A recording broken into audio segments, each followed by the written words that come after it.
boy screams heartbreakingly, "This is our hero, his name is Joshua." Looking around, he realizes that he is not in the place where he was according to his last memories. Joe doesn't understand how this is possible, because he thinks he should have died in the explosion. Thinking about the changes that had taken place in his body, a thought occurred to the boy. After looking around first, Joe finds a well nearby and approaches the tub next to it. Looking at his still very childish face, the boy assumes that time has turned back. He doesn't understand how this is possible, and how he managed to become a child again. Having looked around the area again, the boy realizes that everything is not quite as it seems. He used to live in this place, which means Joe went back in time. He starts laughing, and our hero finds what's happening funny. After all, this means that he has received another chance, which he should use to take revenge on his enemy. Joe is called upon to answer questions about why he doesn't clean up the horse shit as he was told. The boy knows these guys. They are from the personal troops belonging to the Duchy of Agnes, Centurions. The brown-haired man's name is Lloyd, and he says that Joe should answer when spoken to. But they remind him with an evil grin that the boy is mute and won't be able to answer. Joe remembers pretending to do so to avoid getting into more trouble for opening his mouth. Lloyd remembers that he hasn't seen Lucia for a long time, and his interlocutor pulls him back, reminding him to be careful. The boy glares at the Centurion who spoke disrespectfully about the maid, and all because she is not only a servant of Duke Agnes, but also Joshua's mother. He himself is the illegitimate son of the man who raped the boy's mother. Since those close to him knew this, they viciously tortured the child with noble blood in his veins. These three were especially enjoying this, mocking the youngest right now. Lloyd says he wants to visit Lucia, and Rollo asks him to shut up so they won't hear. The interlocutor is not worried, believing that in this remote place only Joshua can hear. Besides, even if we get rid of Lucia and her offspring, Duchess Vanessa will clear them. Lloyd thinks now is the perfect time to do it, but Lucia isn't here. He offers to have some fun with Joe before the maid arrives, and his interlocutor is only too happy with the offer. The boy thinks he is not going to let the bastards who insulted his mother go away. Looking at his clenched little hands, he wonders if what he has planned will work. Joshua wants to use the way he uses the mana technique. This method is unusual. Our hero learned it in the ancient ruins with his favorite spear, Rugia. The mana technique that Joe had learned before had a completely different method of operation. It represents the use of mana from another source, from the environment. Therefore, this method has no limitations as in the case of the mana core located under the abdomen. This technique allows you to absorb mana with your entire body at once. The concentration is also different. It concentrates mana exactly where it is needed, so it can be released instantly. By not going through the core formation process, Joe saved himself years. Gort suggests surrounding this bastard and kicking him. He is filled with anger at just one look. Lloyd says he knows the reason for his friend's bad mood, and he shuts him up. Approaching his victim, Gort says that today he is not going to hold back. Joshua's intense concentration causes the offender to stop and sound puzzled. Gort thinks that this kid fainted from fear right there. Lloyd agrees with his friend. Joe silently prays that he can only scoop up a measly handful of mana. It took him a decade to do it, but now he knows how the process works. From the direct and piercing gaze, Gort recoils back, frightened. Embarrassed, he rushes at the boy, sending unflattering expressions his way. Outraged by this reaction, the young man admits that it is a big surprise. Before the club can touch him, Joe delivers a blow filled with mana. Falling to the ground, Gort curses, throwing out curses, and groans from the unexpectedly intense pain. A stunned Lloyd asks in an uncontrollable tone how such a thing could have happened. It's unthinkable. The boy, meanwhile, realizes that he feels something sticky and disturbing. He is sure that he has never experienced such a feeling in his stomach before. Lloyd assumes that the boy is crazy, since he is in such a hurry to get to the next world. Joshua believes that it is dangerous to go up against a trained soldier with such a childish body. He assumes that Rollo will not attack, as he is the most cautious of the three. And since there is only one opponent, and Joe stood his ground against Gort, he has a chance to defeat Lloyd. The enemy mercifully allows the boy to consider today his last. Screaming that he will kill him, Lloyd slices the air with his sword, but Joshua manages to dodge it. The Centurion notices the energy emanating from the boy's body, realizing that it is mana. But amazement costs the young man precious moments. The blow is so powerful that Lloyd flies back to his friend, choking on blood. Rollo is afraid to say out loud his opinion that Joshua is crazy. But in his mind, he reasons without embarrassment, realizing that the second time cannot be an accident. Joe is in severe pain at this point simply because he is using mana. He thinks that Rollo is no better than Lloyd and Gort. He became a Centurion thanks to his wit. This man is very dangerous, and Joshua decides to ask him to deliver a message. Rollo becomes even more confused when he hears the boy's voice. Unable to contain his surprise, he asks his interlocutor if he can really speak. Instead of answering a stupid question, the boy starts talking about the consequences of bullying. He promises to kill anyone who dares to insult his mother, including even centurions. Rollo becomes so scared, as if there was no child in front of him at all. Gasping, he runs away with a heart-rending cry about how this boy is a real monster. When the danger has passed, Joshua allows himself to exhale, his breath ragged. Cursing silently at his own endurance, the boy closes his eyes. He doesn't even find the strength to soften his fall with his arms outstretched in front of him. Joe manages to open his heavy eyelids only once before falling into complete darkness. As soon as they enter the building, an excited conversation begins about the mute child. The man asks if his interlocutor has heard that he beat the crap out of 3 centurions. Another participant in the conversation finds it strange that Joshua is stronger than his older brother. The interlocutor believes that this is just exaggerated gossip. The child could not have beaten the centurions. The opponent notes that if the rumors are true, the situation regarding Agnes's inheritance may change. The interlocutor is confident that Joshua will not be able to defeat his older brother, Babylon. The third participant joins the conversation, citing the fact that the latter has mastered mana. The man agrees with Brown, saying that even the father of these two only became a user at 16. Babylon is only 14, but he can already use mana. He is an outstanding genius. The speaker believes that no one can compete with the young master for the right of inheritance. He turns around and asks Joshua since when he heard everything, and then stops. The boy, in an unwavering tone that does not require objections, orders them to go to Duke Agnes. He orders the servant to tell his master that his son has arrived. Rollo patiently waits for the Duke to pay attention to him, distracted from his occupation. He finally speaks up, clarifying the name of the centurion who had collapsed in 3 deaths. He confirms this, and the gentleman asks which battalion the soldier belongs to. Rollo replies that he serves in the 29th Battalion, but becomes tense at the question. The Duke asks Siphon if this is Griezmann's battalion, and the answer is yes. Agnes expresses his understanding by asking for the damaged armor to be brought to him. He asks if it is his youngest son Joshua who did this to him. Siphon advises his interlocutor to think carefully, because lying will cost him dearly and there will be no forgiveness. Rollo understands this and confirms that everything he said is the pure truth. The Duke asks Siphon for his opinion, and he says that what he said is very difficult to believe. The man is of the same opinion, but still thoughtfully asks how old Joshua is now. The loyal subordinate immediately replies that the younger master is 9 years old. Agnes knows full well that orc skin armor can only be destroyed with mana. Siphon apologizes for being rude, but expresses his opinion that this is impossible. There has never been a recorded case of mana use at the age of 9. And in general, to cover your hands with mana, you need to be at least a high-ranking knight. Siphon believes that all these words are justification for mocking young Master Joshua. A young man asks permission to take the liar outside to teach him a lesson. Rollo asks to believe him because everything he said is actually true. Siphon forbids the boy to raise his head in the presence of the Duke and orders him to stop lying. Seeing that Rollo stands his ground, the captain moves to more active actions. Agnes asks Siphon to stop, but he does not want to leave things like this after the slander. The Duke justifies his request by saying that they will learn the whole truth after meeting Joshua. Believing that the time has come to meet his son for the first time, he wants to do it in person. Siphon is surprised by this because the Duke did not show such attention even to his legitimate son.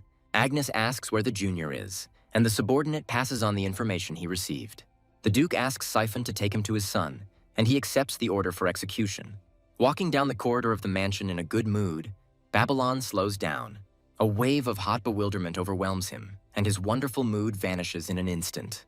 Not understanding what the bastard is doing here, the heir openly asks his brother this question. Joshua doesn't hear him, as his attention is completely absorbed by something else. The boy stares at the portrait of the current emperor, Marcus, with a look full of hatred. The thing is, this man reminds him of Caesar, a man who needs revenge. Babylon can't stand it anymore, asking how much longer they are going to ignore him. Joe doesn't have to put in much effort to block an attack in the moment. Distinctly feeling the familiar pressure, Babylon is convinced that the rumor is true. But the rightful heir is not going to surrender to the bastard without a fight. The intention fails to materialize, as the father's voice asks what he is doing. Babylon abruptly pulls away from his half-brother, addressing the Duke in a stuttering voice. By kneeling, the legitimate heir respectfully greets his lord. Agnes repeats his question, to which Babylon replies that they exchanged cordial greetings. The man is puzzled by this answer and thoughtfully repeats these words after his son. Turning his gaze to the bastard, the Duke receives his consent in the form of a nod. Siphon thinks that this boy has gone crazy since he answers Agnes's question with a nod. The captain orders that the Duke be shown due respect and greeted properly. The Duke gently pulls his subordinate back, but notices that Joshua's gaze is filled with malice. The boy himself knows this very well as the fact that it's all because of the portrait. Because of this, he is now unable to control his emotions properly. This is bad because Agnes does not allow hostile people to simply leave. The man asks the boy to come closer to him if he has calmed down. The Duke wants to see for himself whether he used mana or if it was all a lie. Babylon can't believe what he heard. He thought it was impossible for his brother to use mana. He is angry that the groom might have abilities superior to his own. Siphon asks the Duke not to rush, but he interrupts him, calling Joshua to him. He is afraid of such closeness, because if the anomaly is discovered, his plans will come to an end. The man has no intention of playing games, and Joe doesn't even have time to notice him approaching. Unceremoniously grabbing the boy's hand, the Duke begins his inspection. He is overcome with great surprise literally moments later. He did not expect this. The man's face changes from stunned to disappointed as he lets out an exasperated sigh. Siphon asks about his progress, and his master says that he has not detected any mana. Rising sharply, Babylon mentally rejoices that his position remains intact. Siphon believes that there shouldn't be any traces of mana in the core, but that's not what the interlocutor is talking about. The thing is that every person should initially have at least a little mana. Even ordinary civilians and monsters have it, which cannot be said about Joshua. Siphon equates the boy with the dead, who move thanks to demonic forces.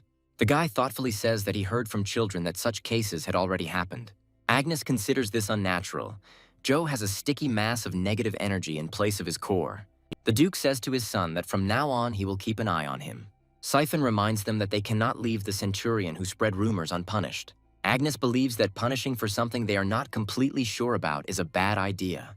The man says that Joshua will live with them for a while since there are enough rooms. Babylon, unable to bear such a threat, tries to object but is interrupted. The Duke asks his legitimate son if he wishes to object to his master. The boy stutters as he answers that he has no problem with it. Agnes orders Siphon to train the bastard in knightly matters from tomorrow. The captain doesn't understand why this is happening because Joe doesn't have mana, and the Duke has a different view of the situation. He tells his son that he looks forward to their next meeting after his training. After escorting Joe to his room, Siphon says that from now on he will live here. While the boy examines his new possessions, the captain becomes thoughtful.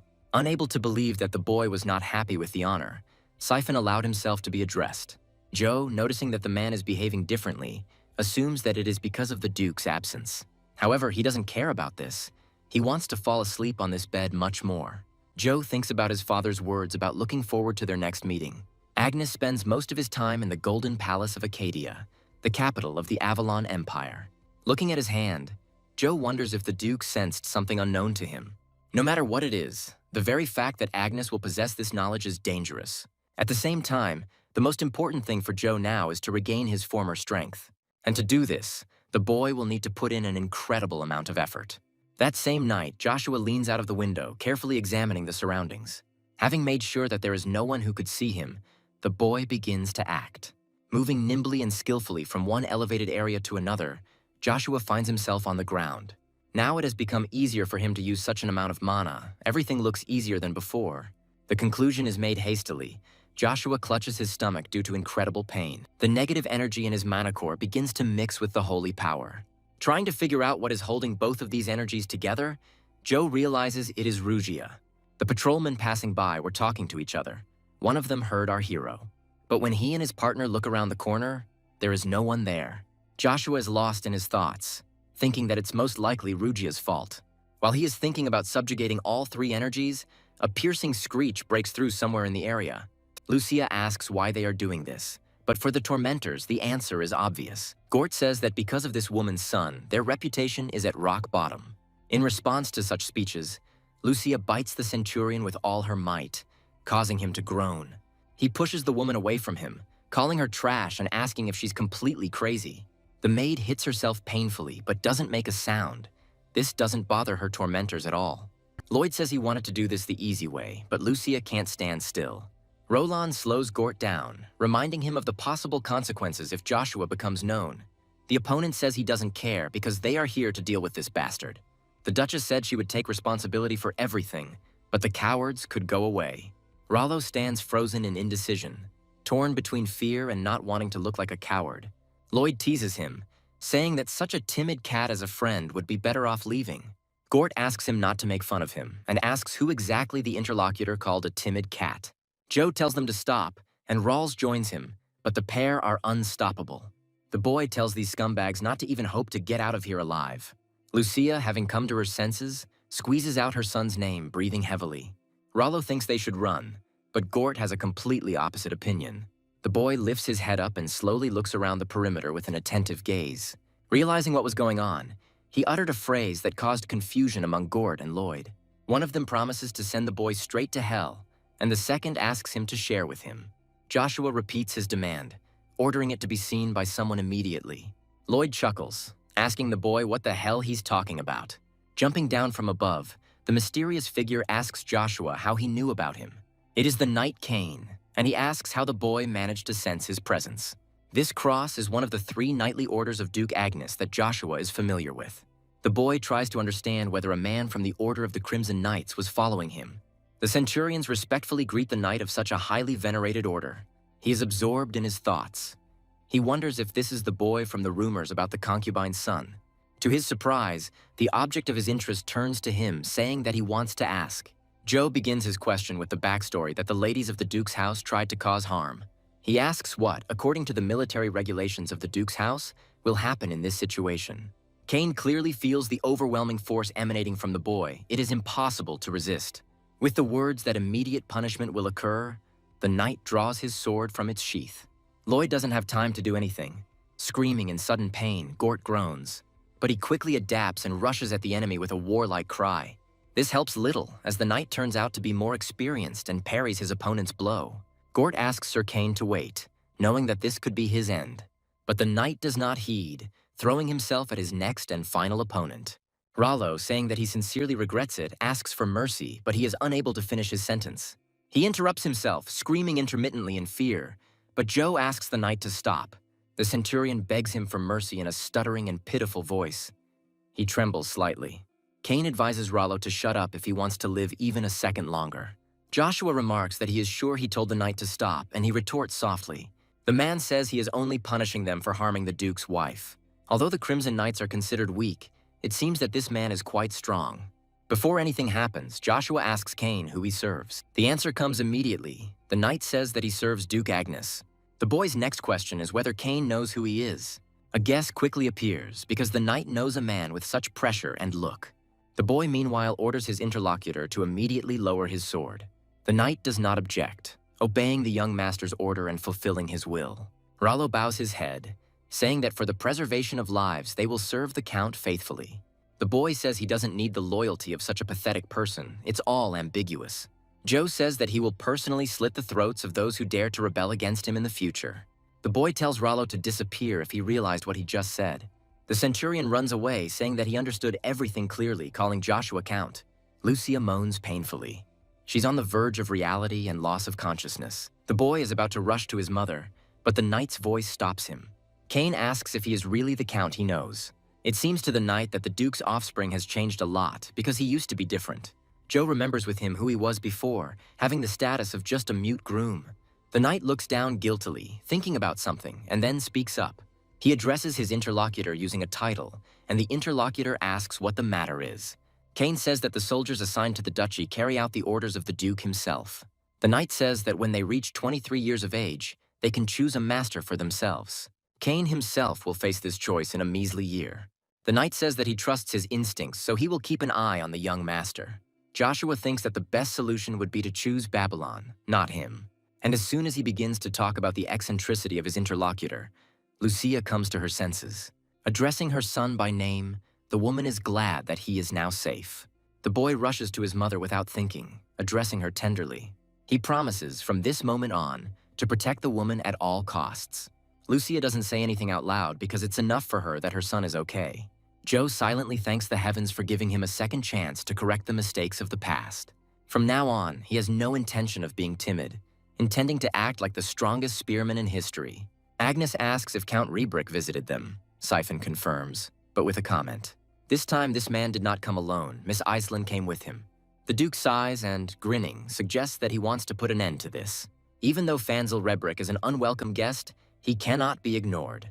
The Count's current companion is his daughter, one of his most talented people. She is watched as carefully as Babylon, because the girl is a genius of magic. Iselin is blessed with mana, meaning there is no need to learn how to use it. Agnes knows that Fanzil will bother him again. He knows the reason for the Count's visit. Siphon reminds the Duke that his Babylon will be 15 years old next year. Although his coming of age is only a matter of time, the matter is different.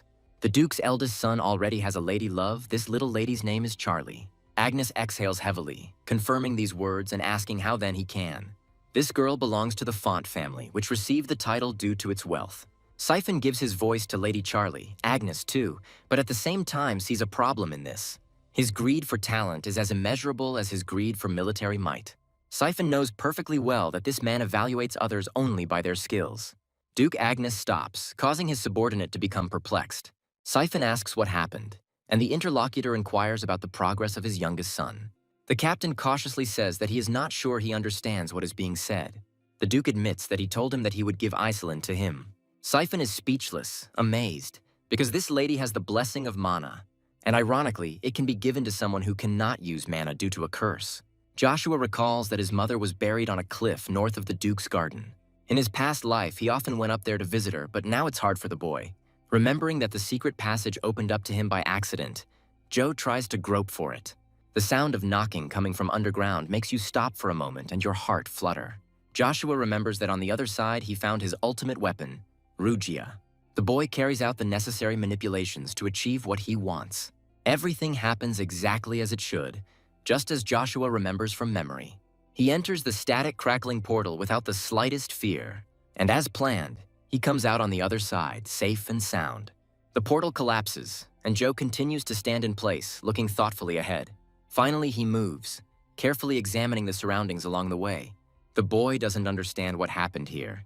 The temple doesn't seem the same as it was before. When he first found this place, it was not in ruins, and the spear was languishing in chains inside. But now everything is different. When approaching the corresponding stone slab, Rugius is still not visible. Instead of the legendary weapon, the boy is met with some kind of iron stick. Despite this, Joshua still moves closer and grabs the unknown object. And at that moment, an interesting energy begins to be felt at the point of contact. The boy screams, shielding himself from the light, which has suddenly become too bright. He clears his throat and opens one eye, realizing that he can't feel anything in his hand. What he saw made the boy's eyes widen, and he asked what was going on. Joshua finds himself in a strange place he has never been to before. The child's indignation is interrupted by a voice that comes from behind and attracts attention. An iron rod appears right in front of him, and Joshua asks who it is. The object speaks again, saying that it is not an iron rod. It is revealed that he is a demonic weapon called Rugia. Joshua suggests that the spear looks like this because it also went back in time. Rugia says they don't have time. The boy asks what she means. The fact is that the confrontation between magic and divine energy is deadly. There is only one way to put them to sleep, restore their former power, and reach the 4th level. Joshua remembers that this means mastering the ancient arts achieved in a past life. The use of mana with this art carries truly destructive potential. In the past, those who were able to fight Joe on equal terms could be counted on the fingers of one hand. This could be compared to the second most powerful class of swordsmen, the Absolute Masters. With a spear mastery level of 5 out of 8, Joe was the strongest on the entire continent. The 4th level represents approximately the highest category of the 3rd class. Joshua is confident that he can reach this level, as he has reached it before. The problem is that in his current state, he has a hard time even managing his mana. Rugia says that as long as they are close, Joe will be able to rise using mana without any side effects. The boy finds it hard to believe, so he can't help but ask the spear a clarifying question. Rugia advises her interlocutor to improve his skills, saying what will happen next. Then Joshua will be able to accomplish everything he planned. The boy asks the spear to wait. But, leaving the insistence to start training for the end, Rugia disappears in a blinding light. With another discreet cry, Joshua realizes that he is holding an iron rod in his hand again. But now he knows that this is not what it seems at first glance. This is his Rugiar. Remembering the weapon's words about being able to use mana without consequences, the boy checks. Concentrating, he recalls the mana techniques that only he possessed. The first level is the absorption of particles from the surrounding space. Joshua's eyes snap open and he feels a new sensation inside him, which means one thing. And the boy screams with joy because he managed to carry out his plan. The first stage is completed, and Joshua, full of enthusiasm, begins his training. Using the first level of spear mastery, the boy concentrates mana in one point. He suddenly makes an explosive lunge that feels like a gunshot. His efforts are rewarded. The technique finds its visual embodiment. In his mind, Joe turns to his enemy, Caesar, promising that this is only the beginning. A voice rolls through the reception room, announcing the arrival of his lordship. Just a moment later, the door opens, letting in the Duke and his companion. The man smiles, noticing that here are the unexpected guests, and then he hears a familiar voice. Charlie respectfully greets the Duke, who asks what the girl is doing here. The man asks Agnes to forgive them, but the lady insisted on visiting him. This man's name is Cox, and not a single financial transaction of the fonts goes unnoticed by him. The Duke offers to invest in his house if the interlocutor truly feels guilty. Charlie calls Agnes a jerk and tells him to stop hunting for her family's wealth. The man is not offended. On the contrary, he now recognizes the girl he knew before. Charlie asks about Pavel and says that he too is thinking about attracting talented allies. In response to Cox's reprimands, Agnes remarks that there is nothing wrong with this. He is about to say something else, but becomes puzzled and immediately apologizes to Fanzil. The Duke admits that he didn't notice the man, to which he only smiles. Iceland is the first to enter the game, greeting his lordship according to all the rules of etiquette. Charlie is not happy to see this girl at the reception. Cox tries to calm the lady in a whisper. Lady Font inquires rudely about the incident with the Centurions, asking for its veracity. Cox can no longer stand it, asking the lady in a raised voice to watch her words. She justifies herself, and the man notes that there is no confirmation of these rumors. Siphon confirms that these are just rumors, and that Joe is small and cursed with mana. Fanzil, hearing these words, choked with indignation, asking if it was true. Noting that the Count's arrival could not have been more opportune, Agnes asks him to look at his youngest son. The Duke wants someone who senses mana better than him to look at Joshua. Fanzil agrees, considering this a chance to prove himself to someone like Agnes. Siphon cautiously suggests that he first check on the condition of young Master Joshua. He feels it necessary to be completely sure that the boy is cursed with mana. Angus asks what the captain is up to, and he asks permission to spar with his subordinate. The Duke clarifies whether Siphon really intends to arrange a duel between a knight and a child. He also considers this option excellent for verifying or refuting rumors. Moreover, the captain is confident that his Duke will be pleased after this. The next day, in his own reception room, Siphon says that he has received his interlocutor's report. He asks his subordinate for details of the skirmish with the Centurions. Kane responds to his captain with consent, communicating with him within the framework of official business relations. Siphon compromises his subordinate by asking whether his decision was hasty. He says that the Centurions were going to harm the Duke's woman. The captain is amazed. The emotion gives way to anger and the question of how this scum dared to harm Mrs. Vanessa. Kane gently corrects the captain, saying that the assassination attempt was on another lady, Lucia. Siphon asks a clarifying question, and the subordinate answers in the affirmative. Plopping down in a chair, the man asks, "So Kane taught their own people a lesson because of the maid." The knight notes that Lucia was chosen by the Duke himself, and it is unacceptable for anyone to attack her.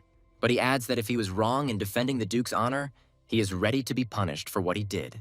Siphon thinks hard, because in essence what his subordinate said is true. The man suggests dropping the matter, saying that he has a task for his interlocutor. He, ready to carry it out fully armed, says that he is waiting for the order of his captain. Siphon confronts his subordinate with the fact that today he will fight Joshua. The blonde screams in shock, asking again, finding it hard to believe what he heard. Siphon says this fight will reveal whether the boy is truly cursed with mana. But he himself does not want to leave everything as it is, because this will cause problems for Mr. Pavel. The captain says that the Duke is a genius, the likes of which cannot be found on the entire continent. He believes that some dust on the soles of his feet will not be able to bother him. Kane thinks that the boy he knows is more like a meteor than dust. Siphon shares his insidious plan. He orders his subordinate to frame the child. You need to share mana with him so that the boy's body begins to reject it, leading to death. This will happen within a year, but now Kane needs to go to the training ground. Taking the sword in his hand, the blonde man is absorbed in painful thoughts about the upcoming battle. Even though his superior had given him the order, Kane promised Joe that he would keep an eye on him. The boy asks the knight his name, and he respectfully greets his future opponent. Joshua asks bluntly if they will actually spar. The interlocutor confirms this, saying that, as he understands, this is the will of the Duke himself. Joe is happy because he believes his father has finally seen the strength in him. Kane says he's not going to fight at full strength, which surprises the boy. He says he finds it ridiculous and asks if the knight is underestimating him. He gets confused when he starts speaking, because he expected a completely different reaction from his interlocutor. Joe says that just as the Duke's son has the right to choose his master, he also has the right to choose. The boy adds that he has no plans to trust the arrogant idiot. That's why he advises Kane to give it his all if he wants to test him. The Duke's observation that they had already managed to greet each other reaches them. The knight greets his lordship with all due respect, skillfully changing the topic. Siphon's expectations are confirmed. The Duke's son still lacks good manners. But to his surprise, Joshua introduces himself with all the rules of decency. Agnes doesn't remember the bastard being taught manners, but he praises him for his resourcefulness. Joshua responds to this by being very observant by nature. The man doesn't show it, but he is very pleased. He asks if the boy heard the news. He agrees and retells what Kane told him the day before. Siphon corrects, saying that this is not a test, but a gesture of goodwill from his lordship. Joe remembers the man's nature, guessing that he intended to kill him. The Duke asks if the duelists are ready, and Kane answers for both of them, reporting their readiness. Agnes says there was a misunderstanding and that he will not be Joshua's opponent. Babylon, who appeared out of nowhere, says that he is ready to help his little brother. After all, who else would take care of him if not a loving older brother? Joshua assumes that Siphon figured everything out and therefore changed his choice. Agnes says that since this is sparring, wooden swords will be used as weapons. Babylon approaches the sword stand with full combat readiness, as if he had rehearsed this. He agrees with his father's words, saying that he wasn't going to give it his all anyway. Joshua is amused by the pompous show that Siphon and Babylon put on. However, he is going to show these two what a real show can be. To the puzzled looks of those present, Joe breaks the handle in two with a loud crack. Not understanding what is happening, Siphon becomes confused, and his master's interest awakens. Joshua declares that he will fight with this weapon instead of the wooden sword. Charlie laughs, calling the boy funny. Cox asks his mistress to stop. Siphon says this is no joke and asks what Joe plans to do with that stick. Stopping the captain from intervening, Agnes asks if the boy is serious. He agrees, and it is clear from his entire appearance that he is not bluffing. The Duke thinks for a moment, then speaks again. He orders everyone who wants to sit down and get ready to watch. Siphon agrees with the master. Agnes warns his son that he is forbidden to use mana. He agrees, thinking that it would be a shame to waste even a handful of mana on someone like Joe. Watching the preparations from the sidelines, Kane tries to understand what the young master has in mind. Babylon mocks the younger one, reminding him of his past life in the stables. When everyone has taken their places, the Duke gives the command to begin the duel. Babylon rushes into battle as soon as he heard the cherished words. He was waiting for this moment. Joshua is no slouch either, throwing his weapon forward seconds before impact. His opponent has to make an effort to successfully dodge. The blonde guy says that even if the kid learned to hold a stick, it won't work on him. Joshua doesn't think so, because although his brother is fast, he is too predictable. So he manages to land his first blow, and Babylon gasps in surprise. Calling his younger brother a bastard, the teenager can't believe he's been bullied. The insults do not end there, and Babylon, blinded by rage, waves her sword. The hothead costs the blonde another miss, along with the injury inflicted. Joshua asks his older brother to repeat what he said a couple of seconds ago. Coughing, his opponent says he has no intention of losing to such trash. Joe can't finish the thought that he will keep his distance from his opponent for now. With words about this bastard knowing his place, Babylon activates mana. Realizing what the boy is about to do even from such a distance, Agnes orders him to stop. But it's too late. Powerful streams of mana burst from their source, blinding with power. The dust rising from all corners of the hall obscures the view, but the Duke still peers. Babylon's wooden sword flies off broken, causing its owner to be amazed. Joshua turns out to be alive, which is already good, but upon closer inspection, it becomes even more interesting. Fanzil is the first to cry out, alerting the others that the young man is using mana.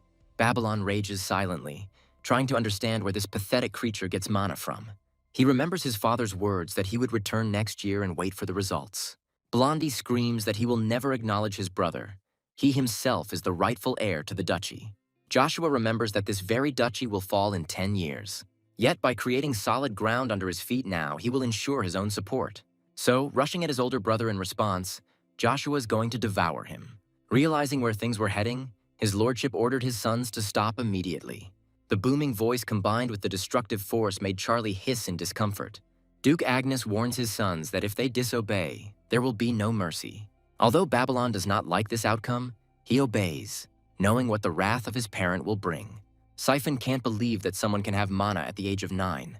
Agnes asks the captain if this is enough for confirmation. He is at a loss. Siphon says he's never seen mana like this. Fanzel thinks it's her. Although Joe has less mana than his brother, his structure is strikingly different from all the others. Charlie finds this incident incredible, and Kane notes that this boy is very strong.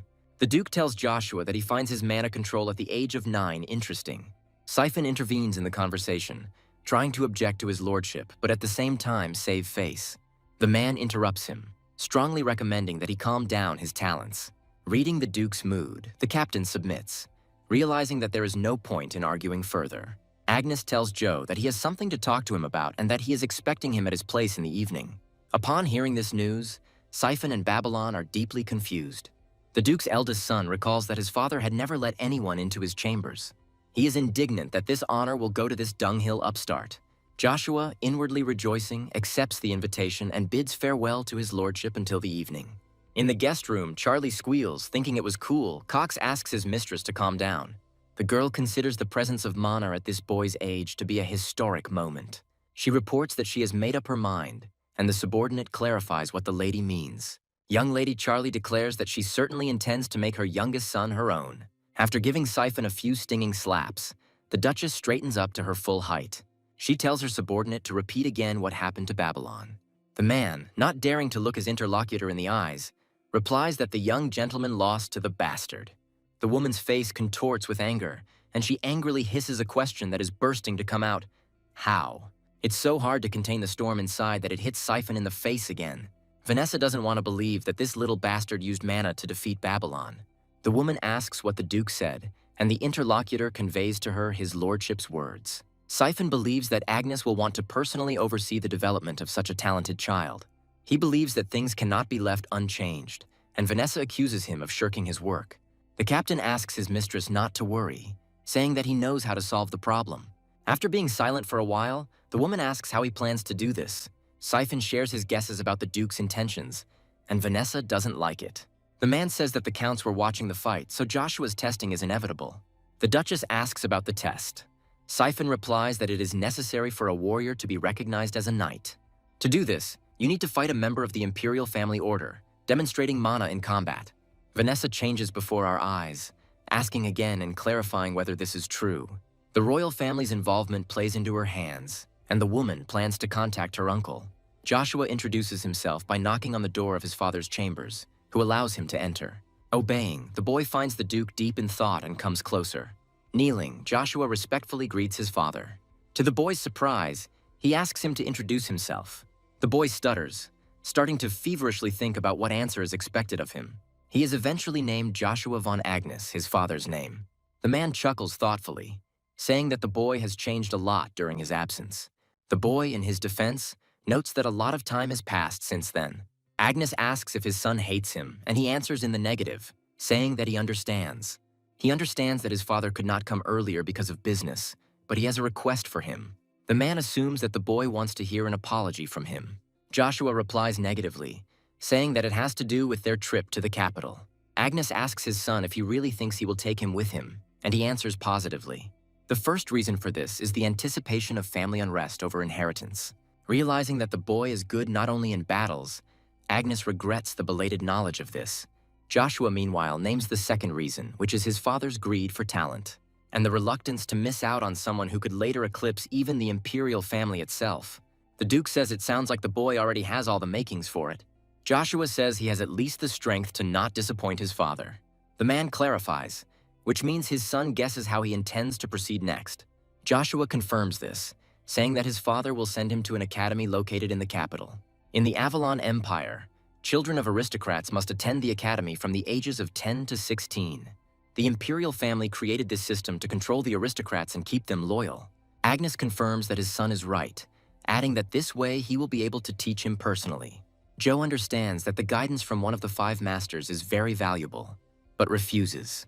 The man asks again, and the boy admits that he is a true sword master. But the thing is, Joshua wants to use another weapon, a spear.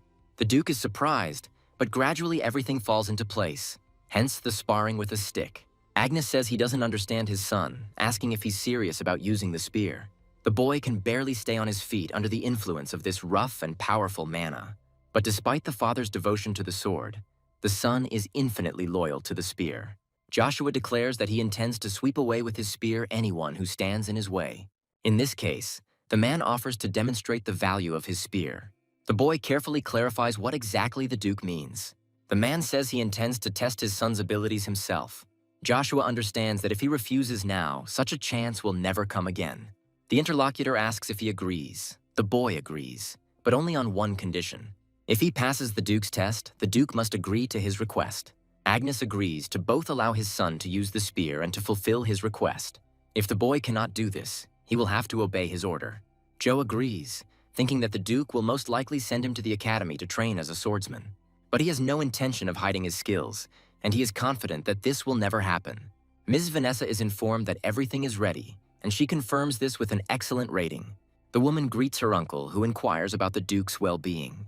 She replies that her husband has some business to attend to, and she has one request for her beloved uncle.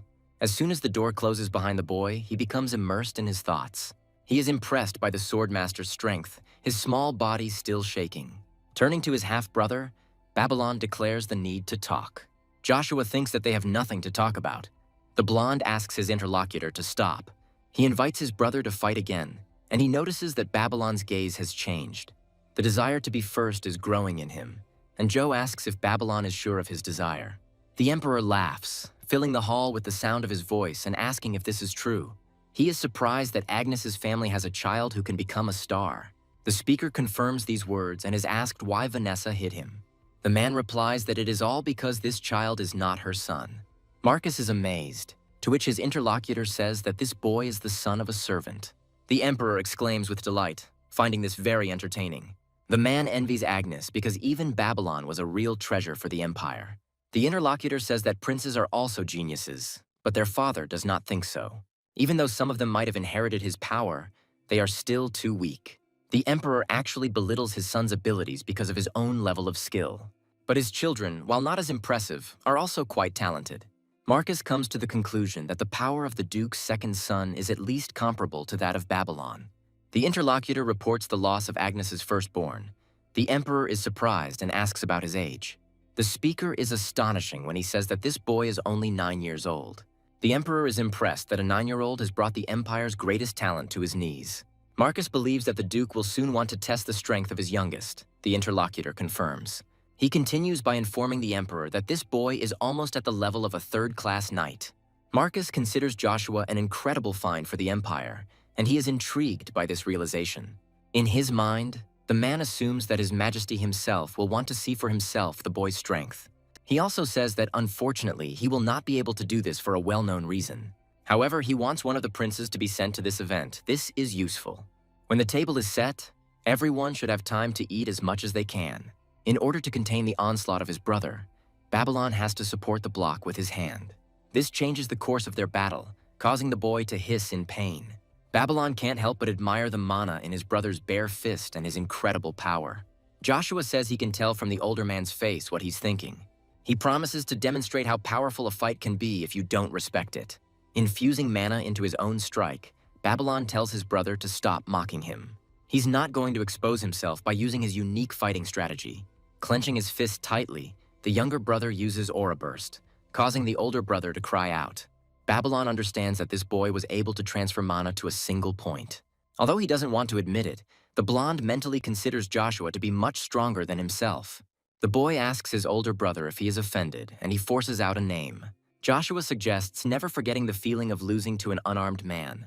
He says he would like to tear Babylon apart for insulting his mother. However, he intends to spare his opponent for his pure love of competition. And the boy also wants to make sure that the blondie will never be able to use his hands again. Shaking her whole body under all this power, Babylon swallows nervously in fear. As he leaves, Joshua advises his former opponent not to forget the difference in their strength. Cursing in frustration at his own helplessness, Babylon does not hold back. The next day, Joe has a hard time getting up. He used too much mana. Mana control has become easier now, but the residual pain is still there. A knock on the door makes the boy think of Cain. Opening the door, he wants to say that it is too early, but he interrupts himself, surprised by the visitor. Charlie asks if he is Joshua von Agnes. The boy asks who she is. Introducing herself with her full name, the girl suggests communicating informally. She is older. Charlie allows her to call her big sister and says she has a lot of things to talk about. The boy doesn't let her go far, pulling her up and causing amazement with his behavior. Leaning closer to the girl, Joshua tells her to get lost right now. Pushing her away, the boy slams the door right in Charlie's face. The girl is so deeply shocked that she doesn't even know how to react. Joshua fumes, marveling as he goes at how badly this day has started. There is another knock at the door, and thinking it is Charlie, the boy is about to ignore it. On the other side, they are very persistent. Joshua is irritated that this girl does not understand words. The boy throws the door open and yells at Cain, repeating the words to get out of here. The knight is at first at a loss, but then says that in that case he will come to see him later. Joshua feels awkward and apologizes, saying he didn't think it was Cain. He asks, changing the subject, at what stage his request is. The knight has fulfilled it. However, he admits that he does not quite understand why the young master needs this. Joshua asks you to just believe him and follow him, and then you will be able to understand everything. At the training ground, they approach Rollin and ask him about his friends. The centurion is asked if it is true that these two were killed by Joshua, the Duke's bastard. One of the guys is perplexed by what happened to Rollo and why he is now constantly silent.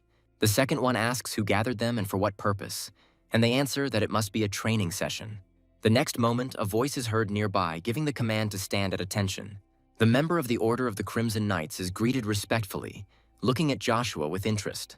Rollo is seriously scared, trying to figure out what young Master Joshua is doing here. Cain announces that a young count will be training with them today, helping the centurions. Joshua formally introduces himself and says that he will be leading the training today. Duke Agnes's centurions must be able to lead on the battlefield. For this purpose, the most important component is the ability to fight. Saying that he will evaluate their skills today, Joshua asks the centurions to defend themselves. The kids don't take the boy seriously, asking if he's serious. Cain whispers the same question, because despite Joshua's strength, there are many opponents. The centurions say that even though he is the son of a duke, it is unacceptable to insult them. Moving from his place, the boy chooses a specific goal for himself and heads straight towards it. When he asks if he thinks the same, the tip of the weapon is pointed at that person. Rollo is horrified and hastens to assure the young gentleman that he does not think so. Joshua tells the centurion to shut up, concluding that he has not passed on anything to his comrades. He asks his young master to forgive him for this mistake and to have mercy on him. Joshua replies that he shouldn't even hope to receive a second forgiveness from him. Rollo threatened Lucia, but despite this, the count gave him a chance, which he missed. The centurions begin to seriously believe that the two fell at the hands of young Master Joshua. Stuttering, the centurion asks the count to give him another chance. He refuses, but with reservations. If Rollo can defeat the Duke's son, he promises to forget everything as a bad dream. The young man sees this as a real opportunity to leave with dignity. If death awaits him in any case, he considers it better to die with a sword in his hands. At some point, Rawls even admits a chance of winning, since his opponent is only a child. Joshua accurately reads the thoughts from his opponent's facial expression and grins with satisfaction. This is exactly what he was waiting for. There is no pleasure in punishing someone who is trembling with fear and unarmed. Having illuminated the space with its light, a powerful stream of mana falls upon the owner's enemy. When the dust raised in the air clears, those present gasp in amazement. They realize that what the Duke's son used was indeed mana. Joshua says that if you judge your opponent by his appearance, you won't survive on the battlefield. He invites anyone who still doubts his abilities to come forward and fight. Hearing footsteps, the boy turns to the person approaching him with a hostile attitude. But instead of taking up the sword, the centurion performs another action. Introducing himself formally, he respectfully greets young Master Joshua. Soon, the centurions of other units follow the young man's example. Watching this action, Cain now understands what exactly his master was trying to achieve. The young man thinks that this child has lived up to his expectations. While he promises to do his best for the Count's benefit, Lady Charlie sighs heavily elsewhere. Remembering the boy's hurtful words, the girl says his name with disappointment. Bursting into the mistress's room, Cox tells her the good news that the knights will soon arrive. But Charlie is indifferent to this news. She reminds him of the request not to disturb her today. The man asks what happened because she has been upset since the morning. The lady asks her not to bother her and asks what is going on with her father's order. The man belatedly remembers, admitting that he had completely forgotten about it. Charlie asks his subordinate not to forget why they are here, and he promises to improve. As the door slams behind Cox, the girl speaks of her despondency. Sitting in his office, the Duke asks again about the murder of one of the centurions. Joshua confirms these words, reminding his parent of what this soldier did. The boy says that he merely eliminated the offender in accordance with military regulations. Expressing regret, the Duke thinks that in his son's place he would have done exactly the same. Joe asks his father what he thinks, and he counters that the boy had other reasons for this. The boy says that it is difficult for him to immediately win the respect of the bastard from the stable. When his father asked him for clarification, he said that he had thus instilled fear and horror, so that the centurions no longer allow themselves to behave disrespectfully towards mother. Reflecting on his son's words, the Duke says that he now understands him completely. However, instead of talking about this, the man is much more interested in assessing his son's mana. Joe says he heard the knights were coming soon, so he's going to prepare for the meeting. Armstrong is in anticipation, because in this duchy there are two young gentlemen of the second class. Siphon chuckles in displeasure, reminding them that one of them is illegitimate. Blondie grins, assuming that his interlocutor is afraid of losing his warm spot next to the master. The quarrel is interrupted by the approaching Duke, reminding them that knights will soon arrive here. The men pull themselves together and quickly greet their master. Looking at Joshua, Armstrong is surprised because this guy doesn't look strong. The boy joyfully announces that the guests have finally arrived, and the blonde is surprised. Lost in his thoughts, the man did not notice the procession approaching them. Siphon stutters when talking about the carriage from the Imperial Palace, wondering who is in it. Leaving the kibitka, the prince gives a commentary on the duchy of one of the 9 stars, Agnes. The man knows who this young man is. It is hard not to recognize the 4th prince. Joe also knows him very well because this prince's name is Caesar Ben Britain. Losing his footing, the knight falls, the sword knocked out of his hands flying back. The man apologizes to Mr. Joko, asking him to stop. He doesn't even consider this option, causing a sharp cry to escape from his opponent. The commander of the 1st Imperial Knightly Order says that weaklings are no authority to him. They turn to him, saying that they knew they would find him in this very place. The interlocutor notes that no one will join the order like that, and Joko's response is arrogant. He asks the man, as if in passing, what business he has come for. He says that a task has appeared from Ms. Vanessa, which Joko should take on. Now he stands among those accompanying the 4th prince, smiling at his thoughts. The boy in front of him is the very same Joshua who needs to be made into an invalid. Caesar addresses our hero, saying that loud rumors are circulating about him. Joshua can hardly contain the anger that boils inside him at the sight of this man. One of the attendants tells the boy to show some manners because he is facing a prince. Joshua says the only one he should respect is the emperor. So why would he be friendly and respectful in front of the 4th prince? The commander gives an order to the order, saying that this brat has gone crazy. Valmont reminds the boy that he recently cleaned up horse shit. Armstrong steps forward, swinging his sword briskly and warningly. Rizek says that he would understand if the blondie was defending some duke, not a bastard.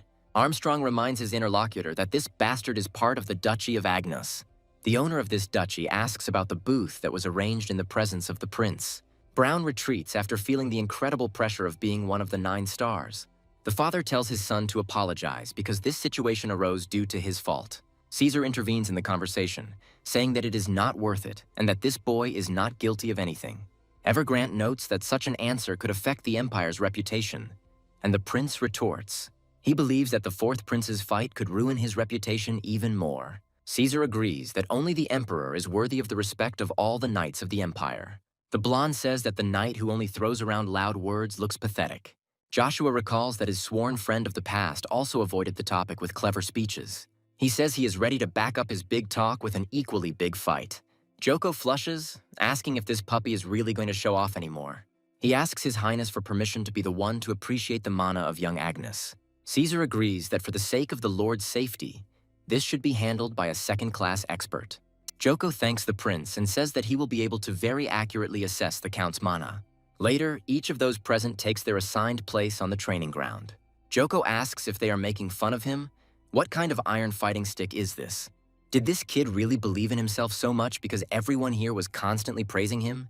The boy asks if this man was really given a second class just for talking. Joko promises that Joe will regret what he said, asking if he knows about the testing principle. In their battle, a man must evaluate the possibility of using mana in real combat. Not expecting anything out of the ordinary, Joko barely manages to stay on his feet. Looking at the flows of mana, the man tries to understand why it is so dense. But he still believes that this is not enough, and at close range, Joshua is finished. The boy chuckles to himself, thinking that he has long since gotten rid of this weakness through training. Instead of giving in, he counterattacks his opponent, causing him to gasp. After this, the boy jumps back as quickly as a cat, preparing for the next blow. Joshua's weapon is rapidly approaching, but his opponent already knows what he's going to do. He not only repels the attack, but also rushes on, intending to get the boy. Caesar admires Joe, but Brown says Jocko is specifically adjusting to second grade.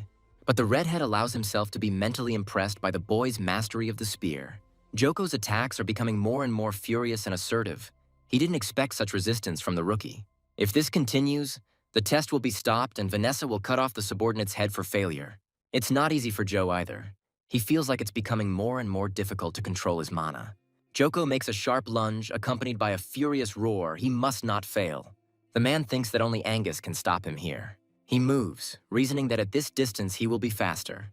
Joshua has to work hard to block, but he doesn't escape damage. Armstrong notices that the Count is in danger as the enemy's mana has increased to Class 2. Unlike his subordinate, Agnes believes in his son and suggests simply watching. Joko is surprised that the boy managed to defend himself, but he thinks that this time it won't work. The boy does not waste his energy on talking, knowing his capabilities better than anyone else. The man believes that it is useless to resist because Joshua has too little mana. Asking Jocko what he is doing, Brown advises him to stop. But it's too late. A powerful surge of mana shakes the space, blinding those present with its radiance. Agnes waits patiently, peering into the haze that hangs after the high tide. When the view becomes clear, Brown openly expresses his deepest astonishment. Others also mentally support him, because the spectacle that unfolds cannot be described otherwise. Joko was as surprised as the spectators. He didn't expect to be thrown back, and so far. He looks at his opponent with hatred and tries to understand what it was. Despite the man's persistent efforts, he still continues to stand on his feet. Siphon cries out in disbelief, the question about the artifact bursting from his mouth. The fourth prince looks at the boy with absolute admiration in his eyes, feeling the same. He tells Brown that the inspection can be completed, since even a non-expert understands everything. The subordinate cannot argue with his prince, so he obediently accepts the order. Joshua asks his opponent how he is, but he doesn't understand what exactly the boy is asking about. The Duke's son clarifies, stating that he was able to repel the attack of the second class. The man says he doesn't know how he did it, but now it's the end for him. Brown interrupts the fight, saying that Lord Joko has done a good job, and he chokes with indignation. Rizek thinks about how the second-class knight repelled the attack of Joko, a second-class knight. Watching Babylon, he did not feel it more strongly than himself. But with his brother, it was different. He opens the knighting ceremony with a routine ceremonial speech. In conclusion, Brown, in accordance with the rules, offers the initiate to accept the Emperor's sword. Joe didn't want to take part in this, but he understands that he doesn't have enough strength for another fight. The sounds of the first ovation begin with the fourth prince, who is sincerely happy for the bastard. The members of his retinue repeat after His Highness, picking up the required rhythm. Joe doesn't want to show weakness in front of them, because he's been caught off guard like that in the past. He makes another promise to himself that when the right time comes, he will take revenge on all those responsible. Hearing a familiar voice from behind addressing him, Joshua turns around, puzzled. When his father asks him if he's okay, the boy swears he hears concern. Joshua doesn't remember seeing that kind of expression on the man's face in his past life. It's nonsense. Thinking about this in his mind, the boy answers sparingly, saying that everything is fine with him. Taking the sword in his hands, he realizes that this is the birth of the youngest wielder of mana, and this concerns not only the history of the Avalon Empire, but the entire continent. Count Angel, the Duke's vassal, asks to be informed of the most important recent events. Armstrong says the knights sent out on reconnaissance suddenly returned. The Knights of the Golden Mane report that the number of aggressive monsters has doubled. The main reason for the squad's return is a specific monster, the Black Ogre. He is a top-tier monster, capable of tearing apart even a strong troll. The jurors begin to talk among themselves with concern, because the news is a huge problem. To the amazement of everyone present, Agnes says that he will deal with this problem himself. The Duke asks to move on to the next topic. Armstrong stutters, but pulls himself together. The man warns that the next question concerns the fifth Duke. As he asks a clarifying question, he mentally thinks about the second reason for young Charlie's arrival. Deciding that it would be better not to bear this, the Duke orders his subordinate to report on this later. A council member asks if there are any other pressing issues on the agenda for discussion. A willing person is found quite quickly. Siphon wants to discuss matters concerning the young master. Those present begin to praise the young talent, but it is important to listen to the ducal captain. Siphon begins the conversation from afar, reminding those present of their previous assumptions. The man finds such rapid growth suspicious, and his interlocutor asks him to explain. Siphon believes that either Joshua is using demonic power or is a demon himself. Armstrong notes that this is only an assumption. His interlocutor is pressing him with recent events. A weapon that changes its appearance can only be a magical artifact. It really did look like a spear, but a spear could hardly have such power. Unrest begins among those present, since everything related to demons is prohibited on the continent. The Duke remains silent while the respected ones gather to find out everything before disaster strikes. Siphon rejoices when he hears the proposal to move the young master far away. Lively conversations stop as soon as the door to the room swings open. As the supposed demon saunters past, no one dares to utter a sound. Passing by Siphon, Joe grins, offering to test the demon's power himself. The man tries to remain polite by asking his interlocutor to repeat what he said. Joshua says that by crossing weapons with him, the captain will be able to understand the essence of his power. Siphon understands that this insidious serpent wants to provoke him in this way, humiliating him in front of his master. The boy asks with a grin if one of the 4 pillars of the duchy is really starting to tremble. He, turning to the young master Joshua, says that this is too much. Those present ask the commander to moderate his temperament because the Duke is here. The aforementioned person takes the initiative into his own hands, asking for an immediate end to the strife. The man notices that everyone, including Siphon, is missing one very important fact. In response to his question, Armstrong says that a mage from the Imperial family would have noticed the demonic power long ago. That is indeed the case, and so the Duke proposes to end this discussion on this note. Asking if those present had any objections, the man turns his attention to Siphon. However, despite all this, the Duke has questions for Joe, and he tells his son about this. Looking around at those present, he says that their point of view is clear to him, because he himself has some suspicions about this. To settle the issue of his son's strength, Agnes is going to go somewhere with him. Upon hearing of the Duke's intention to go to the Dark Forest, the assessors become animated, expressing concern. Armstrong agrees with them, saying that he cannot allow anything to happen to the master. Agnes clarifies who exactly the gentlemen are worried about and what exactly bothers them about this. A deathly silence reigns in the room. No one wants to offend their master. He says that as soon as he deals with the problem of the Dark Forest, he will send Joshua to the academy. He believes that the boy should be given a chance to show his strength, whatever it may be. Siphon is angry at the boy's progress and power, and he fears the realization of his potential. After all, if Joe gains experience at the academy, he will be able to push aside the young master Babylon. The boy, meanwhile, says that he has a request. The Duke is surprised, but clarifies. Joshua asks permission to go to the capital with his mother. Siphon is indignant, saying that this is unacceptable, that it is impossible to take only Lucia with you. Joshua doesn't see a problem with this, since the Duke is not obliged to answer to anyone when justifying his wishes. Those present begin to whisper because the boy speaks the truth. Siphon feels ashamed. He thinks, realizing that if he agrees, the vassals will not leave it so easily. The commander justifies himself by saying that those around him will think that only Lucia is important. The Duke doesn't care about empty rumors. He allows his son this whim. The boy thanks his father. Agnes thinks that Joe is not just a child. He hasn't felt like that for a long time. The man asks those present if they have any other opinions on this matter. The boys deny it, saying that his lordship's will is law for them. Siphon takes their side, saying that let everything be as the Duke pleases. To sum up, the man reserves the last word. The Duke asks Armstrong to come to him when the report on the font house is ready, and he obeys. His lordship also asks Joshua to come in, and the boy also agrees. The door swings open, revealing Babylon, who orders us to wait at the very threshold. Siphon begins to stutter at the sight of the young master, breathing out his name. The blonde formally greets the Duke, who approves of his son dropping by for the meeting. The teenager apologizes, saying he needed some time to think. Agnes notices changes in his eldest son. His aura has become different. He asks the teenager what business he has with him, what he wants to say. Contrary to expectations, Babylon addresses his younger brother, his voice formal. Joshua smiles, asking a clarifying question, curious about what the blonde has to say. Siphon asks him to behave appropriately, since Babylon is above the younger one in status. Joshua asks if the pillar of the duchy is the representative of the eldest heir. He had felt this for a long time, although Siphon should have only one master, the Duke. The man says that Joe is wrong because he thought that he still doesn't have good manners. The boy offers to defend his opinion, proving it with his own skills. He adds, asking a clarifying question. Isn't that the rule in Agnes's house? Babylon says that everything is fine. Siphon tries to object, but the boy agrees with his brother. Agnes is pleased that his eldest son has finally become like a real knight.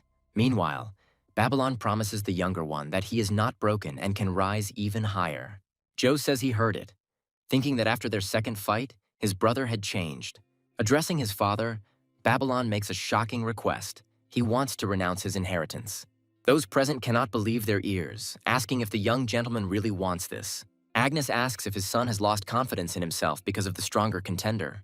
Babylon's answer is negative. The fact is that he wants to prove himself in fair competition. Hearing words about the traditions of their house, the Duke promises to think about his eldest son's request. Bowing respectfully, the teenager thanks his father for his understanding of his situation. To the polite bows of the rest of those present, the Duke declared the meeting over. In the eyes of people looking at him, the man appears majestic and unapproachable. But as soon as he finds himself in their field of vision, he allows himself to entertain the idea of change. Agnes doesn't know where they will lead him, but he has a good feeling about it. A sob echoes in Vanessa's room, followed by a statement of fact. Her son refused the inheritance, and the Duke decided to take this little creature with Lucia with him. As sad as it is to admit, Siphon agrees with her mistress. The woman screams hysterically, angrily knocking the objects on the table off it. She says that she almost went crazy when she learned from her uncle that the mission had failed. Siphon apologizes, saying that he tried his best to stop Babylon. Vanessa says the man never stood a chance. The boy took after her father. She begins to talk about what will happen if this child begins to threaten the position of Babylon. In this case, the woman intends to tell the Duke everything about them. The man asks the lady not to worry about this, assuring her that it will not come to that. Vanessa agrees, full of skepticism, and asks what other news the interlocutor has brought. He reports that tomorrow the Duke will take Joshua with him to the lands of doom. Vanessa remembers that they are the northernmost ones, and it is 2 days' journey to get to them. Siphon explains in more detail. The interlocutor clarifies the order of actions of these two. He thinks the same about the version that they will take Lucia after returning. Vanessa says she should have dinner with the maid for the first and last time. The procession of the knights means only one thing. The Imperial order is returning. The guy is told to stop staring because they need to get everything ready for departure, and he obeys. Not only does joint training create unity, it also makes those responsible feel quite nervous. Looking at the ring with an interested gaze, Joshua recalls the recent past. His father told him that before going to the academy, the boy must get rid of the name Agnes. Joshua didn't understand, but his interlocutor said that he would give him a gift for that reason. One day, the Duke helped the tower keeper, and in gratitude, he gave him a ring. This artifact was made by the magician himself. When mana hits it, it envelops the wearer in armor. The Duke said that his son would understand how to use the ring once he placed mana into it. Joshua asked if his lordship was giving him this ring as his heir. The Duke asked him not to go too far, saying that he felt sorry for the artifact rotting in the storeroom. The man said that when the boy used the ring, his body would become covered in armor. And not just any ordinary one. Each such armor is marked with a corresponding coat of arms. Agnes noted that this is very convenient for those who want to hide their identity. Having informed Joe that he would be the heir to a famous viscount, the man asked him to come up with a name. The boy knew that the reason was the same. His father didn't want anyone to touch the Agnes's genius. The Duke pulled him out of his thoughts, addressing him by name, and the boy responded. The man asked the question he had already asked, asking if Joshua hated him. This time the boy thought for a moment, thinking that he would not be able to answer this question. In his past life, he could not imagine that someone like Duke Agnes would die in the war. In a past life, the number of their meetings could be counted on the finger of one hand. Joshua believes there is a possibility that they will build a father-son relationship. The Duke's son is approached and asked if something good has happened to him. Caesar clarifies that perhaps he should now call the Count Lord Joshua. The fourth prince asks you to visit him after your trip to the Dark Forest. It will be useful. Joshua repeats the words after his interlocutor, putting them into a question, and he becomes curious. Caesar says that a member of the Imperial family can recommend a knight to the Imperial order. Afterwards, the person who joined will be able to leave whenever he wants. Caesar says he is making this offer because he is very interested in Joshua. The latter, hearing the prince's laughter, believes that he is full of hypocrisy and pretense. But despite this, Joshua is going to join the order to get a weapon from the past. Intending to solve problems gradually, he promises to think about this proposal. Brown believes that if his manners matched his strength, he would be priceless. Caesar asks his subordinate not to sulk, reminding him that it's time for them to go, and he agrees. Caesar is confident that in the end, the Duke's son will still be in his hands. Joshua, on the contrary, is confident that in this life he will not be a puppet in the hands of the fourth prince. The boy believes that now it is his sworn friend from his past life's turn to lose. The expedition led by Duke Agnes was formed extremely quickly. Despite the fact that the detachment was led by the man himself, it was quite small. Armin was the only fourth-class mage belonging to the House of Agnes. Joshua wonders why his older brother is staring at him so intently. Having commanded at attention, a strong voice gives the order to salute, which is confirmed. The Duke stops his mare near Castle Rock, adjacent to the dark forest. After this, he greets a surprised Rowan, noting that they haven't seen each other for a long time. The man, who has served the Agneses for decades, greets his lordship respectfully. The Duke feels guilty about Rowan looking after the castle after his retirement. When told that it is an honor for him, the man thanks his old friend. The door opened, along with the words that his lordship had arrived, and the man was released. Vig fawns, saying that he is glad to have the visit. Ina, his daughter, welcomes the arrivals. The Duke wondered inwardly, regretting that they had not immediately galloped into the dark forest. Vig scolds Rowan for not informing him of the arrival of such an important person.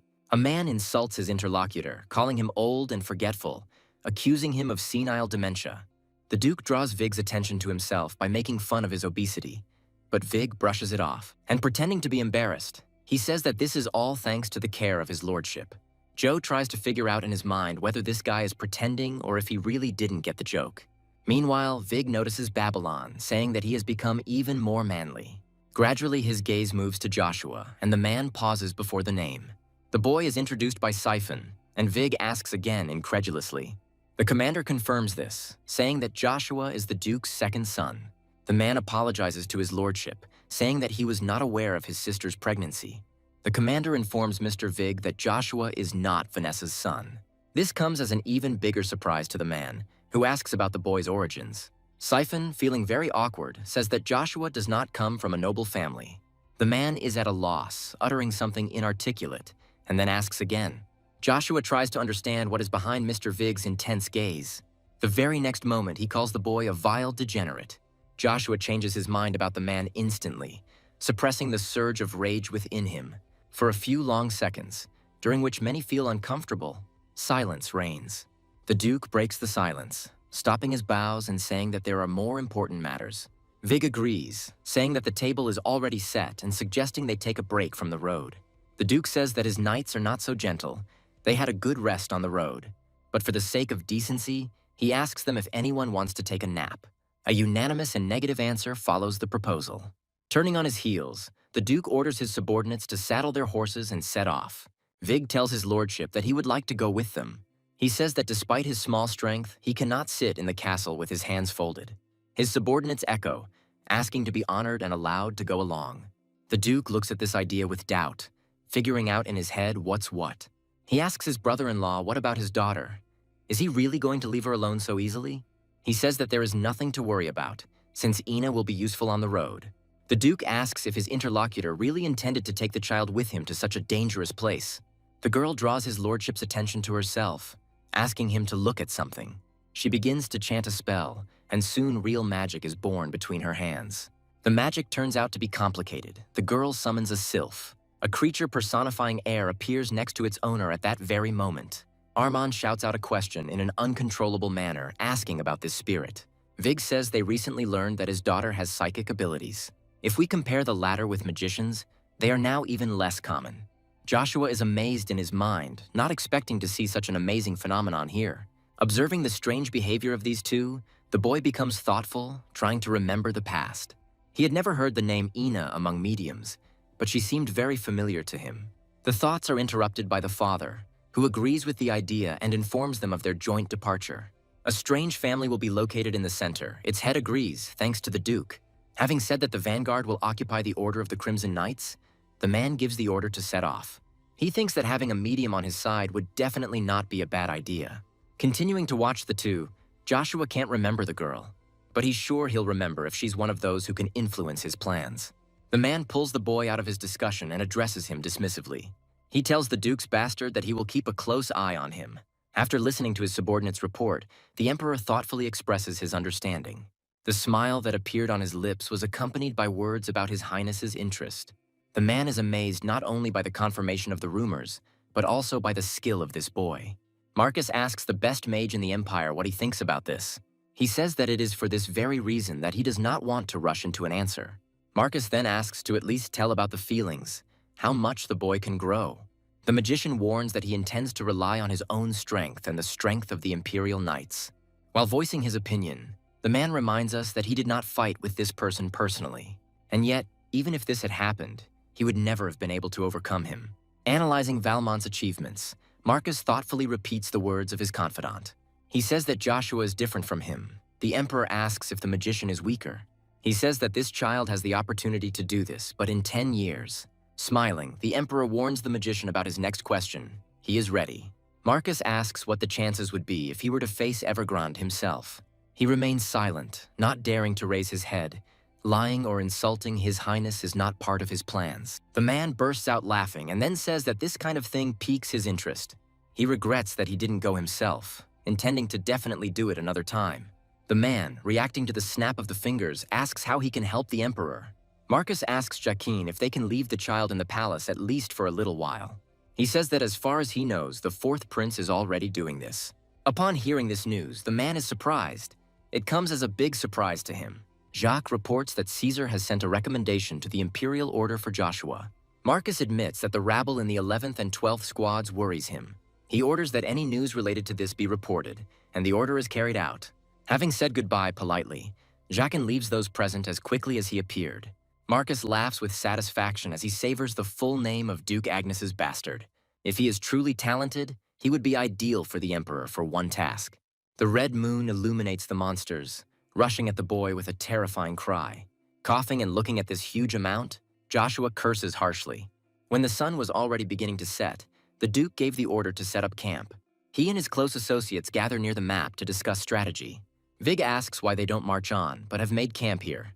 He expresses concern that they might be attacked by monsters. Rowan thinks that only this fat guy doesn't understand why they are here. The Duke puts such thoughts into words, expressing them more openly. Vig doesn't understand what he's talking about. Agnes explains during the time when the monsters attack. They used to become more ferocious during the Red Moon, but now they don't wait for it. There is no point in attacking them now because night will soon fall and visibility will decrease. Wig expresses admiration for his lordship's strategic mind.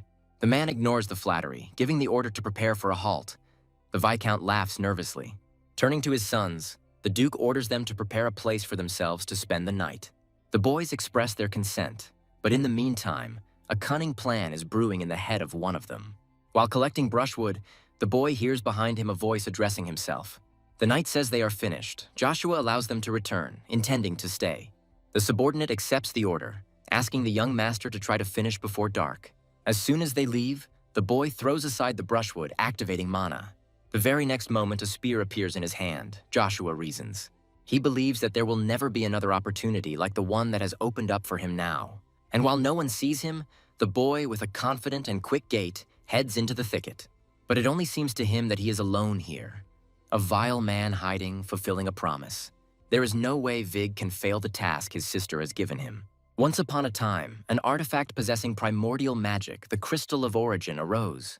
There is a legend that only 5 of these were found, personifying each element. The source crystal is capable of increasing the level of magic from the 1st to the 3rd. This artifact is coveted not only by magicians, but also by knights, including Joshua. The boy remembers that one of these crystals is located in the very depths of the dark forest. Joshua knows that the Origin Crystal has the ability to control the flow of his mana. After an hour, the boy begins to doubt, not wanting to believe that he needs to go deeper. As Joshua turns behind another tree, he screams as the ground nearby shakes. There's no need to even listen when a familiar monster soon passes by. It lets out a menacing roar, and Joshua barely manages to jump aside in time. The boy curses as he sees the black ogre blocking the way into the forest. Joshua recalls that such creatures are not affected by low-level magic. You need to be at least 3rd class to face him, but right now there's only one ogre. Joshua believes that if he gathers all the energy in Rugia, he can kill the monster with one blow. If you come closer than 10 meters, the monster will notice the boy. So he's going to make a lightning-fast lunge from his position, cutting off the head. But the ogre, taking a deep breath, lets out his bone-piercing roar. Joshua understands that the monster must be dealt with as quickly as possible. It is strong. The boy sees the giant a moment before the impact, not understanding when he managed to get there. Joshua knows all too well that if he doesn't dodge, he'll get smashed. You manage to jump back, but it's another matter to stay on your feet because even the airwave is monstrous. The boy, barely able to remain in place, notices movement and prepares himself. Just a moment later, a giant foot appears where he stood. The clouds reveal the moon, which turns out to be red, and the circumstances are not on Joshua's side. Realizing that he needs to leave, the boy hides from the ogre's sight, causing his displeasure. Joshua believes that if he hides his presence, the stupid monster will simply pass by. He plans to use the technique of his old friend, the King of Assassins, to do this. The point of this technique is to cover your body with mana and control it. The boy's trail leads the monster right to the place where he sits. Joshua holds his breath. The ogre doesn't understand what's going on. The smell ends here, but there's no one nearby. He moves on, looking around, and Joshua internally rejoices with the joy of a successful technique. To avoid falling into hot hands again, the boy goes his own way. His body begins to tire, and Joshua realizes he needs to conserve mana. He gets distracted by thoughts about how to get to the source crystal. The branch snaps so suddenly that Joe is unable to brace himself to break his fall. The fall knocks the wind out of the boy, and he notes with annoyance that he landed incorrectly. The troubles don't end there, because following the rustling, a monster appears from the bushes. The first one is followed by the second one, until there are too many of them, Joshua swears. And one of the goblins, with a piercing scream and quacking, rushes at his prey. After thinking for a bit, what was happening no longer seemed so terrible to Joe. He remembered his wish. With the thought that he wanted to test his strength, the boy prepares to push back his opponents. While performing a pirouette, the boy turns the spear in his hands, accumulating energy in it. He uses his second level 2 spear technique, Hurricane. Everything happens so quickly that the monsters don't have time to realize what happened. And Joshua continues to twirl his weapon, not intending to stop his working technique. The goblin's already incomprehensible speech becomes completely inarticulate. Joshua is still not satisfied. He's going to give it his all, leaving his opponent no chance. And in vain, the tired body gives in, forcing the owner to lean on Rugia in an attempt to stay on his feet. The boy realizes that he was mistaken in thinking that he had already mastered the second level. But this is no time to relax. Judging by the direction of their movement, they are heading towards the knight's camp. Every second counts now, so we need to find a camp as quickly as possible. The man patrols the area, walking at a leisurely pace since the likelihood of an attack is minimal. There is something rustling in the bushes nearby. He listens, but does not consider it dangerous. And it would be worth it, because a goblin jumps out of the honeysuckle and the knight notifies the area about him. The knights begin to sound the alarm, while simultaneously fighting off the creatures that have infiltrated the camp. In the ensuing battle, the cries warning the allies of the danger are drowned out. Voices filled with despair and the call for a doctor reach the goblin watching over the camp. He makes a quiet sound, which is answered by reinforcements coming to him. The mana-filled sword crosses with the normal ones, crumbling them like cookies. The creature attacks Babylon from the side, taking advantage of the moment, but the boy notices it. It doesn't take much effort for him to repel a failed suicide attack.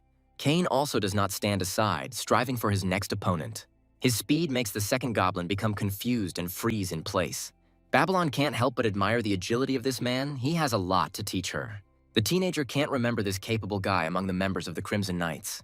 As the red moon emerged from behind the clouds, an inhuman scream reached the ears of these two. The next moment, a whole horde of monsters reaches the outskirts of the camp.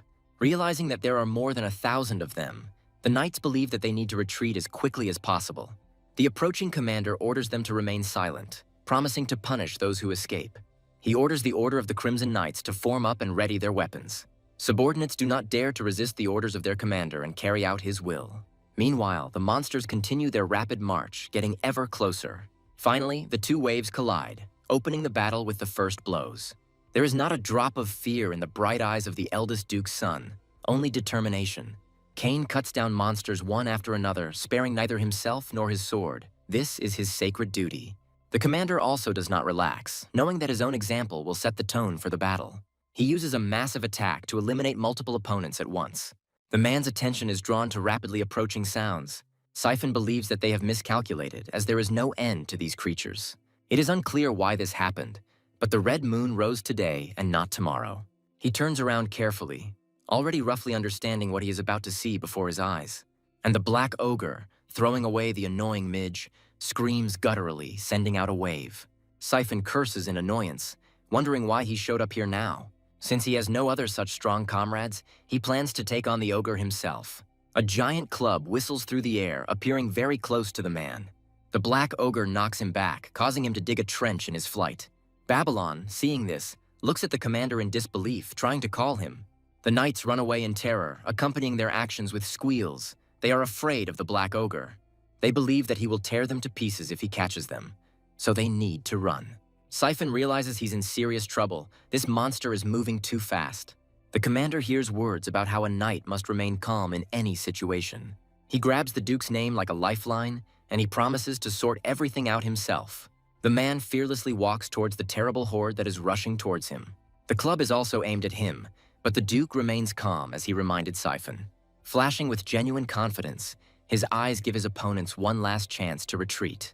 They don't have time to think about anything before the wave knocks them off their feet, crippling their bodies in its onslaught. When the haze clears, the area where the monsters had been is completely empty. The goblins standing at a distance, who were lucky enough to survive, talk to each other in fear. Even Siphon is confused by the fact that the Duke killed hundreds with one swing. Now the commander understands the power of one of the 9 stars, Duke Agnes. Walking leisurely past the fallen enemies, Joshua approaches the cliff. Looking down from there, he utters the cherished words, causing a crackling of static. In fact, the man's head, looking like he's enjoying a walk, is full. A boy who can't do anything about his tremors is distracted from his thoughts. The uncle remarks that his father's son will also be able to become just as impressive a little later. He himself thinks that a child is still a child, and it's not a sin to be afraid of something like that. The man's thoughts take him in a slightly different direction, and he even becomes interested. Vig asks Siphon where the second child is now, almost calling him a freak. When the commander doesn't understand, the interlocutor says that he is asking about the Duke's bastard Joshua. Siphon admits that he didn't see him. Vig starts laughing, calling the child's escape base. This sows discord among the knights, and they condemn the boy's actions, comparing him to Babylon. Their clucking is interrupted by the Duke, reminding them that the battle is not over yet. It is time to act. Duty does not wait, and brave warriors switch to activity, grabbing their swords. Filling his sword with mana, Babylon charges into battle with a tirade in honor of the Duchy of Agnes. Dismayed by the might of the previous attack, the goblins run away with cowardly cries. It was more than enough for them to witness the death of their comrades. They don't want the same for themselves. One of the knights calls them pathetic cowards, promising that they will never leave the forest again. The knights stop abruptly as the goblins fly back towards them, screeching. Startled, they try to figure out what it was. The answer to the question is not long in coming. The goblins are returning, and not alone. The black ogre lets out a deep growl, its red eyes rolling angrily. The knights barely have time to notify their comrades about this. Some die instantly. Inspired by the support of the stronger ones, the smaller goblins pounce on their victims. The knights have no choice but to try to fight back against the maddened creatures. Observers from the side order the soldiers not to retreat, continuing to resist. Siphon grits his teeth in frustration. He thought the battle was over, but then there was a black ogre. It's as if someone has doused him with a bucket of ice water when the man begins to feel a familiar aura. Meanwhile, along with lightning illuminating the sky, a precise blow falls on the black ogre. The monster only manages to realize that he was attacked at the last moment, raising his eyes. Just before he falls to the ground unconscious, Joshua jumps up, remaining in the air. Siphon and Vig don't even know how to react to this, amazed by the bastard's power.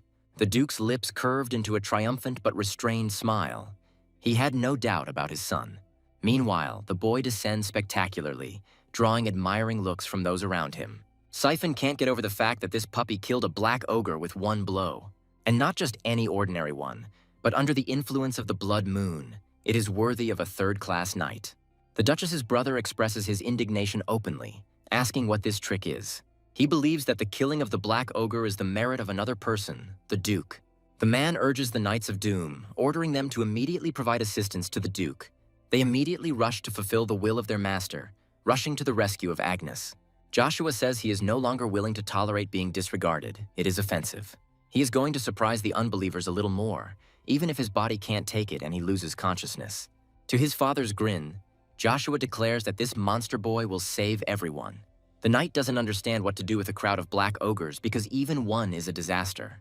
Pushing forward, the boy tells everyone to disperse, otherwise he might accidentally get hit. Thanks to his good connection with Rugia, he can now use something powerful. The problem is that he has no idea how his body will react to it.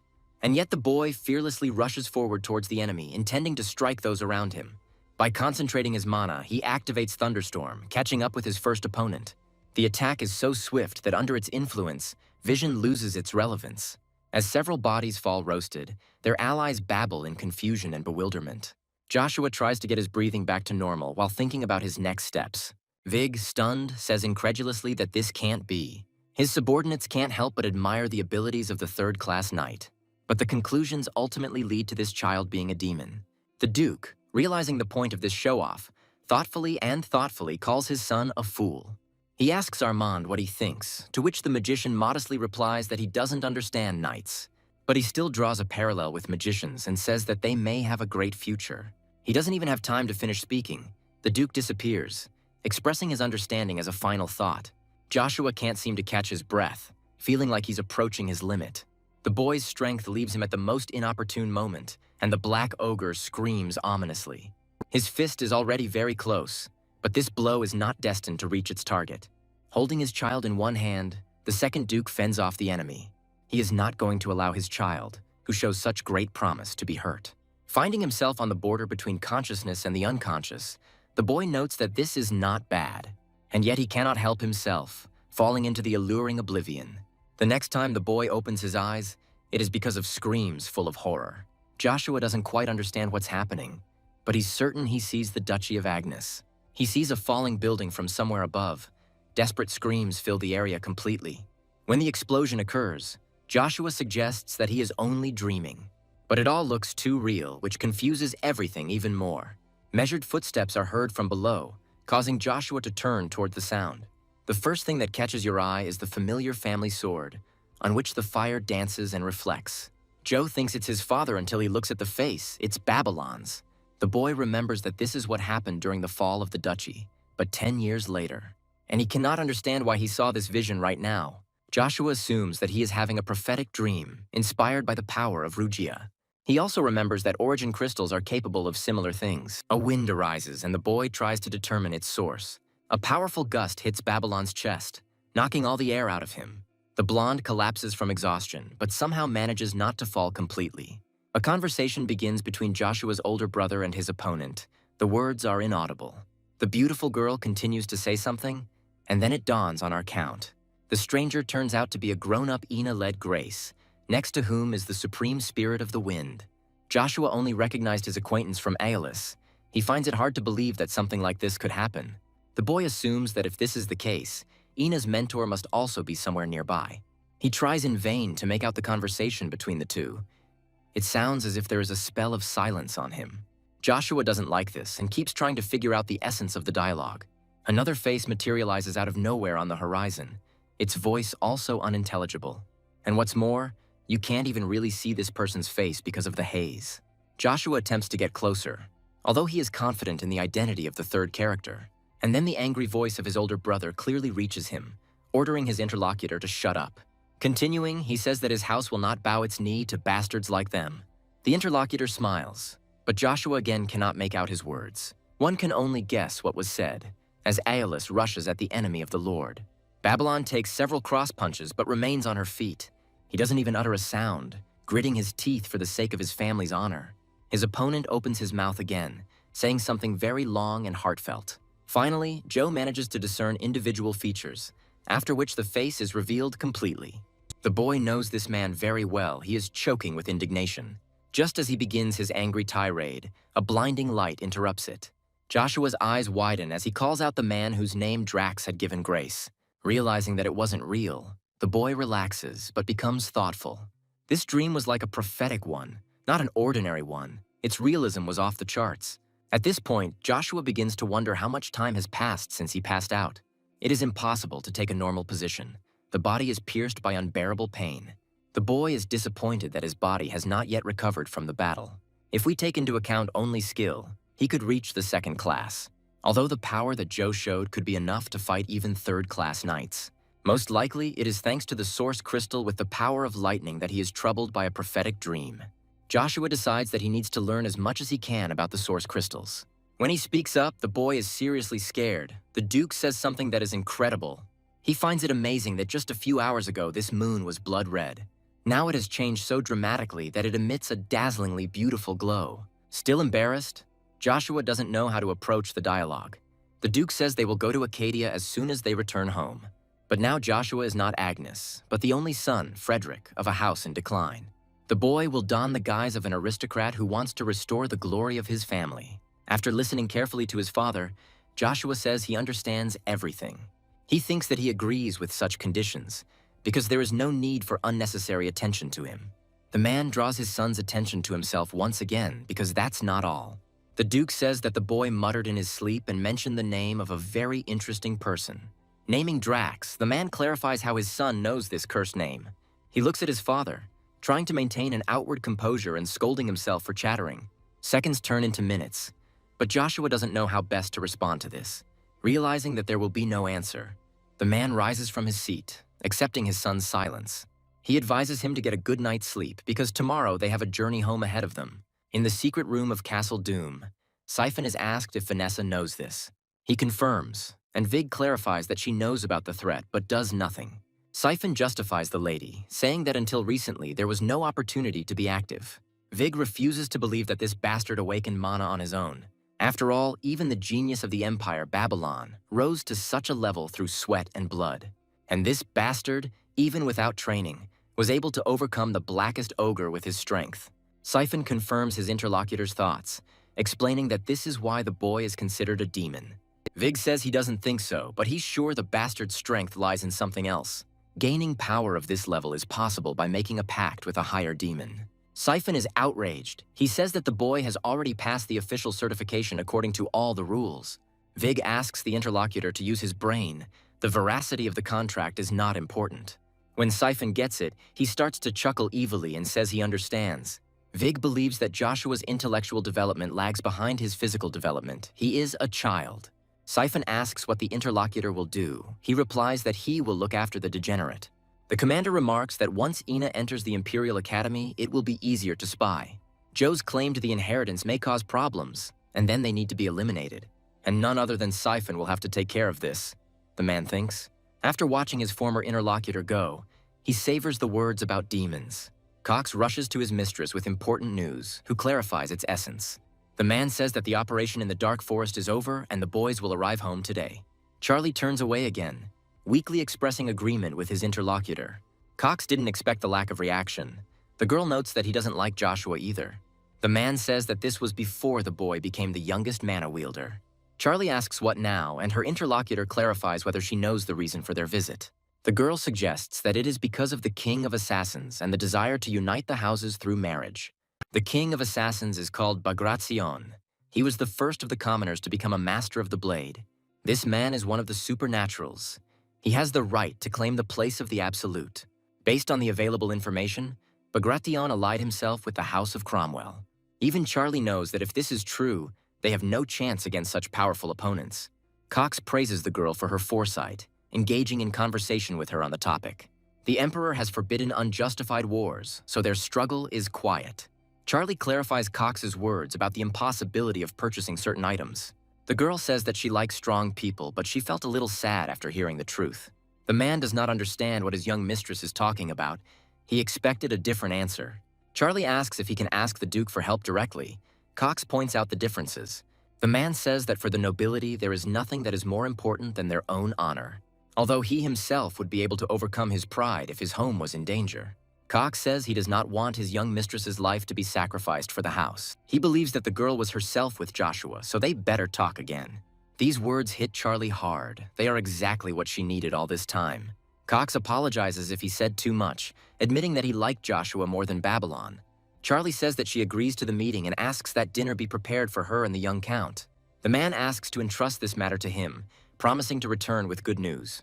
Lost in her own thoughts again, the girl wonders if it's worth it. In honor of the knight's return from the lands of rock, a festive feast was organized that night.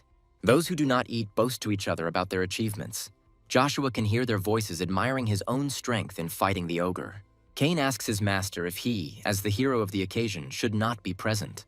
He admits that the last event made it clear that he would follow the Duke's son. Joe jokes about being left with no choice, even though he could refuse. Kane maintains a joking tone, saying that his master is not that stupid. Joe says that the guy turned out to be even more impudent than he thought, and he thanks his interlocutor for the praise. The boy says that the knight is free today, he is also going to rest. Kane wishes him a good rest and says that everything he said is true. Despite the strength of the Duke's offspring, the knight believes that he has something to learn. Kane reiterates that it would be a great honor for him to follow such a man. When saying goodbye, he allows his master to call him if necessary. Joshua recalls that there were many people who wanted to follow him before, but in vain. He refused them all, for he was determined to become that man's sword. Joe didn't want Caesar to have any unnecessary concerns, so he turned them all down. Remembering his father's question, the boy answers it in his head. He considered Drax a friend. He is distracted from his joyless thoughts by a voice addressing him as a master. The interlocutor suggests calling a doctor, but the boy refuses, ordering him to leave him. When told that he was expected, Joe said that he would not come because he was not feeling well. The old man corrects himself, saying that Mrs. Vanessa is calling him. Lucia is already there. The boy asks his interlocutor to repeat what he just said. His tone changes. Of course he comes, because his mother is already in the power of this crazy woman. When the door swings open, those present turn their gazes towards the person who entered in unison. Lucia speaks up first, addressing her son by name as a greeting. The boy reciprocates, rejoicing to see her in good health. Vanessa asks Joshua to come in, noting that this is the first time they have seen each other. Siphon warns the Count to mind his manners because he is facing a duchess. The man stumbles on the last word because the boy's gaze changes dramatically. The commander does not understand why the change happened so suddenly and what it means. Lucia's expression also changes, asking her son to introduce himself properly. Not wanting to upset his mother, the boy obediently does what is required of him. Vanessa can't help but feel angry when she hears her husband's last name, but she quickly pulls herself together, anticipating the future, and begins her hypocritical game. Lucia is surprised by the words about a trip to the capital. Vanessa asks if she hasn't heard. Siphon explains that Joe has been recognized as a knight, so the Duke will take him with him. The woman openly rejoices, asking her son if he was really recognized as a knight. Vanessa responds instead, saying that this is why she gathered everyone here. Hearing words of resentment, Lucia says that nothing like that ever happened. The Duchess then suggests that they begin the meal, asking for food to be brought in. As several servants enter, Joshua gives them a careful look. He does the same with a plate filled with food placed nearby. Having solved this riddle, the boy smiles, and at the same moment someone turns to him. The young count is politely asked to take the place assigned to him, Lucia echoes. She believes that her son should show respect to his aunt, Vanessa plays. She asks solicitously if they feel any discomfort. Lucia answers negatively. The Duchess says she was worried she wasn't liked, but now everything is fine. Lucia respectfully thanks her interlocutor for taking such sensitive care of them. Before putting a piece in her mouth, Vanessa wishes everyone a bon appetit. Having chosen a dish, Lucia begins to diligently divide it into smaller pieces. Spearing one of them, she brings her fork to her mouth, preparing to taste the exquisite meat. Vanessa can't completely hide her gloating, so she tries not to look at her rival. Joshua gets up from the table, saying that before they eat, he would like to apologize. The gist of the apology is that he did not greet his aunt properly. Vanessa asks not to worry about this and to start eating as soon as possible. The boy says he can't do it. His mother asks what that means. Joshua says he feels ashamed because his auntie doesn't have food, unlike them. Lucia gasps, realizing that her son is right, and the boy continues to carry out his insidious plan. He says he would like to share his last dinner before he leaves with his aunt. Joshua knows perfectly well that Vanessa added poison only to his and Lucia's food. He asks the Duchess if they shouldn't all enjoy the meal together. The woman resorts to trickery, saying that she watches her food because she has problems with her weight. The boy says that she is already attractive. Vanessa, feigning embarrassment, talks about flattery. In her mind, the woman assumes that Joshua noticed the threat, amazed at his skills. The boy asks what his aunt is thinking about. Did she really poison the food? Siphon interrupts the conversation, asking how this impudent man dares to talk about poison. Joshua notices that the commander is showing disrespect by forgetting who he is talking to. The man notices that from the very beginning, this boy looked only at him with that look. Joshua says he was only joking, but judging by Sir Siphon's reaction, it doesn't look like a joke. When asked secondly whether Vanessa poisoned the food, the woman calls the boy a scumbag. Siphon says that he cannot simply watch a nobleman being insulted. Joshua asks if someone like him really dares to raise his sword against the Duke's son. The boy says he is not going to turn a blind eye to the poison or to what just happened. Siphon is affected by the opponent's aura. The speed of his progress is incredible. The man doubts, but understands that he will not be able to lower the already drawn sword. The door opens and the question of what they are all doing here fills the room. Appearing next to Caesar, who is peacefully reading a book, Evergrande greets him respectfully. When asked what happened, the magician replies that a letter arrived from the Duchy of Agnes. Happy that he has finally made a decision, the teenager asks if the man has read the letter. But he ignores the negative words, asking if he thinks Joshua accepted the offer. Evergrande believes so, since everyone dreams of joining the Imperial Order of Knights. No longer listening to his interlocutor's words, Caesar says out loud that he finds the content interesting. Stopping reading, the fourth prince grins under his subordinate's questioning gaze. The next moment he bursts out laughing and the magician asks the teenager what happened. Continuing to laugh loudly, the boy demonstratively tears the paper. Addressing Joshua as if he were right there, Caesar repeats that he finds this interesting. At about the same time, the Duke repeats his question, turning to the commander. He doesn't even know what to say, uttering something inarticulate. Vanessa says she invited Lucia and the baby here to have a good time. All this happened after the woman heard that the Duke was taking them to the capital. Leaving these words unanswered, the man turns his head towards his concubine. Neither she nor Joshua, who was standing nearby, made a sound, despite expectations. The Duke asks Siphon how much longer he intends to stand like this, and he stupidly groans. And with one sure movement, he puts his previously naked sword back into its sheath.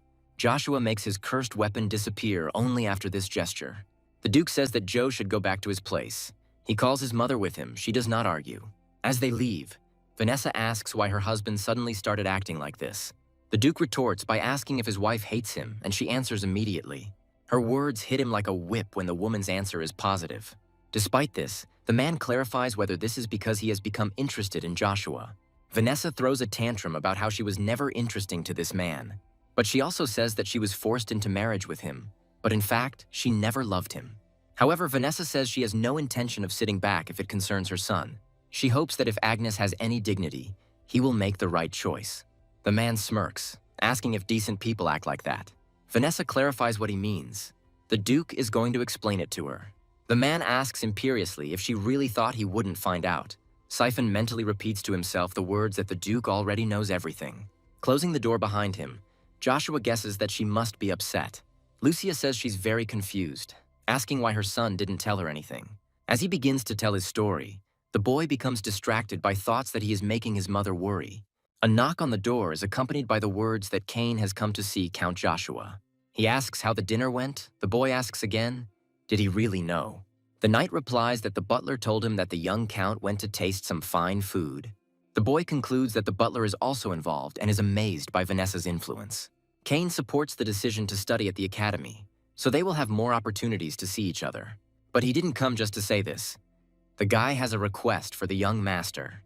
The knight says that all his words up to this point were sincere. So now he asks if Count Joshua will accept him as his vassal. The boy understands that this will make things easier for him. But first, one thing needs to be clarified. The path Joe takes will be washed in blood, so Cain needs to think carefully. The boy gives his interlocutor one last chance, asking if he still wants it. The knight says that he trusts his lord completely and is ready to follow him everywhere. The guy is ready to give the only choice in his life in favor of his ministry to Joshua. And he asks the Duke's son again whether he will render him a similar portion. Before determining their future destinies forever, the boy grins. By accepting the knight's sword, Joshua von Agnes gives a positive answer, sealing the bond. The next morning, before the Duke and his son depart for the capital, a farewell ceremony takes place. The man asks Joe if he will be okay, and he says that is enough. The Duke believes that without servants, but with the best knight, the nobleman in decline will have problems. Joshua reminds him of his past life and says that one cane is more than enough. The man gives in, asking the boy to stay exactly behind him. Armstrong raises his sword sharply into the air and gives the order to depart. A girl's voice is heard nearby, announcing a request to wait.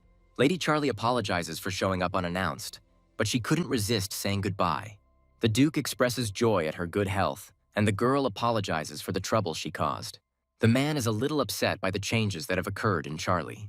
The girl immediately turns on her temperament, asking whether she should behave as before. The Duke likes her better this way and invites Charlie to go with them. The girl refuses because she made a promise to Cox's wife to visit their nest. Rushing towards Joshua, Charlie says she needs to tell him something. The boy is not happy about this. He mentally wonders what this time. The girl asks the Count not to worry because she just wants to give him something. Handing the medallion to the Duke's son, Charlie involuntarily provokes a question from his interlocutor. The item belongs to the Font family, and the girl asks Joshua to visit them in Acadia. Cox screams hysterically, after which the chatterbox says that the lady cannot give up the medallion. Joshua asks his interlocutor what she is trying to say or show by this. She asks to consider this gesture as an invitation, repeating the words said earlier. The knights discuss Charlie's gesture, assuming that the girl is interested in the young master. Babylon is mentioned briefly, but it all boils down to a love letter to a young lady. Joe understands that if he refuses publicly, rumors will quickly spread. The girl, meanwhile, asks her not to embarrass her, saying that she wants to apologize for her earlier rudeness. Seeing the lady's tears, Joshua immediately snatches the medallion, agreeing out of desperation. He says, as if nothing had happened, that it is time to move on, as they have a long journey ahead of them. The Duke asks if he can join his son later, and the girl unequivocally confirms. The man says goodbye to her and Cox until they meet again, and the other man wishes the same. Armstrong, who had been interrupted earlier, repeats his order again, bringing the event to its logical conclusion. Taking up his cry, all those gathered raise their swords, praising the Duke. The latter mentally assumes that the son does not know what it means to receive a medallion from a noblewoman. The Emperor is informed that the Duke and his son are expected to arrive in the capital soon. Caesar's recommendation for Joshua to join the Imperial Order was rejected. Marcus can't believe that this boy refused to join the most powerful order. The Emperor begins to understand that this child has a very good appetite and self-esteem. He assumes that the boy wants global power, but his interlocutor doesn't think so. The letter stated that the boy followed the Emperor's orders without recognizing anyone else. The man laughs, repeating his subordinate's words and asking him a question that interests him. Marcus can't wait to see this boy compete against the best order on the continent. 4 days later, they stand in front of the dwelling that the Duke has prepared for his son. Lucia can't believe it and asks if they can really live in this place. Cain knows him. He was in this place with the Duke when he was still studying at the academy. Joshua is puzzled by this, because to do something like this, you would need to have a very close relationship with the Duke. The boy begins to form theories, but comes to the conclusion that they are now on the same page. Cain explains that he was brought here once for training, away from prying eyes. Lucia invites her son to take a look around, and he accepts the invitation without complaint. The security in this place is terrible, but the good thing is that there is almost no one with them. While the mother admires her, the son thinks that it will be impractical for Cain to protect her alone. Joshua warns the knight that he needs to step away for a while. He clarifies, Cain is worried that the boy might get lost, but he reassures the boy. The knight assumes that the gentleman is simply going to look around and then return. Looking at the familiar sign, Joe remembers that this place has remained unchanged over the years. He wonders what the people inside will think about the boy who came in. A guy came up and offered to help the lost child return from where he came. He replies that he came for a red coin buried at the bottom of Lake Rainulf. The guy is surprised because he didn't expect to hear something like that from a boy. Pulling himself together, he asks to follow him, promising to take him where he needs to go. Joshua is overjoyed that he has come to the right place, because he really needs an informant. He believes that the person walking in front of him is ideal for this role. When they enter the required establishment, they head straight for the pouring beer. A familiar stranger approaches Ryan, saying that he is registered. Joe is sure he's curious about why the baby has come to them, but the rules are absolute. While he is thinking about what is so good about informants, he is invited. When the valve opens, the cute guy tells the inspector that it is him. When the door closes behind them, the informant begins to move his hands along the floor. Noting the impregnability of the security, Joshua is convinced that there is nothing to worry about. Trust is the foundation of a business like this, so Joshua doesn't worry about data privacy. The guy asks the boy to be careful, as it is easy to trip in the darkness. They walk down the corridor in silence for a while, each thinking about something of their own. As they round the bend, a man appears before the marchers. He respectfully greets his colleague, who informs him that they have a customer. Having said that everything will be done now, the man opens the door behind him. Joshua deduces that this guy is in a higher position than he appeared to be. The same thing informs that they have arrived. The boy is no longer surprised by the next door. Promising that this is the last one, Joshua is asked to go to the third room. When he does this, the man politely asks the boy to take the assigned seat. Looking around, Joshua guesses that information is being transmitted through this hole. The young man does not leave, asking what exactly the young gentleman wants to know. Joshua says he finds it funny that the branch manager is in charge of servicing these types of people. The guy remarks that he is well informed and asks why he considers him a leader. Joshua begins to philosophize about how the system of such organizations works. He says ordinary informants do not know the identities of the leaders, but observing the behavior of the people he met along the way, the boy came to the appropriate conclusion. The interlocutor admits that he thought the rumors were an exaggeration, but it turned out to be the opposite. And this guy calls the boy sitting opposite him by his full name. He remains calm, noticing that his interlocutor knows him very well. The guy says that if he didn't know this, he wouldn't dare call himself an expert in his field. These words are ambiguous for the boy, because the informant could sell information about him. Introducing himself, Zero asks the client not to worry about what he is currently thinking about. Joshua asks about the level of information. The interlocutor says that he will give him a compliment. When asked about the reason for such generosity, the boy is told that it is an investment in their future relationship. Joshua understands perfectly well that no one does anything for free. A certain fee will be required. He says he thought the name Zero meant the employee had zero-level information. The informant asks, amazed, how the client learned about such things. They apologize to Joshua, offering to ask for anything, and he takes advantage of the opportunity. The guy says that most of the things the client asks about are sent to the black market, but their organization, the Moon Door, will be able to obtain the required item within a week. Joshua thinks that he will find himself in a sticky situation if his interests are discovered. But if he sets up a distracting bait, he will be able to catch two birds with one stone. He speaks the words he has already spoken, adding that whoever finds the symbol will receive the door. Only a few members of the organization have this information. Zero is very shocked. Joshua says that if his request is fulfilled, he will find the required symbol within 3 years. Zero thinks that their organization has been searching for this symbolic thing for decades. First, he asks about the demands. Joe's condition is that information about him not be disclosed. He also wants the informant to tell him everything he knows about Drax leading Grace. He is again puzzled, asking whether his interlocutor means that very god of war. Joshua asks the informant what he thinks. Is this game worth the candle? For 2 months, the boy tried to regain his former strength through long training sessions, and also to make sure that Lucia moves to the estate belonging to Duke Agnes. It would be much easier to protect a woman from potential attackers there. After much persuasion, Lucia finally gave in, allowing her son to organize the transportation of the necessary items.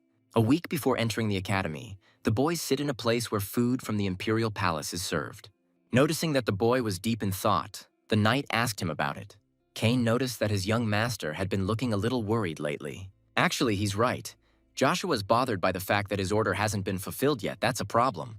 And just as he has time to think about it again, the young count is greeted by a familiar voice. Zero asks the boy how he is, and he hints at a long absence of news. The guy says the case was made a little more complicated by the people involved. Kane's gaze frightens the speaker, and he points this out openly as he greets the knight. Joshua asks his vassal not to worry. This man is his acquaintance. The boy asks how everything went. Zero says that he did everything perfectly, as he promised. It took time to track down the item because it passed through many hands. The guy says she is here. Joshua asks about the fee. The interlocutor asks to consider this a service because compared to the other order, this one is nothing. Unless, of course, there is a hidden power inside that they don't know about, which is, in principle, obvious. Joshua brazenly and completely shamelessly advises not to stick your nose where it doesn't belong. Zero says he will charge the fee another time, but informs that their organization works on prepayments. Joshua deduces that this guy, when the time comes, will ask for something quite big. Meanwhile, Zero himself leaves, saying that it's time for him to go. Orders won't fulfill themselves. Removing the lid, Joshua takes out a piece of parchment from inside and unfolds it. The Orbeez family was one of the most prestigious magical families just a decade ago. Even when magicians were treated with respect, this house went beyond the generally accepted boundaries. This happened because the eyes of the family defeated a knight close to the title of Master of Skills. The act attracted the attention of the Kingdom of Magicians, Terra, and the king personally visited the Orbeez. Joe believes that the Avalon Imperial family deliberately got rid of the nobles in their kingdom. Barren accent attracts attention, and the boy inadvertently says it out loud. Kane clarifies whether the gentleman means the Baron called the Night Trader. He is a very well-known figure in the lower classes and is said to control the black market. The knight also says that this man is the half-brother of Viscount Wig, whom Joshua knows. The boy thinks about this, but is distracted from his thoughts by a voice asking for the name. Fanzil politely notes that quite a lot of time has passed since their last meeting. The higher the rank of a nobleman, the closer his estate is to the Imperial Palace. However, on the outskirts of the capital, there is a very large and luxurious area. The reason why things are this way is because of the vast wealth that ignores status. And the person who owns all this is one of the most important figures in the lower classes. Baron Pryor asks what brings a potential interviewee to his shabby estate. He calls the man sitting leisurely in the chair Count Veron Chenvillas. He notes that the deadline for fulfilling Baron Pryor's promise has long since expired. The man starts to hesitate, saying something unintelligible, but under a piercing gaze he pulls himself together. Elves are extremely rare, so it's extremely difficult to get them. He asks for a little more time. Veron says he entrusted the case to Pryor precisely because he wanted to avoid such excuses. The man stutters and asks for forgiveness, and the Count gives him only 1 week to correct his mistake. Pryor is overjoyed, promising that with such a supply, he will certainly get the goods. The young man agrees, starting to say what will happen if the conditions are not met. In this case, Pryor will have to forget about the luxury he enjoys in the city. The man can't seem to even out his tone when he says he'll take this information into account. After watching his interlocutor before he disappeared, the man finally straightened up. He says that because this kid is always like this, he can't really show off his talent. The butler allows himself to carefully clarify whether 1 week will be enough. Pryor says he has to do it, no matter what it takes, or things will get bad. This cub is the son of one of the most influential people in the army, and more.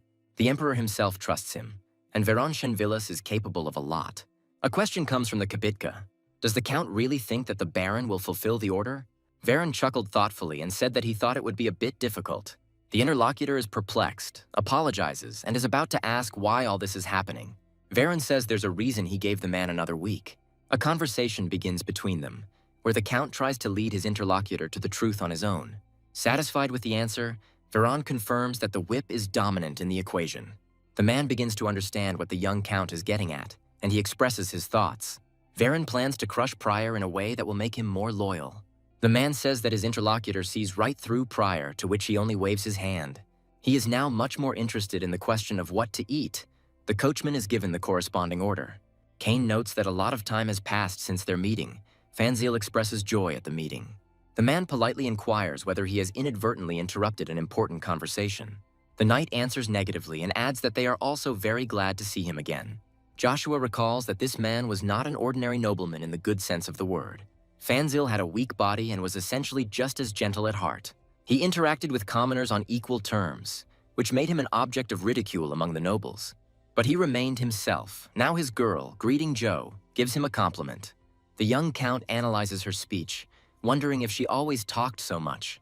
Meanwhile, the girl comes a little closer to him and addresses him by name, starting to get embarrassed. Verona's companion is unhappy with the visitors at this hour, but they assure him that the problem will be resolved. Count Veron, noticing Iselin among those present, orders the girl to stop. His gaze changes as he begins to take in her whole appearance, briefly but carefully. The young nobleman expresses annoyance at not having noticed such a beautiful lady earlier. He asks if this is her first time here, and he is interested in what family this girl belongs to. The companion tells Iselin to show respect when introducing the eldest heir of Villas. Kane's mind sinks, trying to understand what such an influential person is doing here. Fanzil apologizes for his daughter's rudeness, saying that it is an honor for him to meet Veron. He introduces himself formally, not forgetting to mention the county he owns. Veron finds him similar to the one mentioned. The companion confirms his beliefs. The young Count says that he did not expect an apology at all. He was outraged by the upbringing of this young lady, and he is not going to turn a blind eye to such an act, expecting an apology specifically from Iselin. Kane understands that it is precisely the young Count's pressure towards Rebrick that is disrespectful. Veron, meanwhile, loses his composure, addressing the girl directly, accusing her of being narrow-minded. Iselin gasps and starts babbling something unintelligible, but her interlocutor doesn't let her finish. He tells her to hurry immediately and show her deep respect to the Count. Joe is not going to watch this from the sidelines, saying that he finds it funny. He notes that Verona's father has something to worry about too, because his son is a reckless bastard. Count Villas cries out indignantly, asking what this degenerate just said. Asking how dare he, the man tells Joshua to first state his name. The boy notes that the consequences of a drawn sword can be quite dire, and he adds that there will be a heavy price to pay for such rash actions. The man freezes as soon as these words leave his interlocutor's lips. This menacing aura reaches out to him with its tentacles, trying to entwine and devour him. After following the trajectory of the energy, the man realizes that it is coming from the child standing opposite him. Verone asks Muck what he is doing. Is he really not able to teach some child a lesson? But that's not quite it. Joshua meanwhile introduces himself as Asher Fen Frederick. The opponent repeats someone else's name word by word, trying to remember who it is. Joe allows himself to stop thinking so hard, because now he will remember it forever. At the Lock Castle, an unknown person greets Ina, noting that they haven't seen each other for a long time. The girl responds to Fortress in kind, saying that he arrived faster than she expected. The interlocutor clarifies why he was called, assuming that something happened. Ina says that an extra variable has appeared, a monster from the Duchy of Agnes. Fortress assumes that this is Babylon, but the girl clears everything up by telling about her second son. The other person feels betrayed, asking why they weren't told about this earlier. Ina asks him to calm down, saying that very soon this will become known to everyone anyway. Fortress agrees with this, but not with the talk of peacetime. There is too much tension around. Most of the country's forces have been building up their power for a long time and are now quite large. Ordinary people think that everything is great, but in reality everything is far from rosy. Ina says the importance of masters in war cannot be overestimated. Analyzing her words, the interlocutor comes to the conclusion that information prevents war. He understands the girl's thoughts, but considers the appearance of the Duke's second son a significant problem. Ina asks him not to worry because she has plans for every eventuality. She says that everything will be fine for now and plans to immortalize her name. The big plus is that the girl is confident that she will be able to lure Joshua to their side. Varen says he has never heard of this family before, calling them backwoods people. Joshua doesn't take the insult, asking if it really matters. Varen says that not at all, because very soon this house will disappear from the face of the earth completely. He orders the one standing before him to bow down. Then perhaps he will be able to avoid death. Joshua responds with deliberate calm, deliberately stretching out his vowels when he mentions the comical nature of what is happening. The boy tells Mook to put this insolent fellow on his knees before him right now. He agrees to carry out the order, although he is still surprised by this child's thirst for blood. Of course he feels sorry for the boy, but the whims of the Villas family are not subject to objection. The fact that Joshua parries a punch with his bare hands causes general amazement. The boy, taking advantage of the moment, moves forward and with a precise movement launches an attack. Muck, not expecting this, starts coughing, but the place where he was hit makes breathing difficult. The boy can't believe that his subordinate was finished off so quickly. He knows perfectly well that Mook is level 3, which causes even more misunderstanding. Joe says he's not going to forgive him. Kids like that learn their lesson after being punished. Varen demands that he state his name, and he willingly repeats what he has already said. The boy advises not to joke with him. He knows perfectly well that such a house does not exist. He starts to boast about his family's status, but is interrupted literally mid-sentence. The impact is so strong that the count flies back several meters. Approaching him, Joshua says that this is not the end, because everything is just beginning. Lifting his opponent by the scruff of the neck, Count Agnes asks where all the grandeur has gone. Saying it would be problematic if Varen passed out like that, Joe tells him to wake up. The man, thrusting his sword nearby, asks the master sitting on him to stop. He admits that they have shown him great disrespect and begs the Count for mercy. In Mook's mind, he suspects that this boy's family may be deliberately hiding from the world. Joe recalls his words that if a knight draws his sword, he must bear responsibility. Besides, he's not so magnanimous as to be nice to his enemies. The man tenses, afraid that the boy is seriously going to go through with it. He decides to take extreme measures, asking for mercy just this once. Muck is even ready to give up his hand and renounce his knighthood, if only his lord would be spared. Joshua is touched by this man's self-sacrifice. It is worth a lot. He remembers that in his past life there were such people, and that person's actions will make him feel emotional. But Joshua says he is not so magnanimous as to show mercy to his enemies. Contrary to Mook's fears, the boy does not harm his master. Instead, he takes the family ring, offering to pick it up later if needed. If not, or you don't have the courage, Joshua will sell it on the black market. Kane says that he didn't think the gentleman was so hot-tempered, but he just brushes it off. A friendly conversation begins between them, and Fanzel considers what he saw to be truly incredible. Iceland turns to her father, who clarifies what she wants to tell him. The girl shakes her head and runs away to her father's surprised exclamation. But the man does not pursue his daughter, noting that there are more important things to do now. Turning to Sir Mook, he says that he will take him to the nearest doctor. The praise to a higher power is interrupted by the indignant cry of a boy. Trying to understand what is happening, the monks turn in amazement towards the voice. Verone screams, telling him to look at what this bastard did to his beautiful face. The boy tells Mook to bring this bastard here no matter how, right now.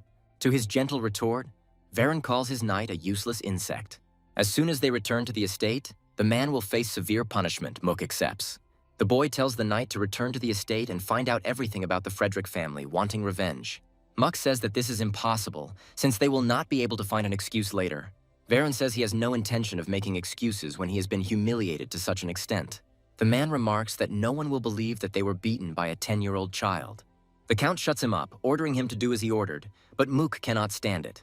Interrupting Verona, he reminds him that these are incredibly important things. For nobles, honor is of great importance. It is no different from the rest of the family. If the Marquis hears about this, punishments for a few people alone will not be enough. Varen suggests doing the same as before, getting rid of all witnesses. He thinks that Mook was afraid of Rebrakov, and he reminds him of that very piece of evidence.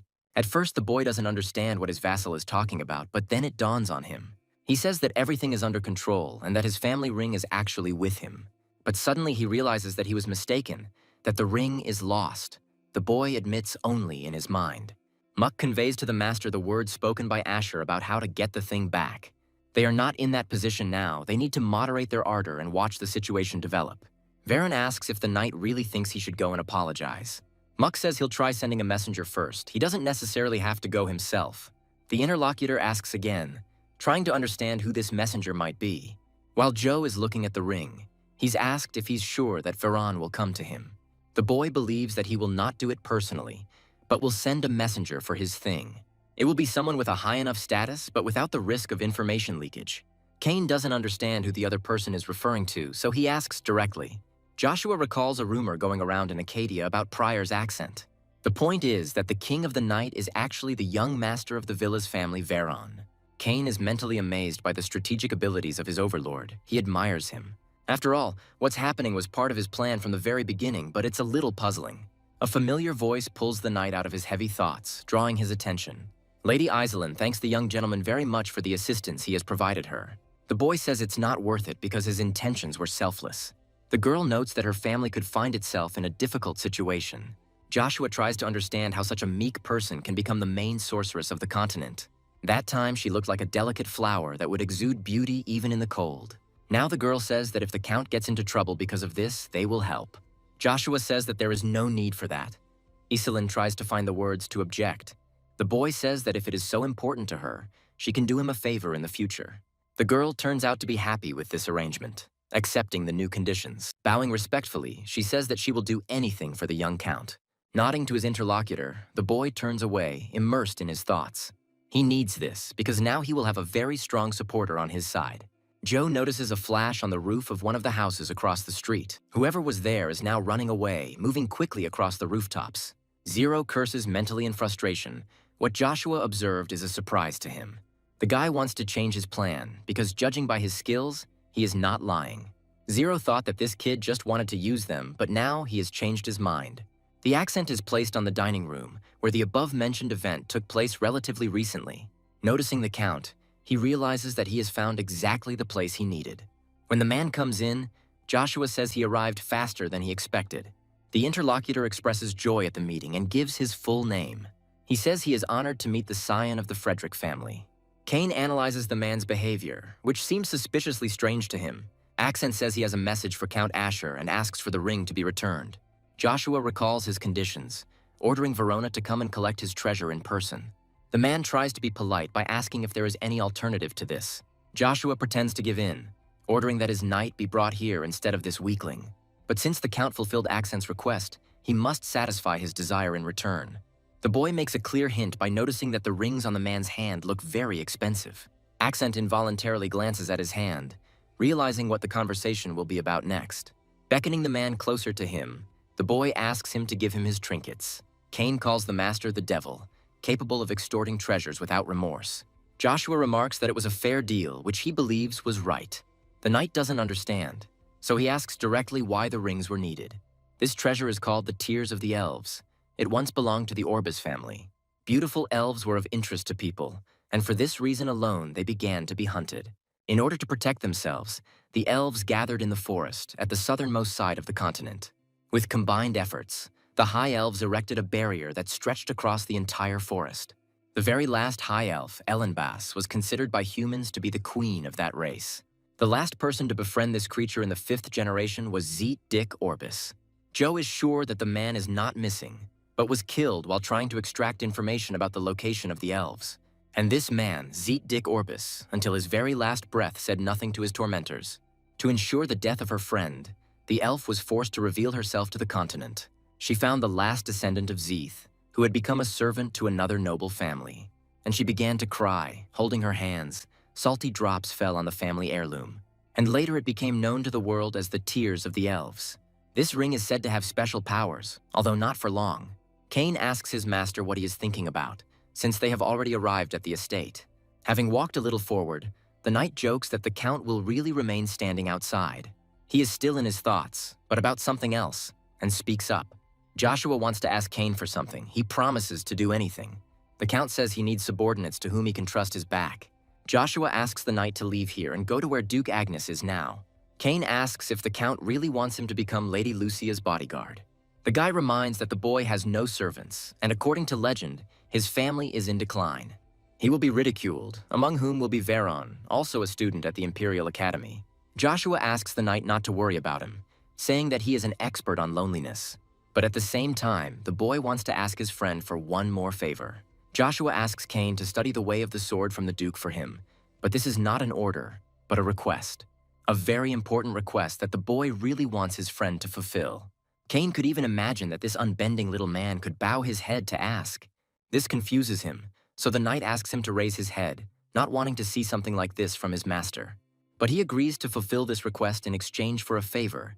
Cain also wants to ask Joshua. He agrees, asking what the request addressed to the count himself will be. Cain asks his master to make sure that he bows his head only before him. Joshua is even flattered deep down, so he easily swears an oath on his name. Cain says that in that case he is entirely at his disposal. In the very center of the vast continent of Grand, surrounded, stands an ivory tower. It is not only a sanctuary, but also the pride of the magicians, called the Magic Tower. Scratching his beard, he speaks of the master of the red flame and the void. Jan Dan Para, the head of the Magic Tower, asks why the 3 are missing. Jaqen says that 2 of them don't want to stay in one place, and the 3rd is busy with important matters. In that case, John is going to start the 27th meeting without this trinity. The main theme today will be the stone known as the Primordial. Laughter is heard nearby. Theta, the Storm Master, notes that getting straight to the point isn't the old man's strong point. Jaqen asks Storm to mind his manners. They are at a meeting after all. Ian expresses surprise at Teta's visit, as usually there is no trace of him. This time the reason is really serious, and besides, he is interested in Magma's question. Jaqen says that it wasn't just her who disappeared. The same fate befell Bronto. The interlocutor is indignant, and the old man remarks that he himself is hearing about this for the first time. Elisha, the master of ice, suggests that the crystals were taken without even knowing their true nature. However, if this is not the case, then the problem that has arisen is truly serious. Ian says he has an idea who took Magma, but he doesn't know anything about Bronto. Teta laughs, saying that now it dawns on him why lightning left so suddenly. Jacques says he has an idea of who could have taken Bronto. It's enough to analyze the rumors. He heard that a magic swordsman had appeared near the crystal's location. Those present ask questions in sync, trying to find out more about it. The woman, puzzled, asks if it is possible that this is the one she is thinking of. Jaqen doesn't think so, because this magical swordsman is only 9 years old. Those present, stunned by this turn of events, ask incredulously about his age. Jan asks them to calm down because nothing is yet completely known. They need to wait for lightning. The old man orders Jaqen to keep an eye on whoever took on Magma. Elisha asks if he can be the successor to the same one, unable to imagine another. When asked to calm down, the woman flares up, believing that something like this cannot be ignored. Jacques believes that they are not connected in any way, because the subject of these rumors is Arden's son. Theta gets angry, asking Mr. Earth to inform him of such things in advance. Slamming his hand on the table, the leader calls for silence, repeating what has already been said. They don't have reliable information, so it's wiser to continue monitoring the situation. When the old man says that that's all for today and they can go their separate ways, he gets mixed looks. When he is alone, he laughs, trying to understand whether good or bad changes are coming. The light that is coming out has an unusual origin. It is magical. While his master casts his spell, the knight, groaning from the effort, tries to stay on his feet. The spell the boy is reading is unfamiliar to the blonde, as it is an ancient language. Kane knows it's called the language of runes and wonders how Joshua knows it. Fascinated by the ring, the knight increasingly believes his master to be a magical swordsman. As the object falls weightlessly downwards, Kane hurries to his owner. He asks if everything is okay with him, and he responds with calm agreement. Kane wonders which high elf blessed this ring, since it requires the runic language. Joshua briefly brings his knight up to speed, wishing he knew more. In a serious tone, Kane says that he has a request for his overlord. He, observing all the rules of decency, asks Joshua for the tears of the elves. The boy says that men cannot use this item. Kane is a little puzzled, but a guess soon occurs to him. Joshua answers his question by saying that he is going to give the ring to his mother. Placing his hand on the crystal ball, Fortress mentally pronounces the words necessary for activation. Bowing his head respectfully, he greets his master with respect. He says that he couldn't even imagine that Zero was going to contact him so suddenly. And he asks if it's because of that special child. The answer turns out to be positive. The guy starts talking about how calling him simply special is a bit incorrect. The interlocutor clarifies whether he is aware that the magic tower has begun searching for Joshua. Zero is stunned and asks to repeat it. He can't believe that the tower took on the matter. The interlocutor is convinced that the guy did not know this and finds it necessary to clarify everything. He says that what's truly important now isn't the source crystal or even the seeker Joshua. What's important at the moment is that everything is centered around this boy. The guy thinks about these words, and gradually the meaning begins to dawn on him. The interlocutor says that he would like to go to Acadia personally, but unfortunately he cannot. He talks about the red coin, and Zero promises to get it at any cost. The interlocutor accepts these words, saying that he trusts this guy.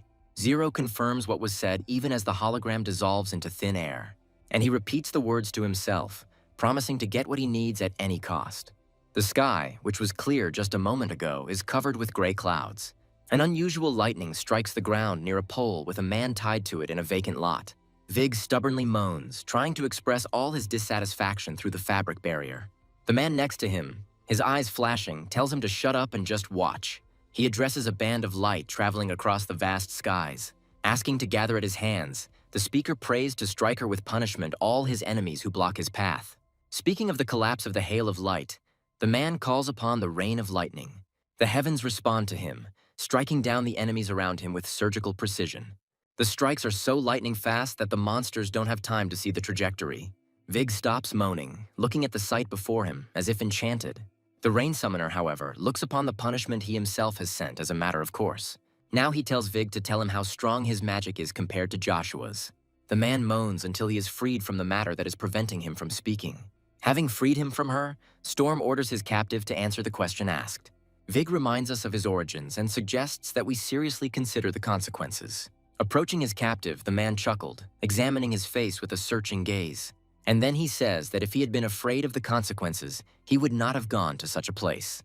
The man gives in, saying that in terms of power, Storm's magic is definitely stronger than the boy's.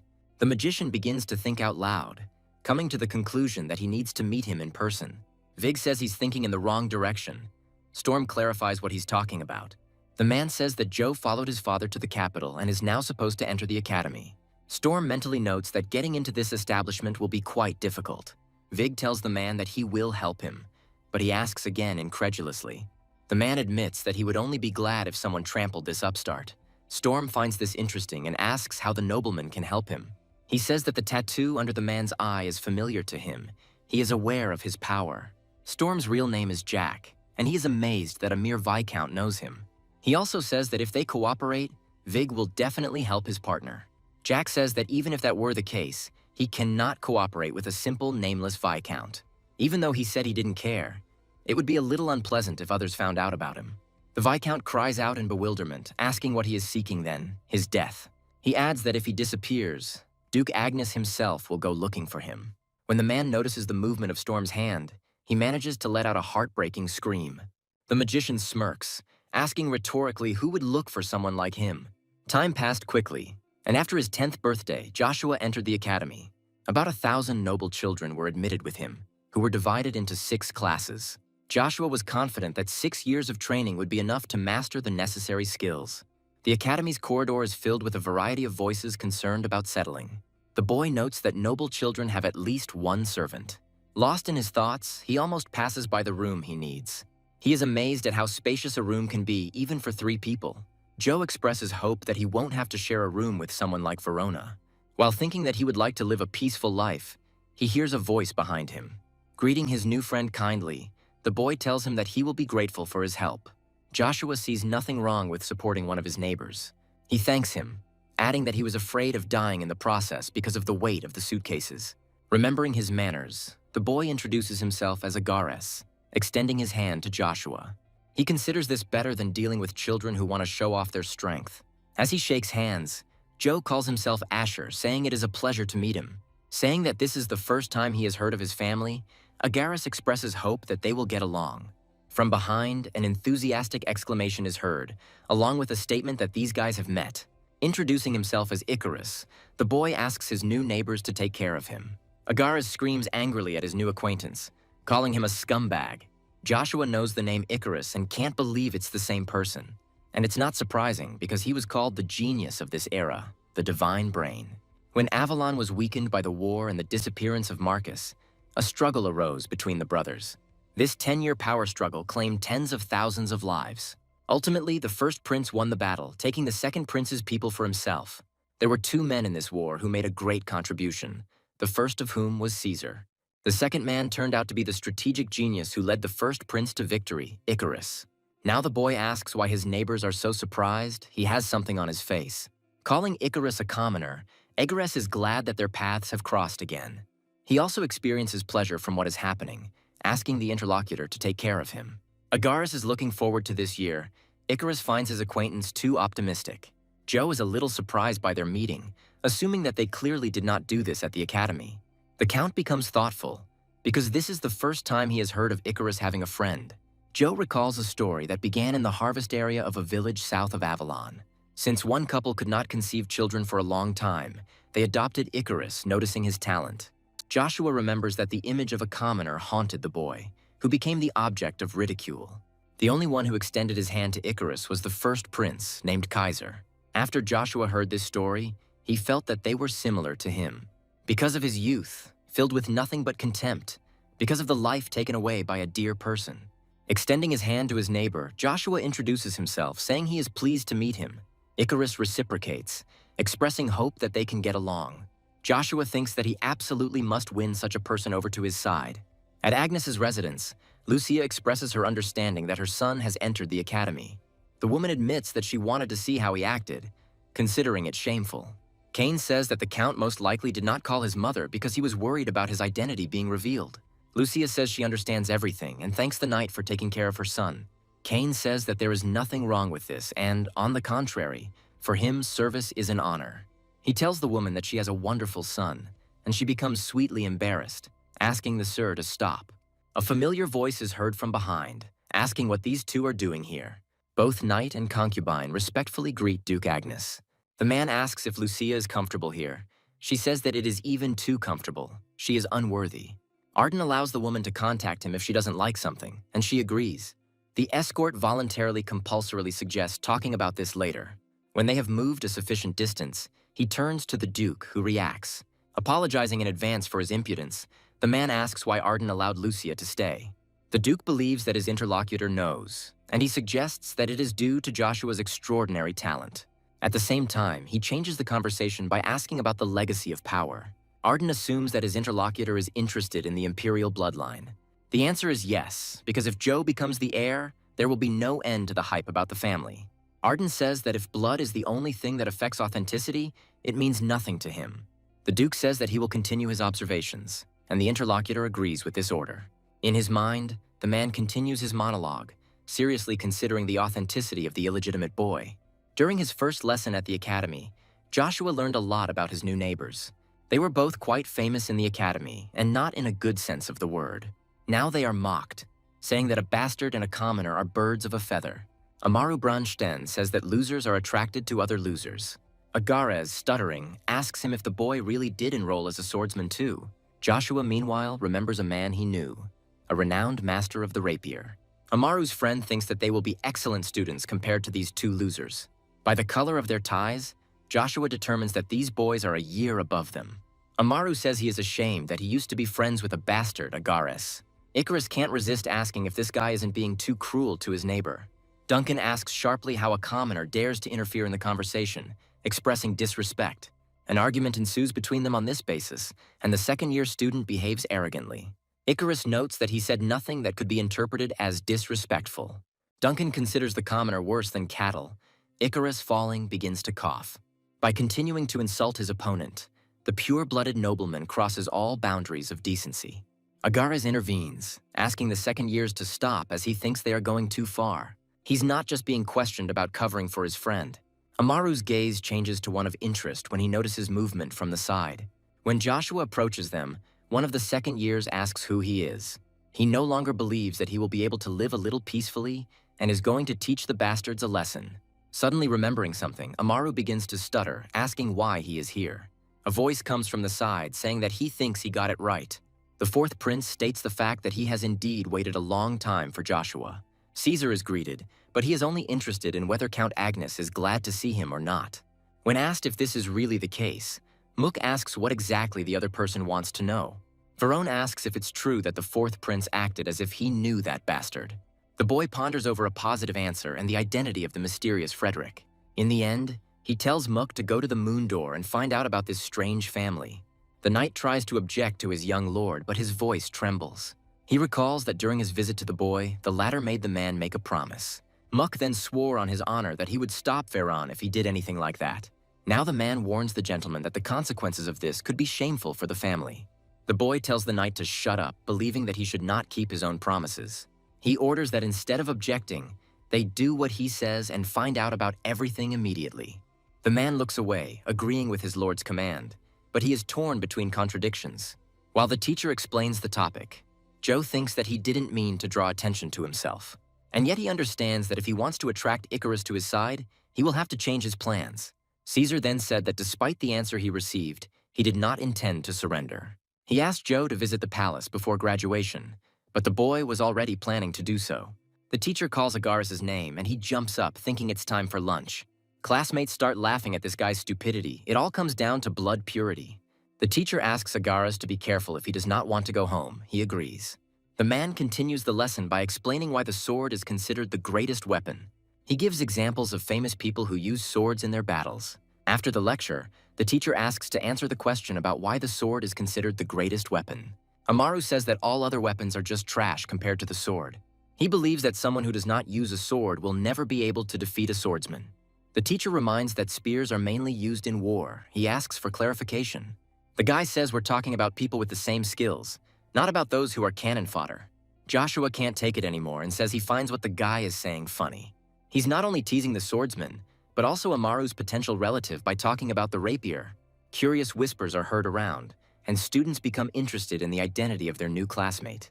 Amaru tells him to repeat what he just said about the rapier being called complete trash. The teacher warns against fighting, but the boy says he can't ignore the insult to his family. Joshua points out that Amaru himself has insulted people who use weapons other than the rapier. The blonde believes his words are true and offers a duel if his opponent is sure of the opposite.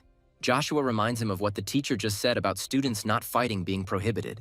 Amaru provokes the boy by saying that he thought he was something more. Joshua explains that he doesn't want to break the rules, suggesting that they duel in the sparring room. Amaru agrees that this is possible. Besides, they have sword lessons tomorrow. He asks the teacher to allow this sparring, and then the disputes on this basis will stop. The man thinks that this year will be difficult because of the Sten family and this child. In the end, the students manage to get permission, but the use of real swords in sparring is prohibited. Amaru can already look forward to breaking this upstart's bones with his wooden sword. And although he doesn't know what connects them with the fourth prince, he promises to destroy Joshua. This boy, grinning smugly, is thinking about the same thing because it will be funny. The roommate asks if Joe is completely crazy, calling the rapier trash in front of the Sten offspring. Amaru is not one to tolerate such humiliation. He will try to harm his opponent. Joshua is even a little surprised, telling Agares that he thought he was a carefree guy.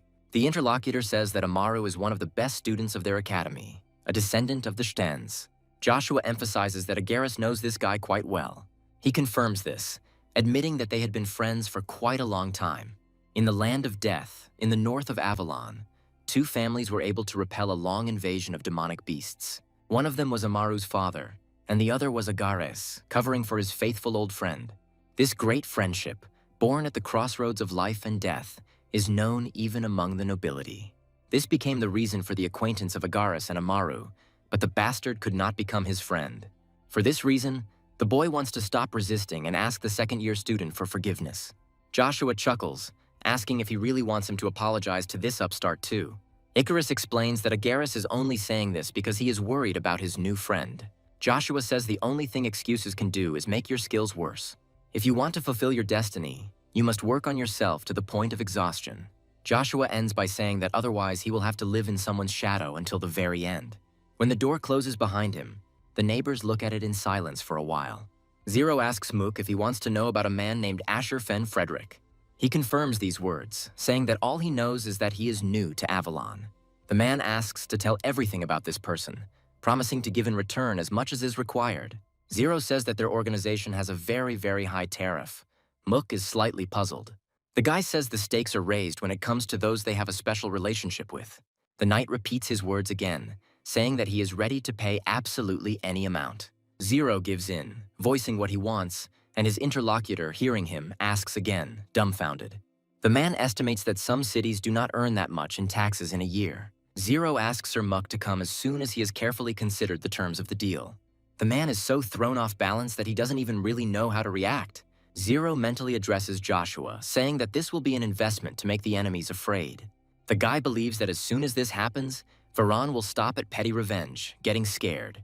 He wants his partner not to worry and to find the red coin for them as soon as possible. According to the Academy's rules, they allow students to go wherever they want after classes are over. This allows Joshua to focus on regaining the strength he has lost. The boy does all this in the mansion that Duke Agnes prepared for him. The divine and demonic energies in his body are in constant turmoil, unable to combine. Joshua intends to synchronize and stabilize the mana using Bronto's power. An attempt to obtain even more energy by feeding it with mana ends in an explosion. The boy hisses from the bright light, forced to close his eyes to avoid burning his hands. It's not a good idea because the very next moment Joshua is thrown back by a splash of water. Hitting his head on a rock, the boy loses consciousness and falls into a black abyss. After a while, he forces himself to open his aching eyes. As Joshua lifts himself off the rock he hits, he winces in pain and gasps. He understands not only that he has lost consciousness, but also that he cannot yet fully control his power. And yet the boy cannot deny the fact that control is already much better for him. As Joshua prepares to repeat the exercise, he suddenly realizes that the workout is missing a crucial component. The attempt to find Rugia does not lead to the desired result, which raises a number of questions. The boy's torment is stopped by a voice forcing him to stop, calling him an idiot. The twisting stream of energy turns out to be familiar to the Duke's son. The boy remembers that it is called subspace magic, and the voice continues to speak. Saying that his stupidity knows no bounds, he asks how Joshua could have overslept in such a dangerous place. When the boy asks who he is, the interlocutor introduces himself as the greatest Lord Rugia. Joe finds out that he slept for 3 days, during which the spear's essence protected him, which is puzzling. He recalls that the same thing happened earlier when he reached the 3rd level. The difference is that Rugia's form has changed, and he now appears as a child. But the entity says that this is not important now. Joshua clarifies what it means. Rugia suggests that before getting to know the enemy, you should get to know yourself, because you are not in a perfect state. The entity asks Joshua if he wants to get some information from him, and he asks again. Rugia says that the origin crystal has more than just elemental power. The truth is deeper. The interlocutor invites the boy to think about the unique powers of each source crystal. And after that, he advises trying to think about what kind of power Bronto has.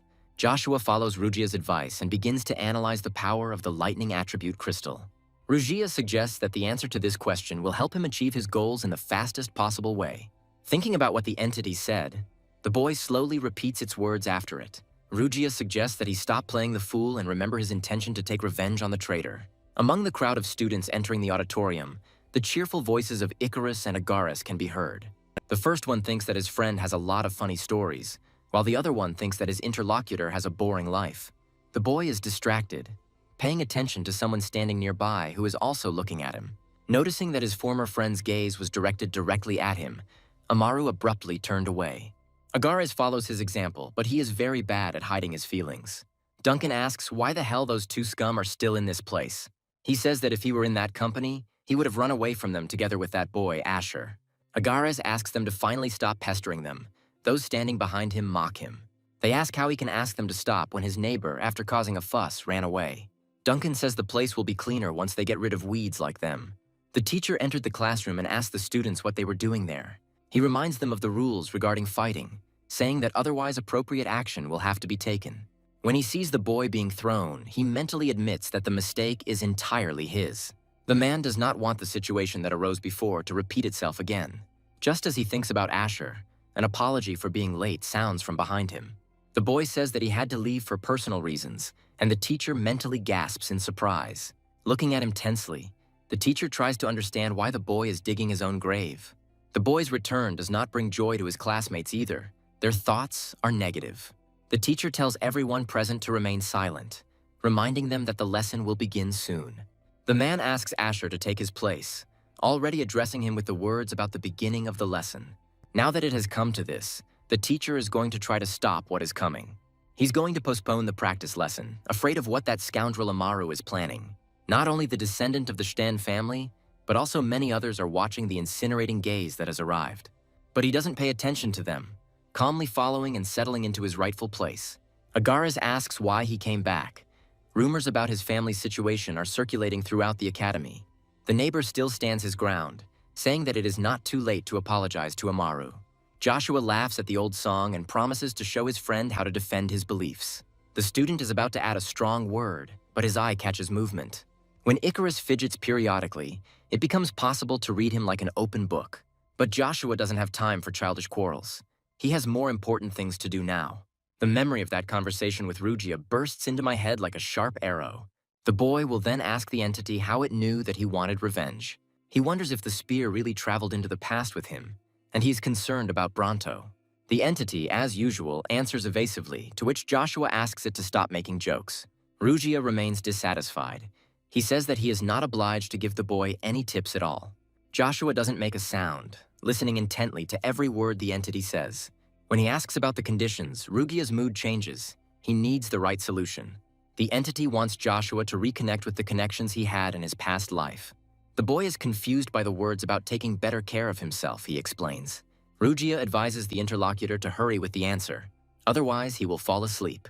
Joshua understands that in this case he cannot think for long, so he agrees. The contract with divine artifacts has special power, so the entity gives a hint. Bronto's power is not prediction at all. That prophetic dream has a different kind of power. In short, Joshua saw this because of one of the two powers that lay dormant within him, the divine. When the boy asks again, Rugia says that this divine power is God's. Rumor has it that a connection is established between the priests and the god in the days leading up to danger. Joshua's dream represents something similar, but the subjugation of the second force is also important. If this succeeds, no man will be able to stand against Joshua von Agnes. And most important of all is the origin crystal, Bronto's true power. And it lies in growth. The boy thinks about the true meaning of this word. Amaru asks the teacher if he is really going to go back on his promise. The man pretends not to understand what he is talking about, asking what the student means. The boy reminds the teacher that he approved of the sparring between him and Asher. The blonde man says that if this is canceled, the insult will affect his entire family. The man himself understands the consequences perfectly well, but he desperately thinks about how to get around it all. Amaru says he's not going to let Joe get away with this. He's going to take advantage of this opportunity. The opponent says that they are thinking about the same thing. He also did not intend to ignore the situation. Adding fuel to the fire, Joshua promises to show his opponent how useless the rapier is. Students run down the hallway telling the uninitiated to move aside. They don't want to miss the fight. They are interested in why this newcomer has returned, because they are sure that he will get his due. The training room was already filled with those who like to judge a person by their appearance. Icarus offers to apologize to Amaru. Joshua is amazed by his friend's persistence. The fair-haired man believes that either the Count will not win, or the enemy's family will not let it go. Joshua, grinning, says that then he will have to defeat each of them. Although the boy is silent, it is clear from his look that he thinks his roommate is crazy. Reading his thoughts, Joshua suggests making a bet. Icarus asks about the stake. The young duelist proposes that both sides bet one wish. Icarus is unclear about his interlocutor's intentions. He just wants to stop this sparring. When asked why he puts his wish on the line, Joe replies that he never thinks about such things. Specifically, the young count never thinks that he might lose to someone like Amaru. The rage reflected on his face is also in his thoughts. The blonde is confident of his victory. The teacher asks Icarus to give up trying, to delay the sparring, and they will not be able to do it any further. As he leaves, the boy advises Asura to value himself more because he cannot handle such responsibility alone. Joshua thinks something has happened to his neighbor, as he has never heard anything like this from him before. The teacher, acting as referee, declares the duel to begin, calling out the names of both opponents. As Amaru takes his stance, he is supported by a roar of approval. The duelist's face is distorted by a grimace, and those present also fill the hall with bewildered exclamations. They don't understand why Joshua closes his eyes. They suggest that he just give up. Even though the count has reached the third stage, he does not intend to use this power to defeat Amaru. Instead, he wants to win using only a spear, because nothing is more important than the basics. Now Joshua sees the paths he is accustomed to and believes that he can achieve more in this life. Amaru asks his opponent if there is a limit to his arrogance, since there is no excuse for it. The boy, in all seriousness, declares that he does not intend to allow such treatment. Calm as water in a calm sea, Joshua says that he is satisfied with this attitude of his opponent. It literally takes one move for him to deprive his opponent of his advantage. Amaru gasps in disbelief, unable to believe his eyes. They are not the only ones here because the very next moment the boy falls to the floor unconscious. Those present cannot believe their eyes, nor can they believe that everything ended so suddenly. The referee is no less amazed than they are, as he has never seen such an outcome in a student fight before. Ina lets out a frustrated sigh, saying that Joshua isn't going in the right direction. Icarus wonders in his mind why this girl called Asher Joshua von Agnes, and the winner gets the satisfaction of finally being able to master extreme speed. He could only dream of the enlightenment of the 6th stage of magical spear mastery in the past. Ina's voice is heard in the girls' dormitory at Avalon Academy. The girl thought that he would live a quiet life, but he made such a fuss. The man who appeared in the ball greets Ina, to which she calls him father. She asks why he doesn't answer, whether there are problems in the kingdom. The man answers negatively. The girl achieves her goal. Her interlocutor tells her about the murder of Viscount Vig by storm. Ina tenses up as she asks questions about the magic tower, fearing they've been exposed. The man puts forward a theory that Joshua has obtained the thing that the members of the magic tower are looking for. He reminds them that if attention is paid to them, their plans will disappear into oblivion. The girl shares that Joshua started causing problems as soon as he came to the academy. The man finds this funny and assumes that the Duchy will replace the heir with him. Ina doesn't understand how it's possible to replace a legitimate heir with a bastard, her father explains to her. The man asks if Duke Agnes would not prefer his own child to someone else's. The man sitting in front of Joe notices that a lot of time has passed since the head of the Fredericks disappeared, and they were not known for their military service. So the question arises, who is this boy? Joshua stands his ground, under a piercing gaze, saying that his name is Asher Fen Frederick. The man looks at him for a while longer, then gives in and stands up. He says that such cases have occurred, and he doesn't care at all what the boy is up to. Only such changes are undesirable because Amaru was from the Sten family. What Joshua said to him could have been regarded as an ordinary childish quarrel. The young count says that he will take full responsibility for this incident. The teacher says that around this time last year, someone else thought the same thing.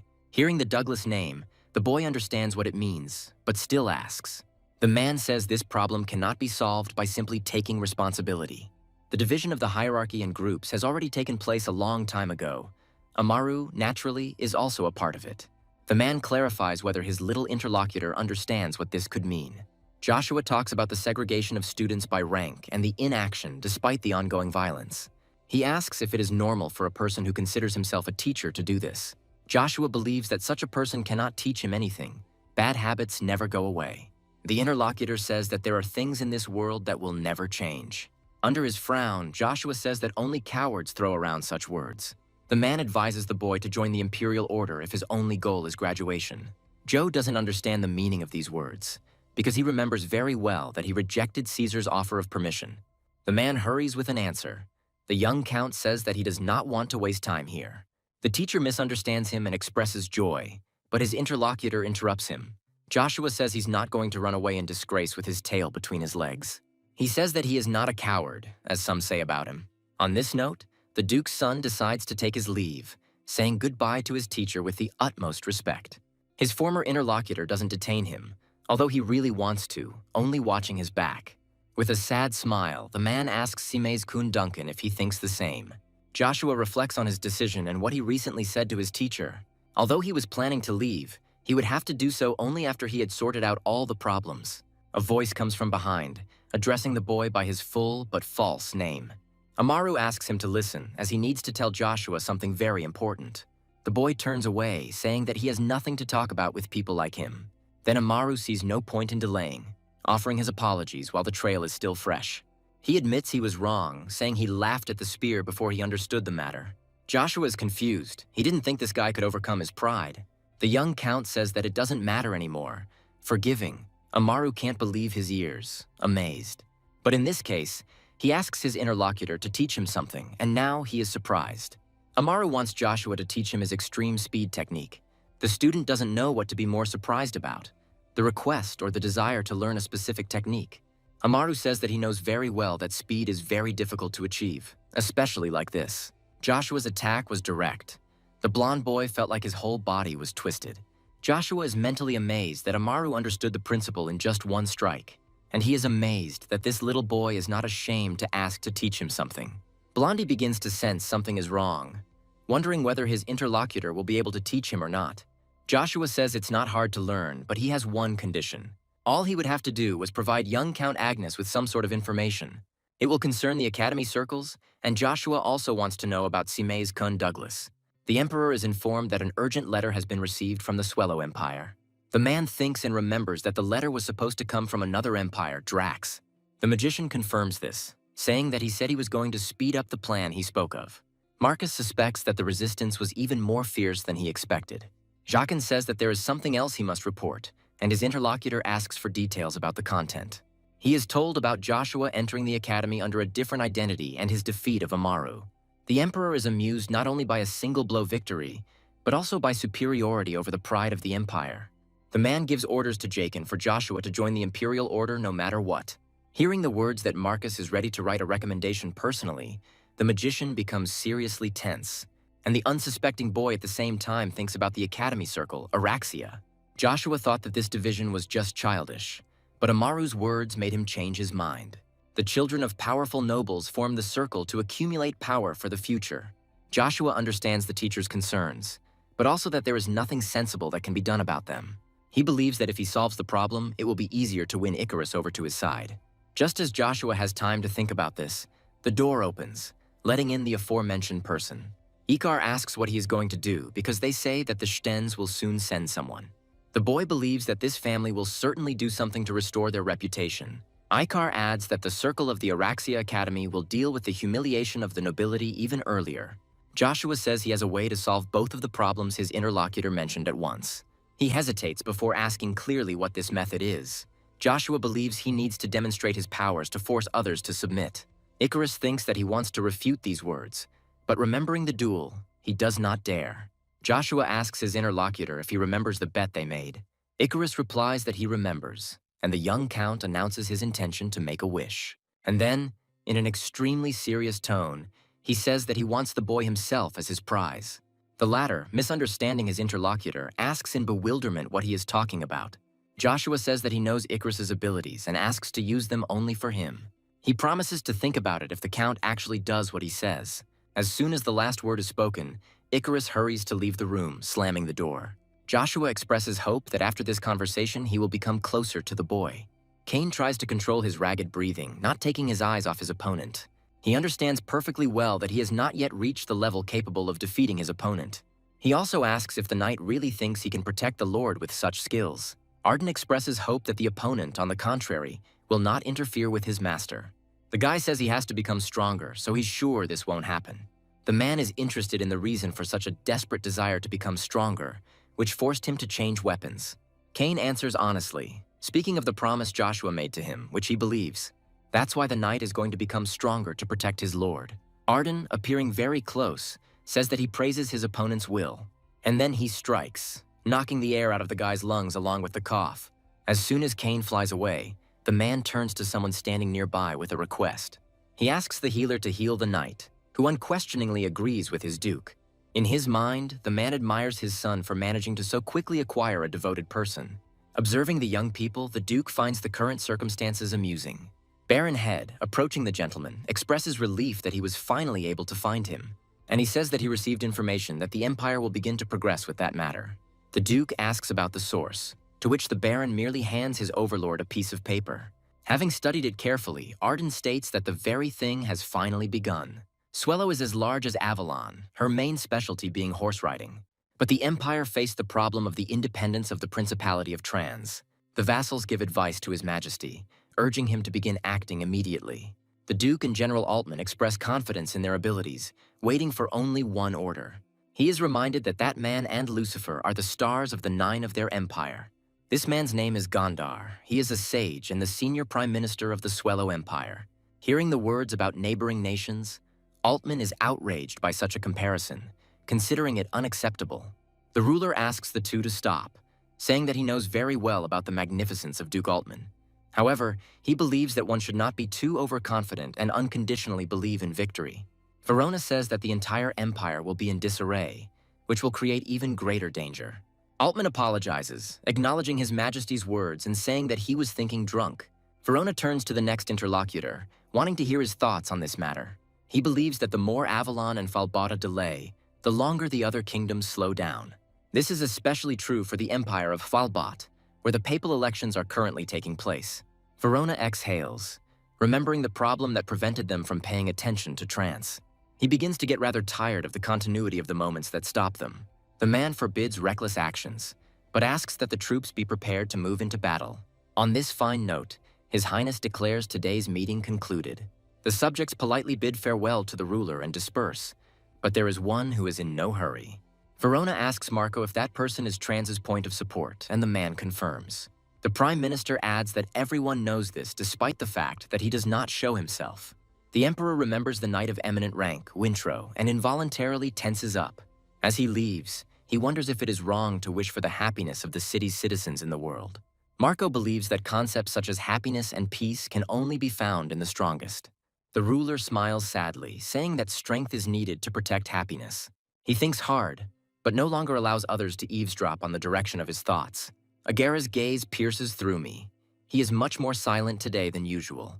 Looking at his opponent, Joshua is mentally amazed at the intensity of his roommates. The boy wonders why Icarus came to him first, and now he. Agaras asks his friend to stay away from Araxia, otherwise he will have to pay. After his fiery warning, his interlocutor asks if he is really afraid. To Agar's bewilderment, Joe asks if he is really afraid that the same fate as Simeis awaits him. A verbal response is not required. It turns out that just seeing the boy's face is enough. Joshua says that no one will say a word to him if Agaras runs away, but this is dangerous. This is how one can lose oneself, and the Count asks if his friend is really going to run like this until the end. He thinks for a few long moments, but suddenly speaks up. Agares blurts out the question heatedly, asking what the hell Joshua knows about this. Araxia is led by Veron himself, a group that is an insurmountable wall for the less powerful. Joshua thanks his friend for the information, as the leader turns out to be a convenient person for him. Agares doesn't understand his interlocutor at all. He asks what he means. However, he doesn't even intend to answer, leaving the boy alone with his thoughts. He seriously thinks about his neighbor's words, trying to understand what this convenience means. In the private room of the Circle of Araxia, the question is asked why not get started since everyone is already gathered. Natasha is asked to slow down, asking why she is always in such a hurry. The girl considers Gevorg too carefree, assuming that the Marquis Cromwell is worried. The boy says that family and his life are different things. He wants to enjoy the moment. A third voice speaks up, asking to stop arguing, as now is not the right time for it. Veron says he heard about Amar losing to someone named Asher Fen Frederick. Natasha wonders if this is true. Gevorg makes fun of his interlocutor. Veron again pulls them up, believing that they have no time for jokes. They cannot be frivolous. His interlocutors are skeptical about this, but he says that Asher beat him too. The boys begin to worry, especially remembering this one's close relationship with the fourth prince. Natasha suggests recruiting the boy so that she can later use him to her advantage. The atmosphere in the room changes dramatically when Veron asks what she means by that. Gevorg says that he agrees with Natasha. There is no point in caring about someone who has dishonored the family's name. Veron reminds his interlocutors of how much Amaru cares about this man. Besides, he can't watch that bastard Asher walking around within the walls of their academy. Joshua lets out a heavy sigh, thinking about the fact that the headmaster of the academy had called him to his office. The boy regrets that now his quiet and carefree days at the academy have gone out the window. Gathering his courage, Joshua exhales again, knocks on the door, and, entering, gives a fake name. The boy reminds the director that he was called, but stops short when he sees his interlocutor. He says that by order of His Majesty, the Emperor, he came to deliver a message. Taking a small velvet box in his hands, the boy immediately opens it. The ring inside it awakens memories, reviving events of the past. Joshua remembers the man, then saying he had something for the boy. Arden said that for helping the master of the magic tower, he gave him a ring as a reward. Looking at this ring, Joshua wonders if he should change his plan a little. When his interlocutor had finished his remark, the boy asked him who he was. He replied that he was a member of the intelligence organization, Black Wind, and reported directly to the Emperor. Joshua knew this squad very well because his friend from a past life was in it. The Emperor wanted to know, having rejected Caesar's offer, whether he wanted to submit to his will. It was Marcus's will that the boy should join the Imperial order the following day. The Emperor's order is absolute, so you must visit the palace as soon as possible. Joshua had heard that the Emperor was an energetic person, but he imagined it differently. One thing is certain, he has a keen eye for people. Swiftly rushing through the air, the fist successfully reaches its final target. The boy who received the blow bends in half, inertially releasing air from himself. Unable to stay on his feet, he falls and starts coughing, trying to breathe. Icarus is ordered to get to his feet immediately, because he and his opponent are not finished yet. Agares asks to let his friend go, reminding them that they promised not to interfere in other people's affairs. Addressing his interlocutor, Duncan tells him that there is something he still doesn't understand. What is happening now concerns not only others, but also himself. The boy starts to stutter out of excitement, asking what they did to them. Gevorg asks who said that Agares specifically did something wrong, and he is perplexed. He is told that his past sin lies in his relationship with his brother, now with his friend. Agares asks if the circle really thinks Asher considers them friends. Veron says he's not sure about that, but this guy definitely loves to interfere. The role of these two is to be hostages who will come to rescue. Agares will just have to do the same thing as with his older brother. The boy remembers the one who loved him despite the fact that their mothers were different. And then he was considered a nuisance, beaten in front of his younger brother, Agares. The boy remembers the threats that Veron made, promising to cripple Simeis. But now he remembers not only such a distant past, but also the words of a new friend. Agares understood what was going on without him, and what Asher said only gave him courage. Rushing at his opponent, the boy says that he will no longer achieve his goal. The blow comes from a completely different direction. The voice asks who he is hissing at. Veron resorts to threats, saying that if Asher does anything, their families will pay. Icarus, who has come to his senses, speaks up, causing surprise among the members of the circle. The boy says that they have no dignity since all they can do is take hostages. Duncan starts to get indignant, but Veron interrupts him, asking again and smiling. No one dares to speak at moments when the leader has something on his mind. The same one, having reduced the distance to the limit, looks thoughtfully at his hostage. An evil grin appears on his lips when the boy says that this interests him. And then he hits Icarus in the face with all his might, not even allowing him to put up a block for defense. Kicking the boy mercilessly, Veron says that in this world, only the strongest survives. He says that none of this would have happened if they had silently eaten their leftovers. It's all the fault of the pathetic attempts of the trash to change something. The nobles cannot tolerate such things. Agares tries to break free from the tenacious grip, and the one holding him enjoys the spectacle. He starts to speak, asking what Asher will say, but falls silent. Veron is also forced to shut up and stop when his full name is called. The approaching one asks if he can tell why their promise was broken. Joshua, looking only at his opponent, promises that he will regret what he did. Veron screams heartbreakingly, wondering if he really thinks this is close to the insult inflicted. Joshua says that harming his friends is punished more severely than it seems. Hearing the word friends, Agares even stops resisting. He is so surprised. Joshua continues speaking, promising that Veron will be punished for what he dared to do. The opponent orders him to stop, saying that he is capable of causing harm to more than just families. The words that he can blame everything on Joshua and kick him out of the academy do not touch the guy. Veron laughs madly, asking what the son of a family in decline is capable of. Natasha thinks Joe is better than she imagined, but her colleague doesn't share this interest. He recalls Joshua's recent words and asks if the girl is ready to be punished. And then he turns to the enemy, asking whether he will be able to stand up to those gathered.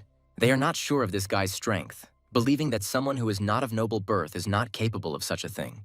Natasha is sure that no one can cope with them, except perhaps the Agneses or the Tremblins. Veron declares that he will put an end to this right here and now, but first he wants to know something. The boy asks why he returned the ring to him, since he knows about its properties and power. Joshua calmly replies that he does not act as dirty as people like him. Veron laughs, dismissively waving away the phrase and preparing to teach a lesson. He says that this ring is much more amazing than one can imagine. You just need to pour the required amount of your energy into it, and then he will be able to gain power that will far surpass his current opponent. Veron tells Asher that in this place he is not able to change anything on his own. The sophomore is going to show the freshman how stupid his opponent was. Gevorg never ceases to be amazed by the leader's superiority, even though they all have rings. When Natasha dreams of a new accessory, she notes that her father is unlikely to fulfill such a whim. The girl is annoyed that Veron has a grudge against Asher, who has taken a liking to her. The boy says that with a nature like hers, he would bore her in a day. As Veron begins to say what he feels when he looks at Asher, he thrusts his sword into the slab. He is angry because this guy reminds him of Simace, who rebelled against them. Veron bursts out laughing, remembering that this upstart remained bedridden for life. He says that the same awaits his opponent, but falls silent, seeing that he is moving from his place. Veron moves the sword closer to Icarus, recalling his recent words. He asks again if Asher is really ready to sacrifice his family for the sake of the degenerates. Clenching his fist and extending it forward, Joshua clarifies that it was he who said it. And with the words that in this place everything depends on the strength of your family, the boy stuns those around him. Veron can't help but ask where someone like him got such a ring. Joshua, not listening to him, says that he too can show him the strength that he is proud of. Natasha and Gevorg cannot understand where someone like Asher gets such a huge amount of mana. Screaming, the boy comes to the conclusion that such a thing is simply impossible. Seeing Asher in front of them, clad in this armor, those around them are speechless. Even Veron is at a loss, beginning to realize that something is wrong here. He asks the enemy how someone like him can wear armor with that crest. After all, it belongs to the family of Duke Agnes and is called the Knight's Tomb. The others are also very interested. They don't even know what to think, because Babylon has graduated. Gevorg begins to understand who Asher might be and shouts out his guess. Joe asks again if it was Veron who said that everything here depends on the strength of your family. He reveals his identity, voicing his true name and asking what now. Veron can't put two words together coherently, stuttering and then breaking off. Natasha intervenes in the conversation, saying that there was a misunderstanding they didn't know. Joshua rudely shuts the girl up, saying that her opinion wasn't asked. He continues, telling them not to even dare think that he would spare them. Gevorg reminds us of who they are and what harm will result from causing them. Joshua turns the question back to his interlocutor, asking if he wants to make an enemy out of the Agneses. Gevorg hesitates, mentally understanding perfectly well that such a confrontation will not end well. Joshua lets everyone who wasn't involved in harming his friends go. Gevorg and Natasha shudder as if from a whip, hearing that the boy will judge them. The innocent begin to remember that they supposedly still have unfinished business. And thus the large crowd of students thins out completely, leaving the leaders of the circle alone. Veron tells them to come back, saying that he will not let this kind of behavior go on so easily. Joshua advises him to take care of himself because today is the last day of Araxia. Backing away in fear, he asks in a trembling voice to close his eyes to something like this at least once. Joshua feels confident that he has already given this man a chance. Veron hesitates, not knowing what to do, but nothing is required of him. For in the very next moment, he flies past his comrades at enormous speed. Leaving them both with their mouths open, the boy crashes into a rock at full speed. Magic armor disappears from such a powerful blow as if it had never been there. Gevorg and Natasha look at him with bewilderment, then turn their gaze to Agnes. He is already heading towards the boy, forcing him to swallow and watch him with an unblinking gaze. Addressing Gevorg, Joshua tells him to take his friend and go home. He suddenly gains courage, saying that the official successor is Babylon. Gevorg says that nothing will change, and Joshua will definitely regret this day. The boy grins, saying that he is looking forward to this moment. Natasha turns out to be smarter, asking Gevorg to help her. Veron needs to be taken to the infirmary urgently. Realizing that this decision is reasonable, the boy runs away, cursing in frustration at the circumstances. And only after these guys are sure to leave does Joshua allow himself to breathe a sigh of relief. A voice makes him turn around, asking what all this means. Joshua notes that everyone has their own secrets, including Agaris himself. However, the guy apologizes for the fact that his friends had to go through this because of him. Icarus assures him that he is fine, and Joe notes that he doesn't look all that surprised.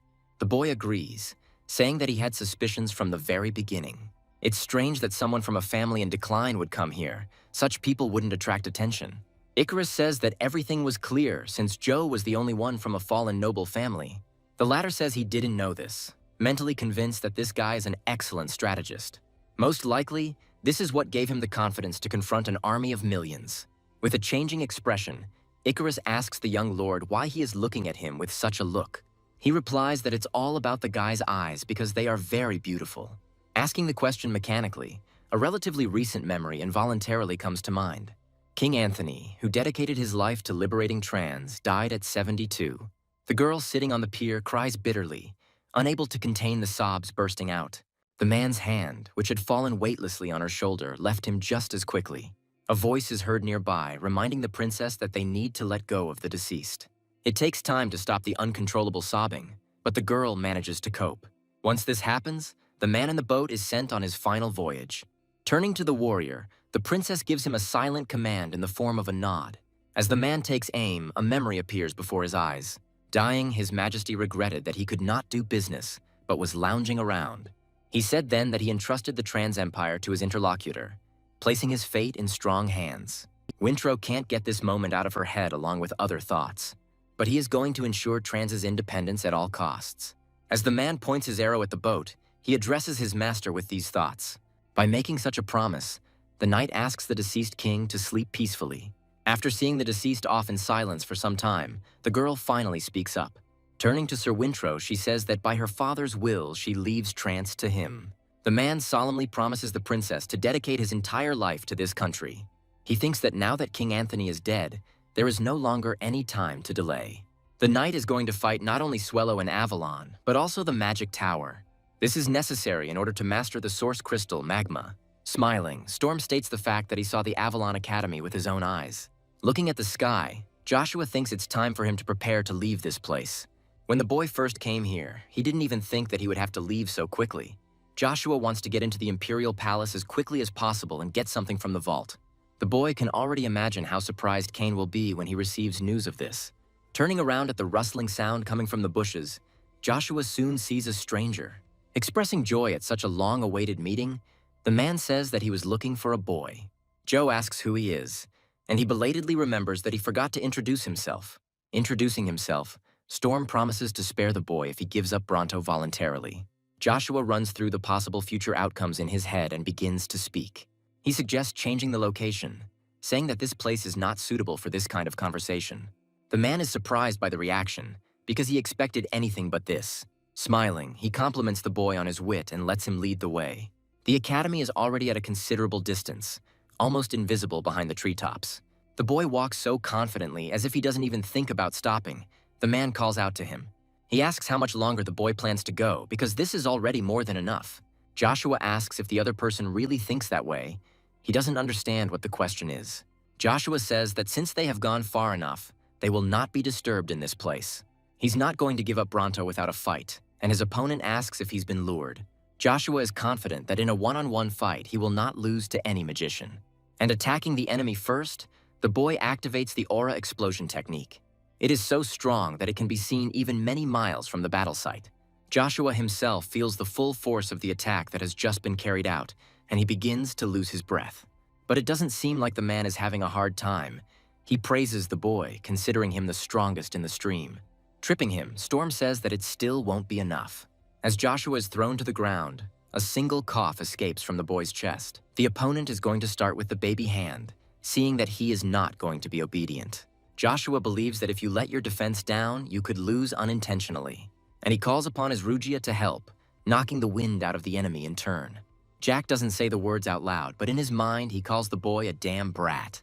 Realizing that his affairs are bad, the man has no choice but to resort to that technique. Joshua watches his opponent closely, then suddenly jumps to his feet. Storm materializes elsewhere, thinking that it was really dangerous. The man asks if Joe killed the Black Ogre with the lightning power emanating from that spear. Deftly intercepting the handle of Rugia, who had returned to his master, the boy asks. He wonders why on earth he should answer his interlocutor's question. Joe thinks his opponent is stronger than expected, but he has already absorbed Bronto. Storm says that if this is the case, he has no choice, and he will do everything the old-fashioned way. Joshua says he is misunderstood because he would rather die than speak. The man says that this will not be necessary since we are talking about mind control. A lightning bolt striking the ground becomes a distraction, costing Joshua his advantage. Storm isn't about to give the kid a head start, immediately using the lightning blade. Joe is amazed that the enemy is using fourth-class magic by speaking words. The man, meanwhile, says that he is not going to kill him, but will only leave him dying. And without hesitation, but throwing his hand forward, he uses the lightning spear. Joshua is confident that anyone who comes under such an attack will certainly die.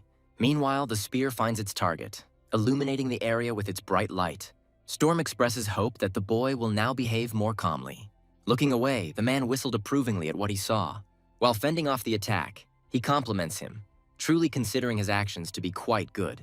Thanking the man for his heartwarming words, the boy attacks from a completely different angle. The enemy asks to stop fighting so cheaply and finally show something worthwhile. And he immediately asks if this is all that a student of the Imperial Academy is capable of. Gripping the shaft more comfortably, Joshua wipes the smile from the face opposite him. He believes in showing tension, but at the same time maintaining composure. According to his plan, Joshua should move as simply as possible. Storm notes to himself the excellent control of this guy's mana. Its density is high. The boy, meanwhile, appears right in front of him, moving his spear aside to strike. The attack is not long in coming and turns out to be more powerful than all the previous ones. The man, dodging, says that for a brat, the opponent has quite a lot of moves. Joshua, appearing behind him, says that he does not want to hear such things from the magician. He goes for a wide strike, but Storm avoids it again, changing her position. Now the man attacks the boy from the side, and it is his turn to dodge. Having successfully done this, Joshua lands on the ground, instantly finding his opponent with his gaze. Calling the boy a cockroach, Storm suggests finding out how much longer he can hold out. These words are followed by a series of movements and attacks, from which Joshua runs away. Storm uses her very same technique, catching up with the boy in a lightning-fast movement. Cursing in frustration, Joshua realizes that he can't do this anymore. Jack says he heard there's nothing more shameful than losing to a mage in close combat, and the man offers to feel and enjoy this humiliation on his own skin. Joshua mentally gives the order not to block, but to take everything upon himself. One of the opponents uses the first stance of magical spear mastery. He uses lightning strike from her, and the second one uses lightning blade to counter it. Joshua is thrown back. Even breaking with his legs does not help him stay in place. Then the boy drives Rugia into the ground, slowing down the movement only in this way. Storm pays him another compliment because even a knight can't stand up to something like that. And yet the man says that this is not all, continuing to menacingly advance towards his opponent. Saying this is his last chance, Storm tells Joshua to give him Bronto. Noticing the lightning spheres, the boy assumes they were installed during the attack. Storm advises not to move, because these things can rush at the boy if he squeezes his hand. Joshua asks if he really thinks he'll give up. His opponent talks about shame, saying that in this case nothing can be done. The man clenches his fist. Not wanting to allow the irreparable to happen, the boy prepares a counterattack with a warlike cry. He uses the second stance of magical spear mastery, the second stage of the furious storm. At the same moment, repelling enemy attacks, a gigantic crackling column rises into the sky. The man admits that the boy continues to surprise him. He wanted him dead. Storm can't believe the little enemy could even stand up to something like that. The wounded Joshua manages to find the strength to stand on his shaky legs. He doesn't make a sound even when he sees the spheres rising into the air again. Storm explains that until the enemy is destroyed, they will not disappear. Believing that the boy has reached his limit, the man expresses his slight disappointment. Jack asks the boy to show off his genius skills one more time. He, gritting his teeth, remains silent, watching the metamorphoses taking place in the sky. The man laughs, asking if the boy doesn't have the confidence to accept it. Saying he's not going to stop, he activates Rune Flare. The boy looks at what is happening ahead silently, despair taking hold of him. Rugia mockingly asks what he is doing. Did he really give up so easily? Joshua is surprised. Looking from the spear to his enemy, he notices the changes that have taken place around him. At first, it seems like time has stood still, but in reality, everything has only slowed down. Rugia asks if Joshua isn't even going to use his new power. The boy considers the enemy too strong, but the spear reminds him of his principles. Joshua always chose the path of destruction, regardless of the circumstances and enemies. The boy thinks about these words seriously. Fortunately, time allows. As he grips the handle more comfortably, he remembers that he has survived every battle. And it didn't matter who his enemy was, because his name was Joshua Sanders, the greatest spearman. Looking at the chaos unfolding before him, the man bursts into a shrill, mad laugh. He is sure that no one could survive something like this, let alone some boy. Joshua, on the other side, prepares himself by speaking words about magical mastery of the spear. With each new word spoken, the boy's limbs were filled with energy one after another.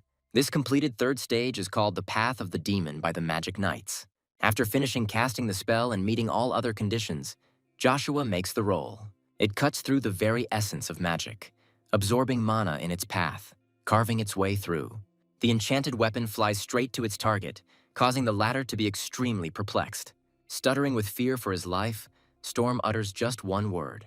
And the next moment, the space for many kilometers from here is illuminated by light. Rugia flies further, unable to stop such a huge speed. Storm manages to avoid the collision at the very last moment by moving. But Joshua isn't going to let him go that easily, even finding him among the trees. The spear, already returned and in his hands, crackles terrifyingly, foreshadowing death. Unable to believe what is happening, Storm asks himself a question in his mind. The very next moment, an explosion occurs, splashing streams of mana in all directions. Approaching his opponent lying on the ground, Joshua grips the hilt of the crackling Rugia. Storm, trying in vain to bring his breathing back to normal, speaks of two types of energetic principles. He doesn't manage to finish speaking. The man's head falls limply to the side, becoming limp. Almost at the same moment, Joshua feels something rising up from within, asking to get out. He tries to hold back a cough that is bursting out, but only manages to muffle it. Looking at his dirty hands, Joe realizes that he was lucky. He could have died. A sudden sound from behind makes the boy involuntarily cry out in surprise. Moving with lightning speed, the static passes through the small body, causing a scream. Joshua doesn't want to believe it.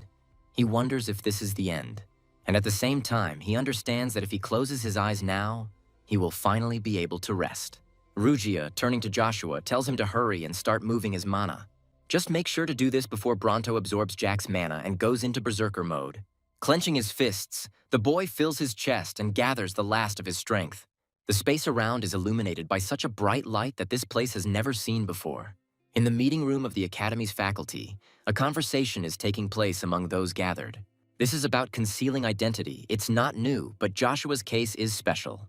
Chikirta says that no one revealed their origins, especially in front of their peers. His neighbor reminds him of who the student is and thinks it could end badly. The interlocutor says that remaining silent will also not have a positive effect on the Academy's reputation. The director of the Academy, Stein Ein Albert, chuckled thoughtfully at the bickering between the two. He reasons mentally, considering the problem to be that the children of nobles are involved in this. Chikirta suggests expelling the impudent child from the Academy as a lesson to everyone. His colleague notes that such a decision can only be made by the academic service. Chikirta blames Teacher Kane for the fact that this is precisely what is causing the problems. The man says that they don't even know the reason for such an act. They need to figure it out first. The opponent thinks otherwise. One of the compelling reasons is causing harm to Veron. Kane asks if power has clouded his mind so much that he is willing to sacrifice his child.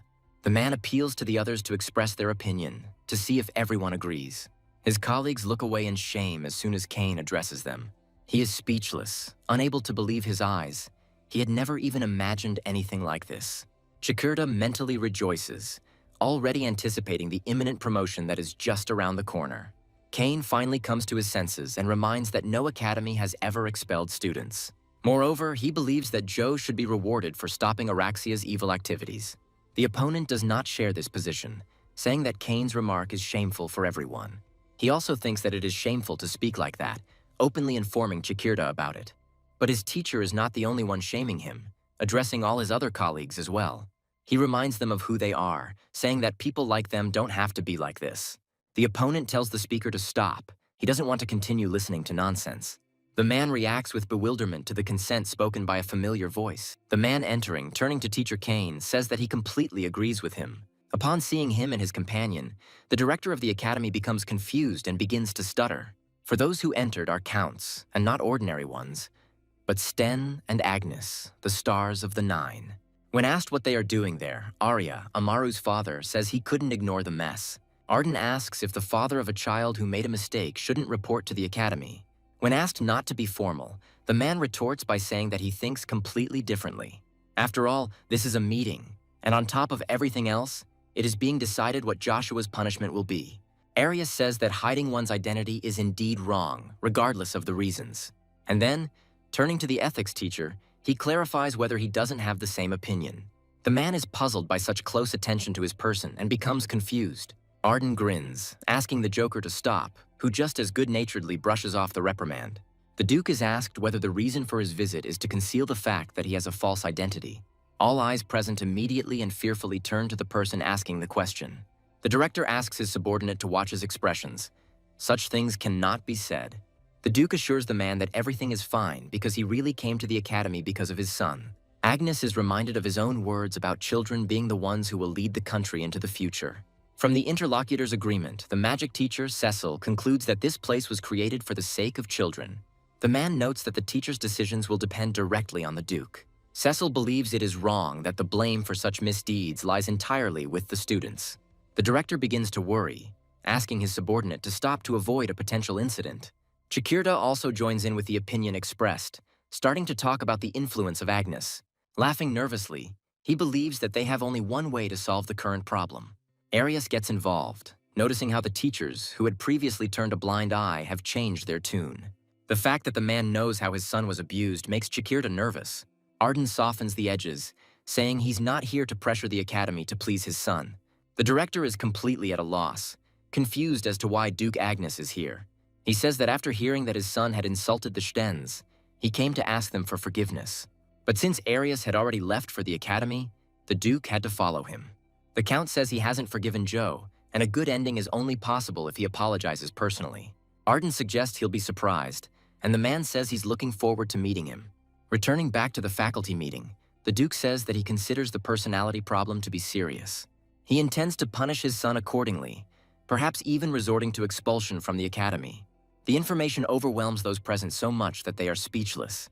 Meanwhile, Joshua, lying in a completely different place, begins to come to his senses. Squinting in pain and hissing, the boy forces his body to respond to the orders to move. Finally, he manages to stand up. The young Count carefully surveys the space around him. The boy's voice sounds hoarse as he calls out the name of his former opponent. In fact, Joshua never thought he could kill Storm with his frail body. The boy tries to stand up, lost in his thoughts, as a terrible pain pierces his body. He doubles over and hisses, trying to understand why the sensations are so strong. He couldn't even imagine that it was possible to experience such a hellish feeling. A familiar voice tells the boy to stop whining and pull himself together. He calls Rugia by name. Spear asks the owner if he feels the growth, and he suddenly realizes that he does. The meaning of unique growth capacity now takes on a completely different meaning. Rugia reassures her master, saying that he won't turn into a decrepit old man anytime soon. Bronto's power only stimulates growth to the point that is optimal for the owner's body. The entity prophesies that in 5 years, the body of its owner will be fully developed. But at the same time, there is something else that Joshua needs to know. The boy becomes wary. To begin with, Rugia warns her master that this is just a guess, but he thinks that Bronto might have awakened by absorbing the power that had lost its master. Rugia believes that this is what is behind the boy's rapid growth. But in general, it is considered impossible to store the source crystal in the human body. At the same time, thanks to this, the curse of Joshua, called the Master, fell from him. The boy is amazed, asking his interlocutor for clarification of the information, while feverishly analyzing it himself. Joe is amazed that the entity took care of this too, and asks it what it is. Rugia asks if the owner will regret this, but does not understand what he is talking about. The spear explains that the question is whether the boy can handle the information about who it is. He says it doesn't matter if Rugia doesn't say so. Joshua refuses to use it. Spear tries to laugh it off, but his interlocutor is serious and says everything directly. Joshua has no intention of using an object unknown to him for purposes unknown to him. Rugia is not thrilled about this, but gives in to the boy's unyielding persistence. He says that he is the greatest of all creations, the perfect being, Rugia. The boy clicks his tongue in irritation, realizing that he can't get anything out of this nasty creature. As he leaves, he regrets that he did not throw away the spear immediately, then stops the owner. Rugia reminds him that there is a contract between them. Joshua doesn't remember that. But the interlocutor is sure of the opposite, because without willpower, it would have been impossible to conclude such a contract. Joshua clarifies that it was he who signed the contract, and Rugia confirms these words. It all happened at the exact moment when the great spearman returned to the past. The boy asks Agaris if he has decided to run away from him again. He finally asks them to leave him alone, asking what Amaru is trying to achieve in this way. The second-year student can't stand it any longer, blurting out that Joshua will be expelled like Simez. The blonde man suggests that his opponent do something since the boy exposed himself because of him. Agaras asks what he even knows to say such things. He continues, asking how Amaru can talk about his feelings so easily. Agaras is confident that his interlocutor does not know what it is like to be confronted with absolute power. The fair-haired man remains silent, fully understanding that the person standing opposite him is right. He also doesn't utter a single word. The room is filled only with suppressed sobs. Finally, Amaru speaks up, admitting that he has envied Agaras since childhood. The blonde's older brother never stood out in the family, being the most ordinary one. He tried to keep the younger one away from the title of heir due to his talent. Simei's was different. There are not many people in the world who show love to their brothers. Amaru was envious from the very beginning that Agaras had such a wonderful older brother. He asks to protect his friend, Joshua von Agnes, and then he will help him in return. Of all the words Amaru has spoken, the one that sticks out the most is the word friend. The boy shudders as if from an electric shock, confirming the correctness of his interlocutor. In a fit of emotion, grabbing Amaru's hand and squeezing it tightly, Agaras thanks him warmly. As he runs away, he admits that thanks to him, a great idea came into his head. Remaining standing in place, Amaru mutters something in confusion, watching the retreating back. A cheerful male laugh rises into the air, after which its owner turns to his interlocutor. Arius thanks Arden for entertaining him well. The faces of the teacher's council are unforgettable. The man asks what the Duke will do if the old foxes really do expel their son. Arden proudly says that he has a backup option, joining the Imperial Order. Arius admires, saying that now he is even more interested in getting to know this guy. Arden wonders how his friend found time to go to the academy, and he answers. He says he had to make time for it because Joe had brought shame on the family's art. The man says his friend's face makes him pause the progress of this important investigation. The question of Swallow arises between them, about what happened after the death of King Anthony. They, led by Duke Altman, attacked Trans with an army of 200,000. Despite this, they were completely routed, and the commander-in-chief was seriously wounded. Arden does not understand how this could have happened, since the enemy army was insignificant. Arius believes that only one person in Trans could rise to the level of master. He asks his interlocutor if he thinks that it could only be someone they know. The only reason the Empire did not fall was the outstanding Knight Wintro. Throwing his hand forward, Joshua gives a war cry, ordering his opponent to come out. The attempt ends in failure, so he makes another similar move. The boy doesn't approve of Rugia going into hibernation again after his ridiculous monologue. He ponders the meaning of the words, demon god's weapon. Although everything, at first glance, is obvious. The demon god is at the top of the hierarchy of demon kings and is worshipped as great. The boy can explain miracles identical to the one that happened recently only by divinity. The boy is pulled out of his thoughts by an enthusiastic voice announcing the discovery of the person he needs. A crowd of students runs towards Joe, calling him the hero of the day. The boy does not understand what is happening. Friends say they were looking for him, asking where their roommate had been. Joshua, delighted to see his friends, admits that he is very glad to see them. The kids ask what happened to him and say that the whole school is in an uproar because of him. Agaras says that he will not run away anymore, and Icarus speaks of a single goal. Joshua doesn't quite understand the message his friends are sending him. Agaras then explains that they are all here to speak out against the punishment of the guilty one. Araxia doesn't have the slightest chance to stand against them. There are only about 100 of them. Joshua still doesn't believe it, so he asks if it's true that they gathered for him. Agaras teases his friend, saying that he sees tears, and he, visibly embarrassed, retorts. Icarus says that there is nothing wrong with tears, and besides, he is always ready to wipe them away. Joshua exhales, realizing that he is ready to trust these people and allows them to joke. Slamming his hand on the table, they ask the director why he is leaving the offender in the academy. Chikirda reminds her interlocutor that there are still children from noble families at the academy. Meanwhile, Stein is trying to understand why Count Krovel also supports them. The interlocutor recalls that the king of mercenaries recently joined this family. And because of this, as he heard, Count Font sent young Lady Charlie to the Agnes estate. The interlocutor clarifies the reason for this decision.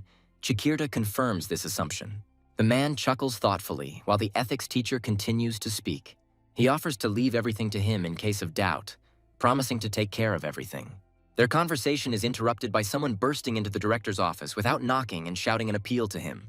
The man reports that students have gathered together to organize a protest. Chikirda giggles disgustingly, emphasizing that this is exactly what he was talking about. He is confident that justice will be restored to the academy after Joshua's expulsion.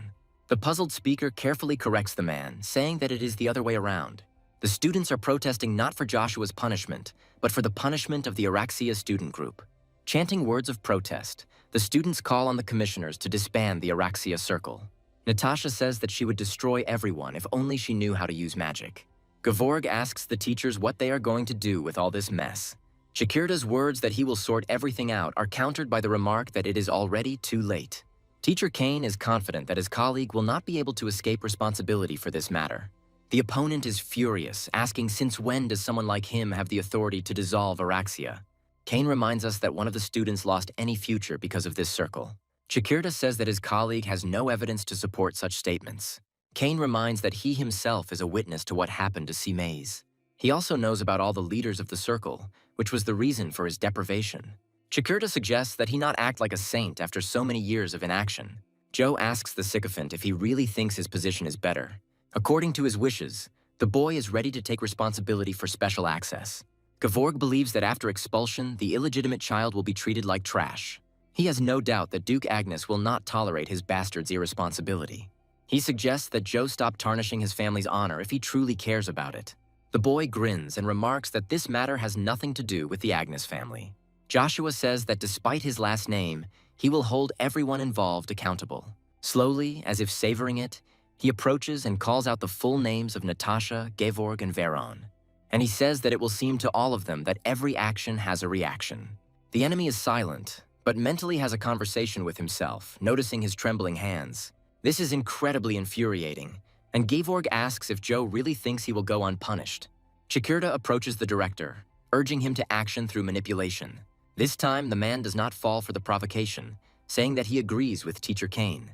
In a place that was supposed to be untouchable, something unacceptable happened. It's wrong.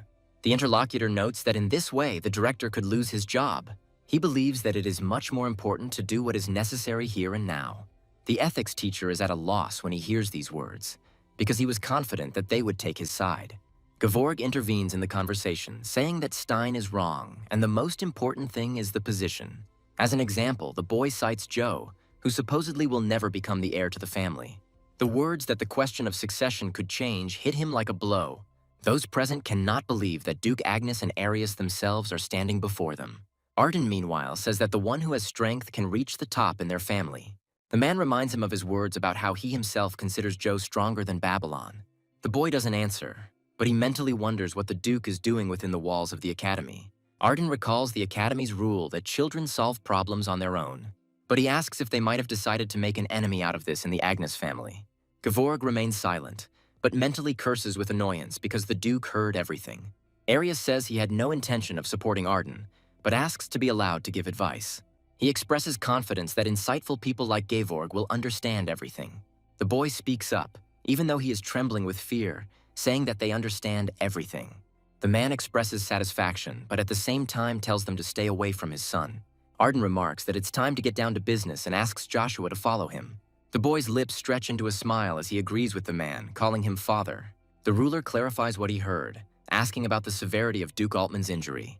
The advisor says that he was not seriously injured physically, but the psychological shock was severe. His Majesty assumes that he will have to visit his subordinate in person. Someone remarks that this man is now nothing more than a defeated general. Captain of the Imperial Knights, Albert, believes that such a person does not deserve personal attention. The rest of the subjects join the speaker, finding a common scapegoat. Albert says that the general, who is in the majority, challenged the enemy, who is in the minority. But in that situation, they had all the advantages in both quality and quantity. The man believes that for such a miserable defeat, this person must be punished. The Emperor is amazed that even in this situation, these people continue to be selfish. He begins to think about his brother, but remembers that he is now ruling the country. The ruler notes that the Duke is not the only one to blame for the defeat that took place. He sees the main reason as the lack of collected information, so the result is as follows. The priority is to develop a strategic plan for their next steps. The captain suggests sending even more soldiers, including several masters. The advisor considers Duke Musk's plug to be extremely bad, since everyone is looking at them now. He is offered to observe the situation for some time. The Emperor agrees with the proposal. The old man notes that Trans is now waging an information war, making them look like aggressors. The discussion is interrupted by the news from someone who burst into the hall that they have big problems. When asked what happened, Lucifer receives the answer that Trans has chosen a ruler. The nobles begin to be indignant about this because Trans is under their control. His Highness, first of all, is concerned with the question of who is elected king of the country. The knight begins to speak, laying out all the conventions and postponing the time of possible anger. Wanting his interlocutor to figure everything out for himself, he talks about who will marry the princess.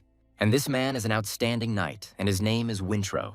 Arden asks if it is true that the interlocutor received a decree from the emperor himself. The son confirms these words, admitting that initially he wanted to study at the academy peacefully. The Duke says that Joe's face says otherwise and asks about his intention to take advantage of the recommendation.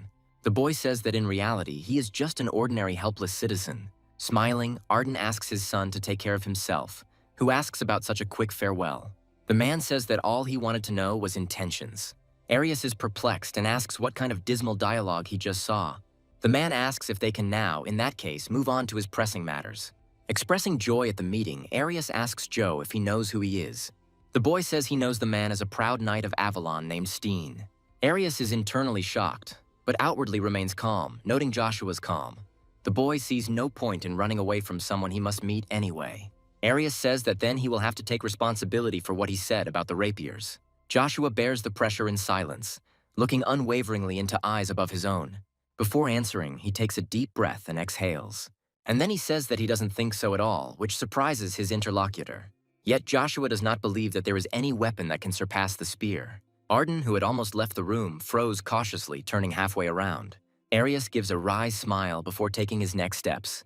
The familiar energy flares up, turning into a much more powerful flow of mana. The man believes that one must be very brave to say such things in his presence. A hiss escapes Joshua's chest as he struggles to resist the force of his opponent's power. Now he knows what the bloodlust of a master-level person is like. The pressure is strong. But despite this, the boy is absolutely sure that he can cope with something like this. Noticing the change in the look of the boy standing opposite him, Arius chuckled in surprise. Meanwhile, Joshua takes a step forward and fills it with his mana. The flow turns out to be impressive too, and the Count's legs give way from surprise. Joshua says the ability to demonstrate everything in practice is a strong argument. A man cannot verify that a 10-year-old is capable of piercing his spirit so much. The man suddenly bends in half and exhales, half choking, half laughing. The next moment, the option becomes obvious, as Arius bursts into mad laughter. The boy becomes afraid for this man and cautiously calls him by name. It was now completely clear to Arya why this child was called the greatest wielder of mana. The man is simply incredibly interested to see Joshua's face when he experiences despair. The Duke interrupts his frantic flow of thoughts, forcing him to stop in a tone that does not require objections. Arius comes to his senses, remembering that there was another person in the room. Arden calls out to his son, who obediently responds to his call. The Duke says that if Joshua really wants to leave the academy, he will allow it. The boy mentally repeats the words about his promotion to at least the 3rd Battalion. A smile appears on the lips of the Duke's son, because this request is a trifle for him. Solemnly striking his chest, Joshua says that his lordship's will be carried out. Meanwhile, in one of the rooms of the Duchy of Agnes, one man is breathing unevenly. Rapid breathing is the cause of a high fever. The woman moans painfully. In this delirium, Vanessa calls her boy by name, alternating with drawn-out sighs. Approaching her bed, the captain asks if this worries his mistress, and she answers. The woman's speech is unrestrained, because summoning her son to the Imperial Palace would disturb anyone. Vanessa confesses to Siphon that she can't even sleep due to anxiety. He listens to her attentively when she says that all this is happening because of Joshua. The man makes a decision and voices it to the sick, announcing his intention to go to Acadia. Vanessa jumps up in indignation, asking how he dares to act without Arden's permission. Siphon notes that at this rate, along with her fear, their entire plan will go up in flames. He believes that it would be better to at least try to realize what he has planned than to wait for death. The woman says that the Imperial Palace is dangerous even for someone like Siphon. After hearing the words that he could lose his life, the man asks his interlocutor a question. He asks her if she has forgotten that in the past he was also a member of the Order. Besides, if he had to give his life, Siphon would gladly give it for Vanessa. The emotion that appears on the woman's face does not linger for long. She immediately speaks. Vanessa asks the knight to return unharmed, because they have great things ahead of them. Although he agrees, he's well aware that this could be their last moment together. Joshua continues his training by slamming his makeshift weapon against a similar dummy. Following the trajectory of the structure's flight and analyzing the impact, the boy slowly exhales. An involuntary chuckle escaped his lips as Joshua remembered what had happened recently. He couldn't even imagine that Count Steen was such a sleepwalker. It made him shiver. After this, the boy begins to discuss the reason for the Duke's will to rise to the battalion. He must want his son, having received a new title, to leave the Duchy, having identified an heir. My thoughts are interrupted by the feeling of someone else very close. Jumping up, the boy shouts at the stranger, asking who he is. The feeling of being alone again hits him just as suddenly, and Joshua is puzzled. The boy exhales in embarrassment, wondering if today's sensitivity might have made it seem that way. And yet, the next moment, measured steps are heard ahead, dispelling the guess. The interlocutor praises the boy, admitting that he did not believe that he would be discovered until the very end. Zero says he would have been seriously hurt if that stick had hit him directly. Joshua is surprised by the visit of a friend, asking him what he is doing there. The guy admits that there is a problem and needs to be informed about the order details. Zero needs to leave Acadia for a while, so the information will have to wait. Joshua suggests that his interlocutor is leaving because of the Principality of Trans, and he is surprised. In response, the boy says that he was just about to say that he also needs more time. Hearing the words about the Imperial decree, Zero is surprised, but immediately suggests alternatives. Zero asks the other party not to worry about the time limit regarding the search for the coin. The guy also believes that it is time to provide the client with fresh information. Zero keeps the suspense going, and Joshua urges him on, asking for at least a hint about the direction. The interlocutor replies that this information concerns the god of war. Drax was leading Grace. The organization discovered that he had some kind of relationship with the Avalon Imperial family. Joshua is waiting for a continuation, but time goes by and it still doesn't follow, which is disappointing. Zero notes that the boy is not surprised, saying that such things are common knowledge. The guy is surprised that Joe knows about Drax's connection with Marcus, but this is not true. This is news. The boy thought his goal was connected with Caesar, but not with his father, the Emperor. Joshua clarifies whether the Moon Door is 100% sure that the information is true. Zero says they are confident that the information is of a fairly high level of reliability. Hearing further words, Joshua confirms his suspicions about the interference in Swello. They want to put Drax, the invincible god of war, whose skills are close to the master, on the throne. The man addresses Emperor Swello's nephew, his lips stretching into a predatory smile.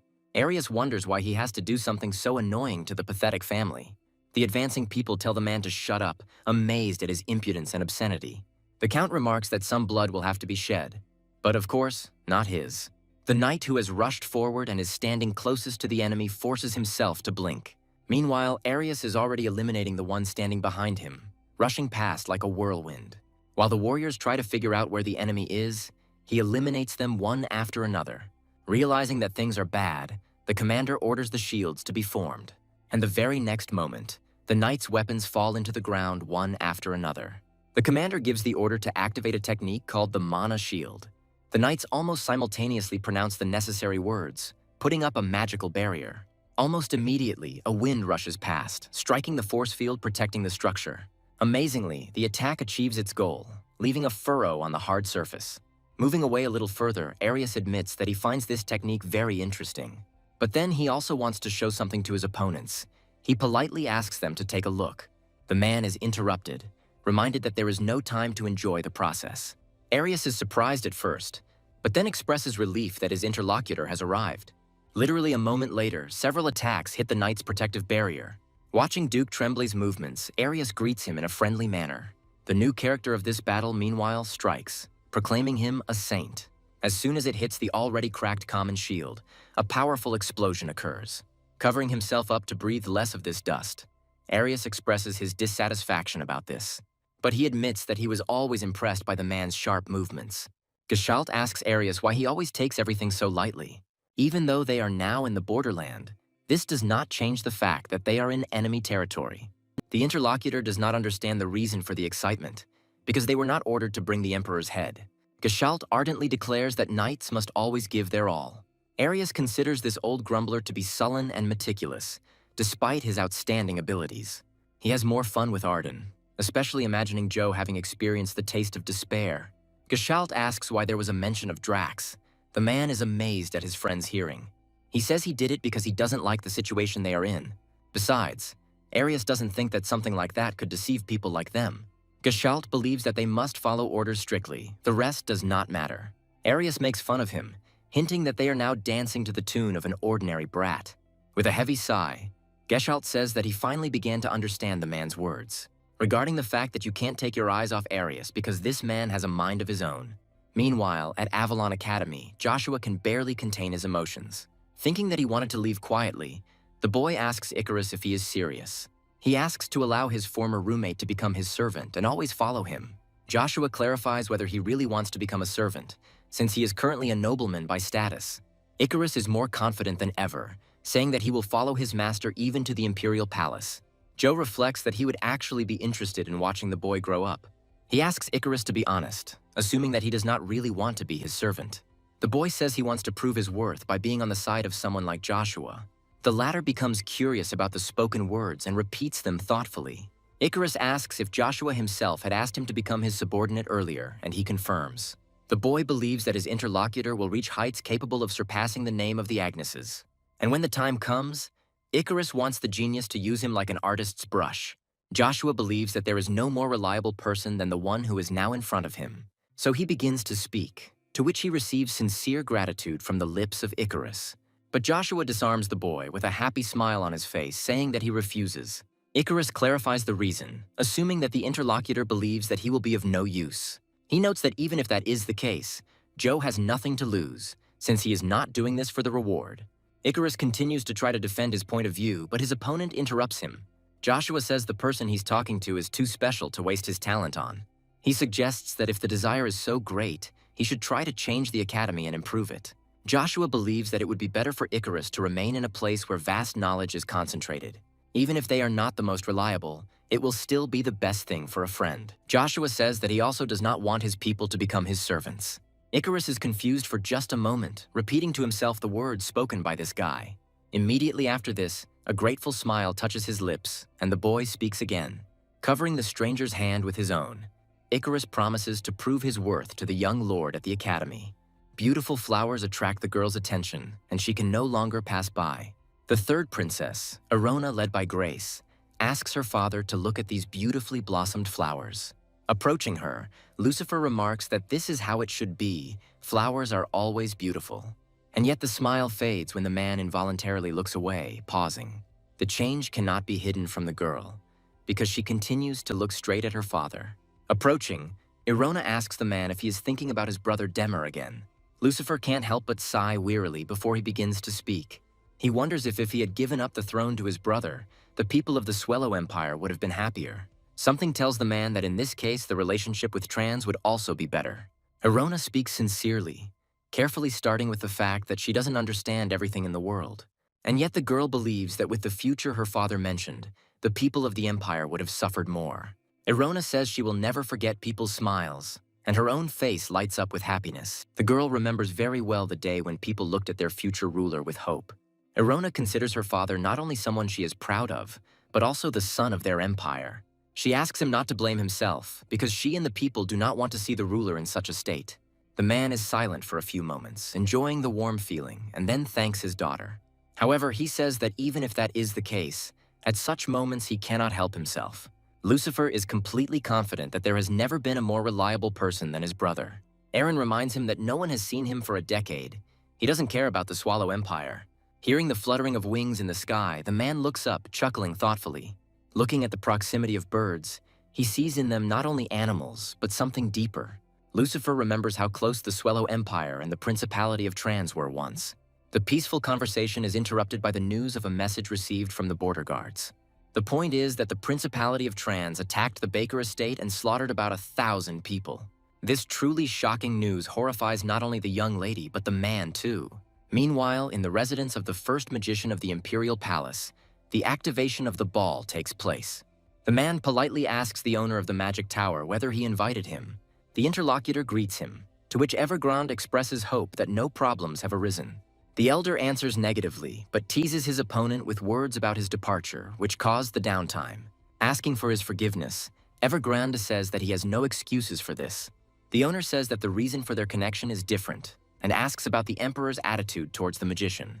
A smile blossoms on the man's lips as he says that everything is more than fine with him. The interlocutor suggests that the Emperor of Avalon does not allow the magician to spread his wings because of his character. He expresses confidence in the support of the fourth, most promising prince. However, he believes that his interlocutor chose the wrong one. He does not believe that Caesar will inherit the throne. While Evergrande experiences shame as well as defeat, the tower's master continues. He suggests thinking about changing the candidate before it's too late. Starting to speak under the watchful gaze, the man stops short of saying a word. He falls deep into his thoughts, remembering what he saw then. On the day the magician first met the fourth prince, he felt something inexplicable. Evergrande is pulled out of his memories by his interlocutor, who says that he wanted to suggest something. The old man talks about killing Storm, which causes genuine amazement in the magician. He offers Evergrande to take this man's place because this position is very important. The opponent abruptly refuses, assuming that the tower's owner expected this. He confirms this by talking about another goal that the interlocutor is striving for, and he asks again. John asks Evergrande not to play dumb when he mentions the Avalon Empire's treasury. He begins to describe this place in vivid detail, which prompts a clarifying question from his interlocutor. The head of the tower notes that every magician is infinitely greedy for the truth, hence the knowledge. Jan says his offer always stands, so he'll hold the spot for Evergrande. But still, although the old man is ashamed of this, he wants his interlocutor to listen to him. The tower master asks Evergrande to conduct an investigation into Jack's murder. Standing before the gates, Joshua notes how much time has passed since he was last here. The guard tells the boy to stop, saying that the palace cannot be entered without permission. He asks Joshua to provide a pass or coat of arms to confirm his identity. The boy declares that he has come to take part in the bloody battle of the Berserkers. Hearing these words, both guards cannot contain their astonished exclamations, but they pull themselves together and look at each other, immediately nodding in unison. One of them laughs, asking this child if he even understands what he is talking about. They promise to forgive him this time if he goes home immediately before it's too late. A smile appears on Joshua's lips after he asks if these people find it funny. He moves closer to the one standing in front, allowing the guard to go and report to the right people. Joshua activates his ring, revealing exactly whose mission he has come on. Hearing these words, the name and seeing the coat of arms of the Agnes family, the guards are no longer so confident in themselves. Bloody battle is one of the privileges that allows one to join the Order of Imperial Knights. This is possible if you win a fight with an active knight, but they have their own rules. Joe doesn't just want to join the order. He wants to rise to the 10th rank of the 1st Battalion. But only the title will be a bonus. The boy's true goal is something located in the treasury. Stopping in front of the wall, he remembers that this place is called the Palace of the Beautiful Flower. It is amazing that only by going through the same path as in the past life, Joshua ended up nearby. The boy is interested to know whether she is still imprisoned here or not. He lowers his gaze shyly and forces himself to believe that it is not yet time for this. First, he needs to do something and leave this for later. But as soon as he takes a step, a voice is heard from behind, asking if anyone is there. Joshua is silent and barely breathing, but the interlocutor on the other side does not stop, asking again. Introducing herself as Circe, the girl asks the man standing on the other side of her prison to talk. Joshua remembers this girl from the Britton family very well, so he dives deeper into the memory. Their acquaintance dates back to the time when he was first in the Avalon Palace as a mercenary. She treated the guy warmly, disregarding his status. Joshua did not feel any love or longing in her. At that moment, he was simply grateful to a sweet girl named Circe. Now, not receiving an answer from her interlocutor, she asks him to state his name. Turning slightly, the boy considers whether he should speak at all. And yet he gives in, but introduces himself by his former name, not Agnes, but Sanders. At the Imperial Palace, Swello is defying His Majesty. The voice belongs to Albert. He believes that other nations will consider them a laughing stock, and this worries him greatly. His Majesty says he does not propose to forget the matter entirely. The captain reminds them that they found the trans coat of arms at the scene. The door swings open, letting in words that this is precisely the problem. This is what they brought the nation to by taking office through their own arrogance. This young man's name is Lucius. He's the first prince of the Swello Empire. Instantly putting a serious expression on his face, the man respectfully greets the emperor. He answers more informally, but at the same time politely. Lucius continues according to etiquette. Rising, he begins to talk about the reason why he was in such a hurry to get to the palace. It lies in these idiot nobles who occupy their positions. They are indignant. Lucius asks which country will benefit more. Albert thinks trans. Smiling, the interlocutor says that it is for this very reason that he considers them all useless. Albert asks impatiently who else, besides trans, could have attacked them. The young man brazenly suggests that Musk should use his last bit of brainpower before it's too late. Lucifer notes that provoking conflict between nations is beneficial to everyone except trans. If we exclude Falbot, who is busy with the papal elections. The most likely choice remains Avalon. Meanwhile, in the aforementioned state, the ruler is informed of the latest news. They concern the successful completion of missions by Duke Geschalt and Count Arius. Marcus gives the news an excellent rating and asks about what concerns Swallow. The magician says that nothing has been decided on this matter yet. He is putting forward his own assumption. The Emperor finds this unexpected. He thinks that it is the merit of old Veron. Jacques carefully says that this is not all the news, which makes his interlocutor even more interested. The mage speaks of rumors regarding the death of Vig, who was the manager of the Locke estate. The Emperor chuckles, asking if it is possible that Arden has learned of their plan. Jacques says the investigation revealed nothing of the sort. The Duke was in Acadia at the time. Interrupting the speaker, Marcus asks if he has managed to figure out the identity of the killer. The man tenses his whole body, swallowing nervously, and then falls to the ground. Jachin, fervently asking for forgiveness, admits that he did not have the ability to do this. Marcus waves it off, suggesting to forget about it. He considers his interlocutor incapable of this. Instead, you need to arrange a meeting with that person because he may have information. By the way, it is said that the man's daughter was supposed to enter the academy. The Emperor asks to be more specific as to whether this refers to the academy of their empire. The interlocutor confirms this by first giving a false name for the girl in question. After this, he voices his real name, and Ina's last name turns out to be Grace. Duke Agnes stands proudly before his opponent and invites him to attack. The enemy does not deny himself anything, attacking Arden with a war cry. Since it doesn't require much effort, he coats the weapon with mana at the last moment. The collision of two blades causes an explosion, so powerful is it. Arden notes that his protege still has a lot to learn. But Cain does not want to give up. He warns his opponent that this is not all. Easily fending off the attack, Arden calls the knight's movements out loud interesting. He still doesn't give up, and once again grouping himself, rushes to attack his opponent. He praises the speed, but notes that these movements have no weight behind them. A familiar tread is heard behind, and after it stops, the same voice is heard. Baron Head respectfully greets Duke Agnes, who continues his training. However, he listens to his interlocutor, asking what the matter is, and says that the conversation will be about Joshua. The boys set out for the royal palace. This news astonishes the man, causing him to become distracted. And this brings the Duke closer to a point he would not otherwise have reached. The enemy's sword comes unacceptably close, causing the man to become stunned. And yet he manages to take control of the situation, because it's not for nothing that he is one of the stars. Rising on trembling hands, Cain hisses in pain, amazed at his opponent's resourcefulness. He, approaching, is amazed at his son, who is acting calmly after the incident. The man asks Cain what he thinks about his lord's actions. He begins to stutter, asking the Duke if they weren't just sparring. The man asks to understand him correctly, remembering that his son asked him to do this. Cain is dying to know why the hell his lord would ask his father to do such a thing. The man, meanwhile, expresses a desire to approach himself if the knight is shy. Cain jumps to his feet and, screaming, rushes at the enemy, showing initiative. Arden knocks his opponent out of his wits and says he's moving too slowly. Cain falls to the ground again and again. The weapon he was defeated with turns out to be a twig. The young man appears to have lost consciousness, and Head speaks up. The man believes that his lord should not take out his anger on this youth. Arden asks if it's better to take it out on the one who arranged all this, and asks about 20 families. The interlocutor says that they are not particularly active, but the Villises are ready for an official protest. Head is interested in what the Duke thinks about this, and he thoughtfully repeats these words. The vassal notes that if a protest is filed, it is necessary to respond appropriately. Otherwise, there is a good chance that the Villises will raise this issue at the Great Congress of the Nobles. The man understands that in this case, Arden will have to personally solve the problem. He, causing a deep degree of surprise, says that he is not at all against such an outcome. Although he is not the best father, the man sees no point in scolding his son for a job well done. Arden says he will take care of any potential problems with the Marquis of Ville's family. Head assumes his lord's position and reports the news that has arrived from the main house. His Majesty the Emperor wishes to see how much Babylon, the treasure of the empire, has grown. The news that for this reason the eldest son is already on his way here surprises the Duke. From the carriage comes the voice of Siphon, addressing the young Lord Babylon.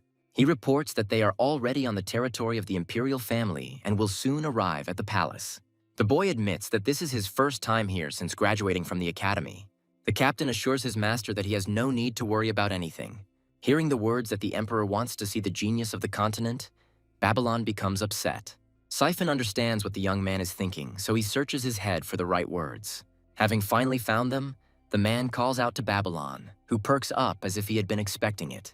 Siphon asks the boy to remember that the family's vassals, like him, will be on his side. Babylon freezes for a moment, trying to process what she heard. With a sad smile, he politely thanks Sir Siphon for his support. It hurts the man to see such an expression on Babylon's face. He cannot remain inactive. The knight struggles with himself, urging himself not to cross the line of what is acceptable. Yet he turns to Babylon once again, intending to give a hypothetical example. The boy invites his interlocutor to speak freely without burdening himself too much, and then the man asks what Babylon will do if Arden is not his biological father. The boy is struck as if by lightning. He imagines this picture in his head too clearly. The silence that reigns in the carriage is so tense that it becomes almost tangible. Babylon raises her voice, hoping that Siphon will take back his question. The man tries to laugh it off, saying that one of his subordinates is in the same situation. Babylon relaxes, asking if there is anything he can do to help the man. Having laughed it off, Siphon mentally begins to reproach himself for his lack of restraint. Meanwhile, the guy reflects, believing that even though this is a shock, his life does not have to change. Babylon considers it right to please both fathers, the one who gave life and the one who raised it. After all, this can have a significant impact on a person, helping him grow as an individual. Siphon smiles, thanking the young gentleman for his advice as he finds it useful. The knight also can't help but notice how much his Lord Babylon has grown. A girl's voice on the other side of the wall asks again the name of her new acquaintance. He grins, assuming that his interlocutor is confused by the idea that he is a nobleman. However, the girl answers differently. She likes this name. She considers it beautiful. Circe says that a very rare flower she read about in a book has the same name. However, although it is very beautiful, there is nothing sadder than the meaning of this flower. Joshua abruptly interrupts the girl, asking her to stop. She asks what's wrong. The boy says that her own fate is hardly much easier than that of the flower. Marcus shed countless rivers of blood even before ascending the throne and becoming emperor. He spared no one in his path, and by that time there was no one left with the surname Britain. The only members of the Imperial family that could be called were a few close allies. Marcus's political aim produced a princess who would fulfill his ambitions. Perhaps it was a matter of strange ambition, but only Circe was born blind. The only reason the Emperor is keeping an eye on her is because of the girl's ability. It is called the mind's eye and is capable of seeing through even those who have reached the realm of the master. Joshua wondered if he could have held his own with such dignity if he had been in Circe's place. And the girl on the other side reaches out to the stone and, touching it, sobs.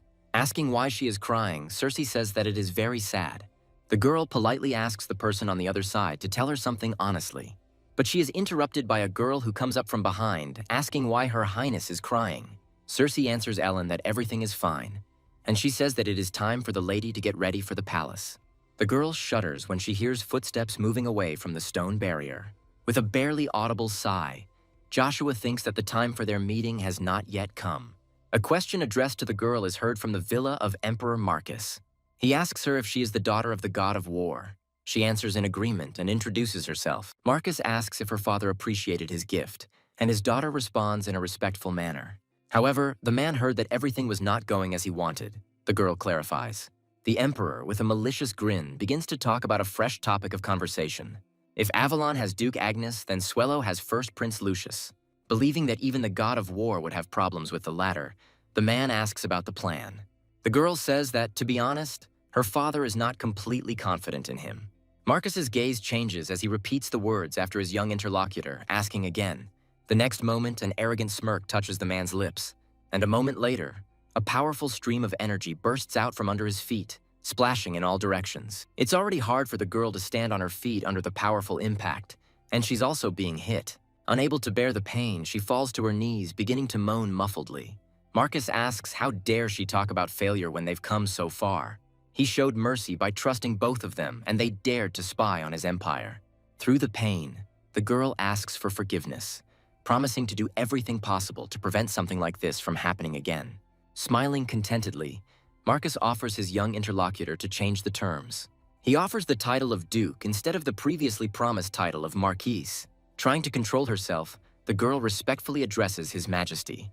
He suggests that the god of war knows better than anyone about betting on an unpredictable game. Ina is now beginning to understand this man better, as if he is having fun playing with lives. And this man's look speaks volumes about the fact that he is crazy. The girl cautiously says that she is not sure that her father will accept this proposal. Marcus tells me to tell the god of war that he has nothing to worry about. It's meteor time. The man also suggests deciding quickly what is good for them and what is the cause of destruction. Realizing that it is useless to argue with this madman, Ina agrees to carry out his order. Meanwhile, in a completely different location, two people are examining the scene of the incident. One of them notices that this dirt is definitely different from the usual one around. Turning to his colleague, Jacques explains to him that this is not dirt at all, but he stands his ground, adhering to the opinion that this is exactly how it looks. In such a state, he cannot bring himself to call the substance ash. Jacques asks Tetu to focus on the matter at hand, as they are not here for fun. The blonde believes that there is nothing to worry about, since there are clues everywhere. The man suggests closing your eyes and listening to the wind, trusting your feelings. Jacques does not neglect the advice, sharpening his senses to the limit. He opens his eyes soon after, clearly feeling the mana void.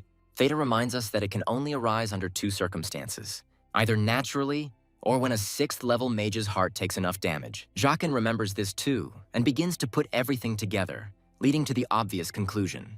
Theta believes that there is a high probability that Storm was killed by a person possessing Bronto. Cersei can't believe that the boy knew everything so accurately. She asks Ellen if she has heard anything about Joshua Sanders, and she is puzzled. The girl actually heard this name, and the blonde asks where exactly. The maid says that the knights were gossiping about him, saying that a new star had appeared in the Empire. Cersei recalls that this is what outstanding geniuses are called. Ellen confirms these words, and he adds that most nobles do not like this state of affairs.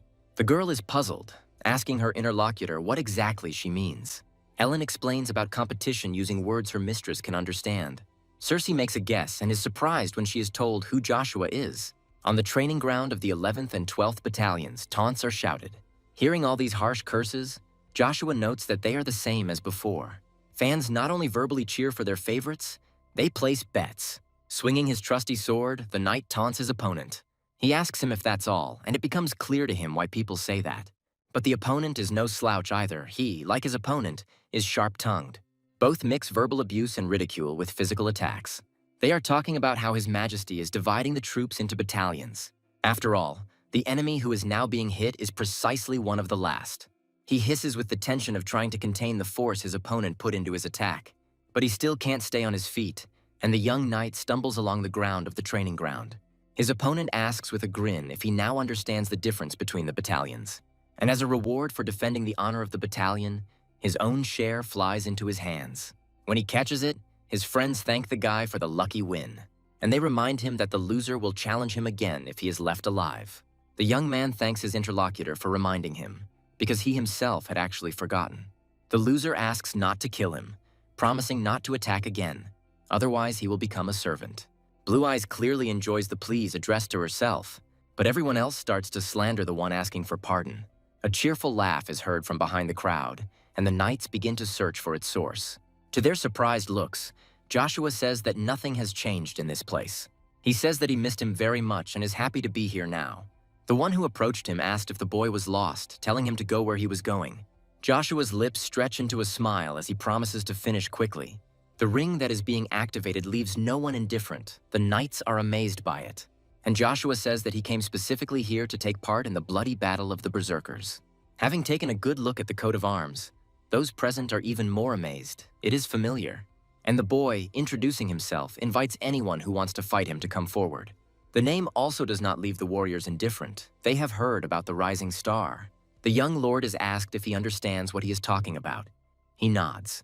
A recent combatant asks if he understands why the Berserker battle is not resorted to now. Joshua recites the rules of this competition as if he knew them by heart. Finishing, the boy asks the person standing opposite him whether he is informed correctly. He looks at the Duke's son without a shadow of fear, his question a desire to clarify. Joshua exhales heavily because he is already irritated that he is not being taken seriously. He reiterates his intention, reminding that the last battalions on the list are obliged to participate. The knights are tensely silent, hiding their eyes from the Duke's son. They don't want to fight him, but not because they consider him strong, and the fear of one of the warriors reaches the ears of the Count. They are afraid that they will be punished for not being able to control their strength, and the boy will get hurt. The guy who recently fought understands that he will have to fight himself. To be completely sure of this, he glances at the crowd of fidgeting knights, and he finds an ideal replacement for himself, and she, realizing where this is all going, is about to leave. But it was not to be. They grabbed him even despite the words that he had serious injuries. Joshua, seeing this, feels bad for them calling themselves knights.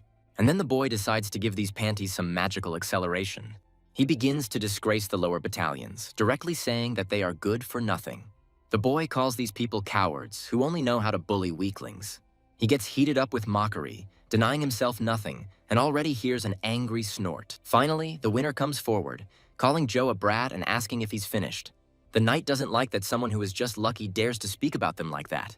Taking his sword out of its sheath, he says that if that's the case, he agrees to give the brat a bloody battle. He only asks that he not be blamed for the injuries and consequences he received later. He wanted it himself. Joshua agrees bluntly, saying that he believes this is how it should be.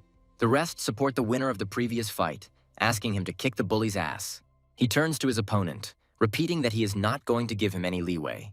Intending to show that there is a bigger fish for every fish, the knight activates aura.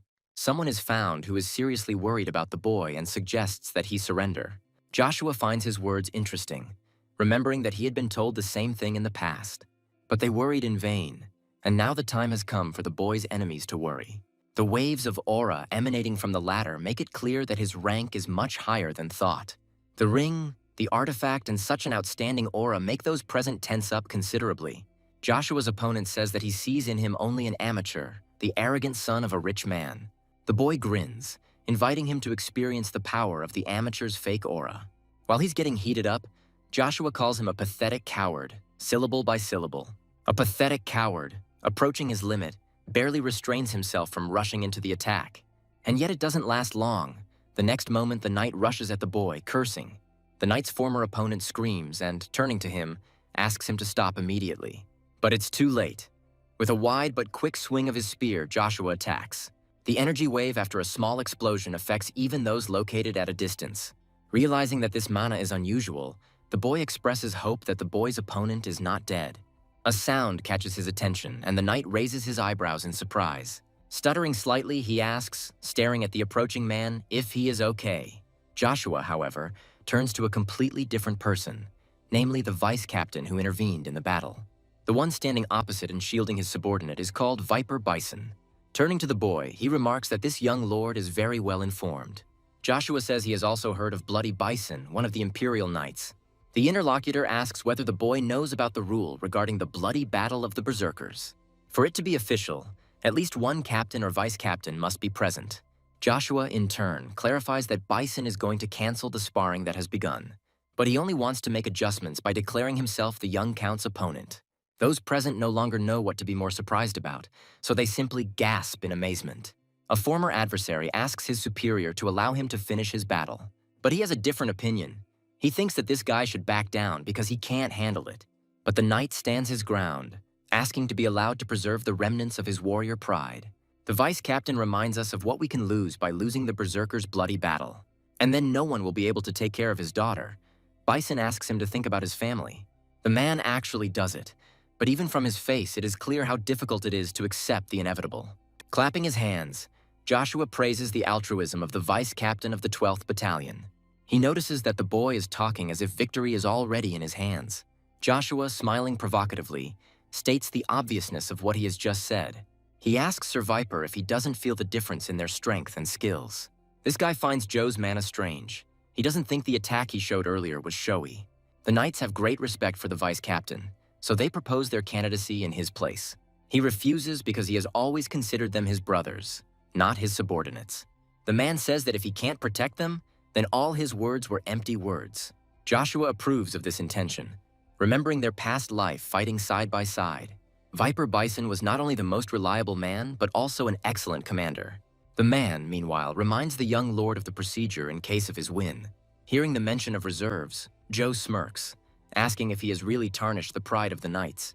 The man is amazed by the offspring's mastery of wordplay, and meanwhile he continues.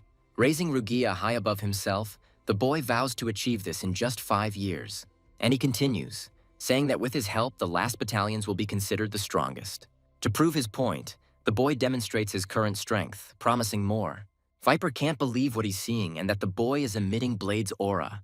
Joshua, meanwhile, asks what Bison's next move will be. In this pose, Babylon respectfully greets His Majesty, the son of the Empire. Marcus notices that quite a lot of time has passed since their last meeting. When the man asks Babylon how old he is slightly surprised. But he still answers, saying that he is turning 15 this year. The interlocutor recalls that at that age, even Arden was not so strong. He says the teenager will be the first in history to achieve such a rank, unless he is surpassed. Of course, Marcus means Joshua, and he says he wants to see Babylon as the treasure. While the teenager looks away in embarrassment, Jaqen materializes next to him with a gift. The Emperor says that this elixir can increase mana. Babylon tries to refuse. But the man's desire is different. He orders his interlocutor to drain the flask, taking advantage of his status. Babylon remains silent for a while, as it does not like this arrangement. And yet he agrees, saying that he will carry out any order of His Majesty. Taking the bottle with trembling hands, the boy presses it to his lips. The results are not long in coming, appearing literally in the next moment. Falling exhausted to the floor, Babylon tries to get up, but can't even move properly. All he can do is make wheezing sounds and tremble with tension. Touching the boy, Marcus says that they have met before, although he does not remember. And then a promise was made which now was the most opportune time to fulfill. Marcus says that the fight for the title of heir cannot be lost, especially by the son of the Emperor. Before losing consciousness completely, Babylon agrees with her father. 5 years pass after this, during which the world undergoes even greater changes. Approaching the perfectly lined up knights, he expresses hope that he is not too late. One of the warriors loudly addresses the others, ordering them to salute their commander. Joshua managed to rise to the rank of Baron, becoming the commander of the 11th and 12th battalions. When he returned as a teenager, the Grand Continent was already in a relatively calm state. There are 3 superpowers on this continent, one of which is Avalon with Emperor Marcus. He's secretly allied with Drax Vel Grace, a knight of Swello belonging to the 2nd superpower. They entered into open conflict with Swello's vassals, the Principality of Trans. The aim was to incite war, and Emperor Verona understood what the plan was. He not only prevented a war with Trans, but also stopped the preconditions for a continental war. Naturally, people began to appear in Swello who were dissatisfied with the peacekeeping policy. At the same time, in the 3rd superpower, a struggle for power was taking place between the Emperor and the Church. And then there was a banquet to celebrate the birth of the first prince in the royal palace. When the window opens, a slender female figure in dark clothes appears on the windowsill. She thinks that she only has one chance. There is no way she can fail. When a young lady steps out of the carriage, a vassal addresses her, reminding her to have self-confidence. Cox says the Font family needs to be shown as thriving as it always has been. The girl asks her henchman not to worry. She is not going to give in to the Cromwell family. The man wants them to capture the first prince's full attention, and Charlie finds this amusing. The man who came out to meet them was surprised, saying that he did not expect to see these two here. Natasha and Gevorg mock the situation the Font family is currently in. Cox checks on his mistress's condition while mentally scolding these two assholes. He also mentally addresses Charlie, begging her to restrain herself, even though he shares the girl's feelings. To everyone's amazement, the heiress of the Fonts respectfully greets the children of the Marquises. Smiling to himself, Gevorg finds this behavior of the previously impulsive girl boring. Charlie says that he intends to go to the palace since his interlocutors are so taciturn. Gevorg turns to Sir Knight, reminding him of his father's punishment. Understanding exactly what they want from him, the man exhales heavily before taking further action. Apologizing to the lady, he asks her to provide the family coat of arms or an invitation letter. Charlie is once again holding back the emotions that are boiling inside, but Cox can't take it anymore. It underlines the open disrespect and reminds us of the Font family's status. The Marquise's son does not intend to stop there. He suggests that the family in decline withdraw. And then he makes a rude joke about how they don't even have a home. Apparently, they came to beg. Charlie is on edge, biting her lips until they bleed. She breaks the rude phrase addressed to Gevorg into syllables. But then she turns sharply to him, asking how dare he behave like this. Meanwhile, someone approaching the company intervenes, taking the side of the Font family. Joshua orders the knights to return to their posts, taking over their authority. One of the military men tries to object, saying that they are obliged to obey Lord Gevorg. Joshua doesn't care, and he tells his interlocutor this straight to his face in a cold tone. Knowing from stories what this guy is capable of, the knights tense up with their whole bodies. And while they are carrying out the orders of their superiors, Gevorg remains dissatisfied with the current situation. Joshua respectfully asks the young lady Charlie to follow him, and he escorts her to the palace. Gevorg believes that it is the girl who is trying to draw the Agneses into their personal fight, and he shouts after them that even if they unite, they will not be able to defeat their mercenary king Bagration. Exhaling heavily, Natasha notices that Joe hasn't changed, ignoring everyone around him. Gevorg is not going to leave everything so simple. He wants to make the Marquis rot in hell.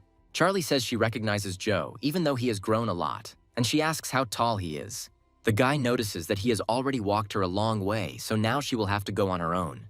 Charlie quietly remarks that Joshua hasn't changed at all, remaining just as cold.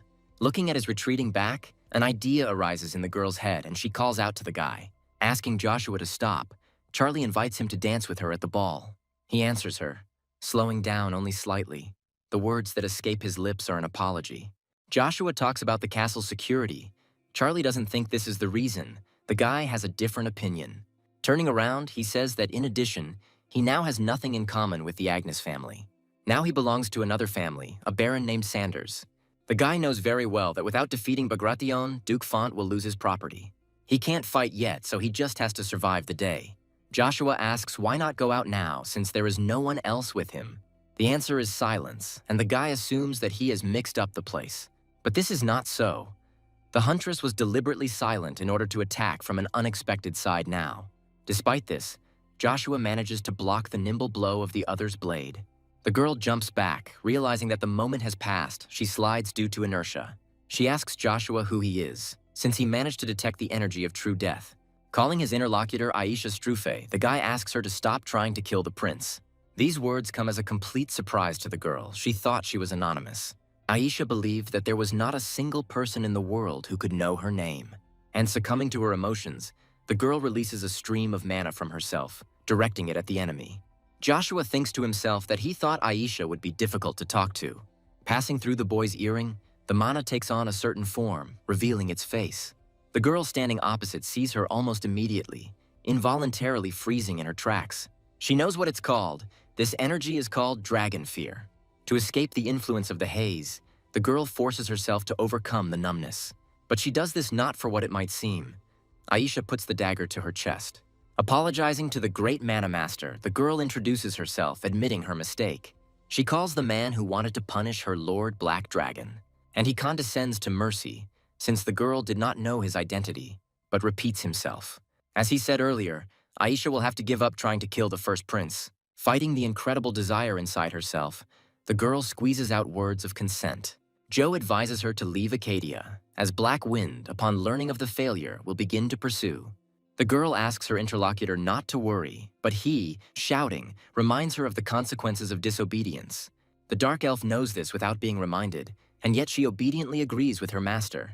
In her wake, only a column of dust remains as the assassin disappears into the darkness. Joshua grins, thinking that the girl is exactly the same as in her past life.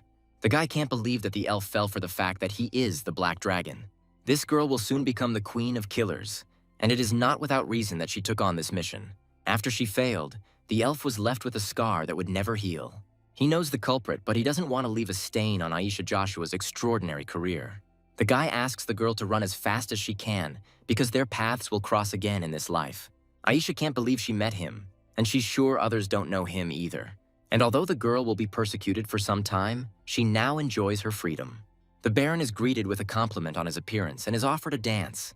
A woman inquires about rumors regarding a mana mine with mana stones. A group of several girls are wondering who the prince will deign to dance with this time. When noticing Charlie, the current topic becomes the situation of her family and her presence in this place. The guests believe that there is no family ready to support the Fonts. The girl hears everything. The herald announces the arrival of the first Prince Caesar and Princess Circe. And when the doors to the hall open, all attention is focused on the royal persons. The first prince thanks everyone for coming and asks them to enjoy the reception to the fullest. Every young girl, without exception, dreams of becoming a young man's partner, at least today. Ellen informs Circe that Joshua Sanders is not on the list again this year. The princess cannot understand why she has not been able to get him out of her head for all these 5 years. The guy asks his sister to repeat it, but she timidly replies that she didn't say anything like that. The guy thought that it would be difficult for his sister to be back in the limelight after such a long break. The words about how he probably worried for nothing are abruptly cut off. The prince notices someone. The girl turns out to be Charlie, and the young man rushes straight towards her. He says, turning to the young lady Font, that he was afraid he would not see her this year either. The guy says he feels happy knowing that she was able to come here today.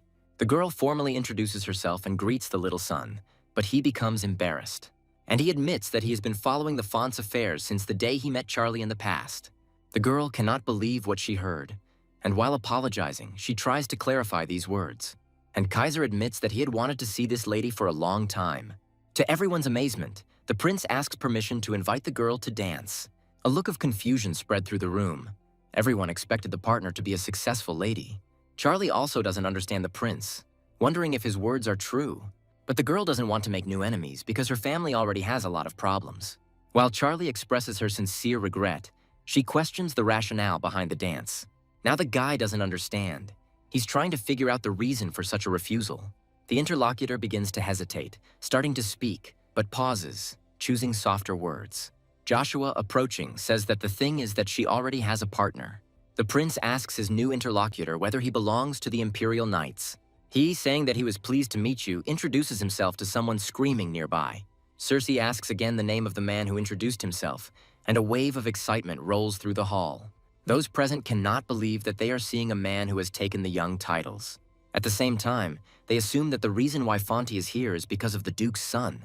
The prince, meanwhile, says that it is an honor for him to meet someone like Joshua. He responds with dry reciprocity, but apologizes, insisting on an agreement with Lady Charlie. The prince looks at his interlocutor silently for a while, considering the possible options. A smirk appears on his lips as a mischievous idea comes to mind. The guy asks Charlie if they really agreed to dance with this man. The girl confirms these words, continuing to say something else, but she is interrupted. Gevorg, addressing Joshua, declares his arrogance. The prince clarifies this point. The interlocutor apologizes for his intrusion, but says that he cannot bear to see rudeness. When Joshua interrupts him as brazenly as he did Charlie, the boy flinches in surprise. The Baron invites his opponent to return to his seat if he knows what true politeness is. Listening closely, Gevorg understands what they are talking about, hearing the dissatisfied whispers of the surrounding ladies.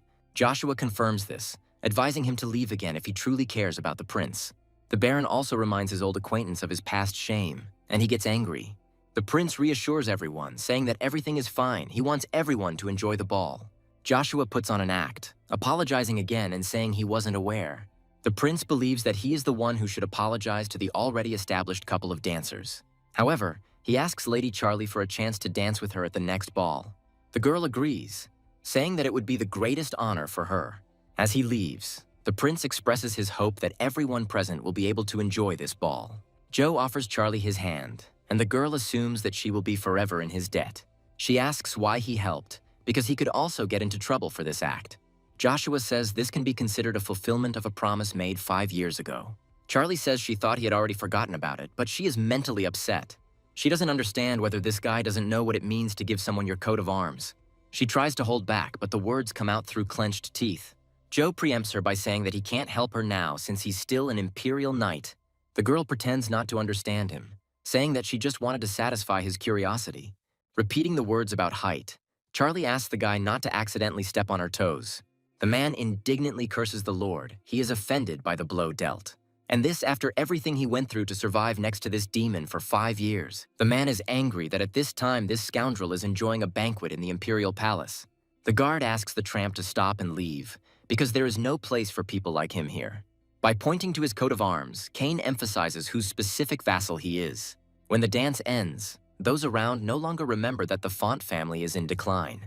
They are too enchanted by the girl and her partner, who look so beautiful together. They are considered a beautiful couple, the likes of which cannot be found in all of Avalon, and they receive compliments. Natasha and Gevorg do not share the same opinion, promising to show these two hell. Charlie sincerely and generously thanks her partner for the honor bestowed upon her. Running away, incredibly happy, she says goodbye to him until they meet again later. Joshua smiles indulgently, noting the girl's inherent impatience. Meanwhile, someone approaches him from behind with barely audible steps, attracting his attention. Cersei clarifies whether the guy is the same Joshua with whom she communicated before. The girl is surprised to feel a telepathic impulse coming from the front. While the gentlemen invite her to dance, Cersei receives a message that the medicine is ready soon. The girl asks Baron Sanders to wait, trying to clarify the information received. He finishes his thought by saying that this is his way of repaying the girl for her warmth. Cersei stops, unable to utter a word due to the misunderstanding she has experienced. And Joshua finally mentally asks her to take care of herself and stay healthy. The next day, one of the students asks the other to move. The boss will appear soon. The boy jumps in surprise when a loud voice catches his attention. Taking a position in line with his comrades, the herald calls them to get ready. Everyone stands at attention when Icarus appears on the horizon. As Baron Havist's heir passes by, everyone tenses up until their hearts skip a beat. And then the younger ones simultaneously congratulate him on his graduation, calling him bro. Icarus reminds them that he asked them not to do this, because others would misunderstand them. One of the boys says that he cannot deprive the benefactor of their Academy of Honors. But getting off topic, he asks his interlocutor where he will go now. Smiling, he replies that he had already decided a long time ago what he would do. And using a metaphor, Icarus says that he is going to set out towards the sun. Somewhere, in a completely different place, Joshua sneezes loudly. Rubbing his nose, he thinks, trying to figure out where he managed to catch a cold. Behind them, the voices become impulsive. The guards are not letting in someone who is desperately trying to get through. Kane screams angrily, proclaiming that he has lived the last 5 years of his life in hell. He and the knights trying to hold him back freeze when they hear a familiar voice. Joshua says he's glad his lawyer decided to come to him first. Kane tries to restrain not only the trembling of his body, but also his voice when he addresses his master. He breaks down, asking how Joe dared to enjoy luxury while leaving it to the devil. When told that the knight had dedicated his entire youth to his master, he only apologized. Kane asks to forget, glad at least that he is understood. Joshua laughs nervously. He assumes that the knight has already reached a certain stage since he has already come here. His gaze changes abruptly, the tears in his eyes dry up, and Kane takes a different pose. He says that he is so strong that he will not lose to anyone except his lord. Joshua is puzzled by this behavior of the young man. He is already beginning to regret what he said. They apologize to the battalion commander for interrupting his conversation. When Joe asks what happened, he is told that there is a guest waiting for him outside. Running his fingers through his hair, Icarus enjoys the pleasant touch of the breeze. He jumps in surprise when he hears his name being addressed. Joshua can't quite believe that Icarus is actually standing in front of him. The interlocutor says that the fact that his face was forgotten saddens him greatly. Kane, meanwhile, tries to calm his pounding heart, overwhelmed by the incomparable beauty. Forcing himself, the knight extends his hand to Icarus, saying that he has heard a lot about him. He says he would never have thought that such a beautiful lady was a child prodigy. Kane ignores the protest to call him that, introducing himself and allowing them to communicate informally. Icarus feels sick from such pressure. He doesn't even know how to react. Joe comes to the rescue, asking the knight to stop, who asks his lord for forgiveness. Icarus is glad that he was remembered and asks about the promise he made earlier. He kept his end of the bargain, and now it was Joshua's turn to take his comrade under his wing.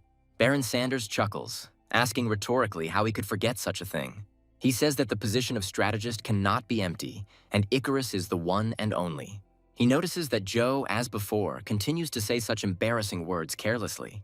Kane doesn't like the two's intention to leave him out, so he asks them about it. And joining the heirs, the knight asks the strategist to take care of him as well. Icarus is pleased with the title of chief strategist, and Kane thanks him for the compliment. Then Joshua suggests discussing their further plan. The knight and strategist ask again in surprise. Sanders says he is simple and that he will first need to see His Majesty. Kane can't help but hear the words that he and Icarus need to go to the fonts. The strategist is also confused by what he heard, clarifying what Joshua said. There is a deathly silence in the throne room. No one dares even move. The Emperor watches those present carefully, looking for his victim. Each of them mentally prays that His Majesty's wrath will pass them by. Only in Duke Agnes's head, thoughts of a completely different kind are swarming. Finally standing up, Marcus admits that, frankly, he is at a loss for words. He asks if there are no people willing to take part in the Battle of the Masters. He is not going to allow the Empire to become a laughingstock in the eyes of others. Stopping nearby, Marcus asks Arden about his thoughts on the matter, and also about whether Avalon's status will change if you refuse to participate in the Battle of the Masters in Reinhard. Still wondering how to answer, the man begins to speak but is interrupted. A familiar male voice promises to show all the greatness of the Avalon Empire. Joe says he's willing to participate, and Marcus greets him with a slightly mocking expression. Nevertheless, the boy holds himself with dignity, formally greeting his emperor. Hearing someone else's last name instead of his own, Arden remains silent and unperturbed. Meanwhile, the emperor clarifies whether he understood his interlocutor correctly. Joshua confirms that he will represent the Avalon Empire in the Battle of Masters. Marcus reminds us that this is not some ordinary tournament in the boondocks. He asks how old Joshua is, and he says he is 15. The man grins. amused by the fact that he took part in the Battle of the Masters at the age of 15.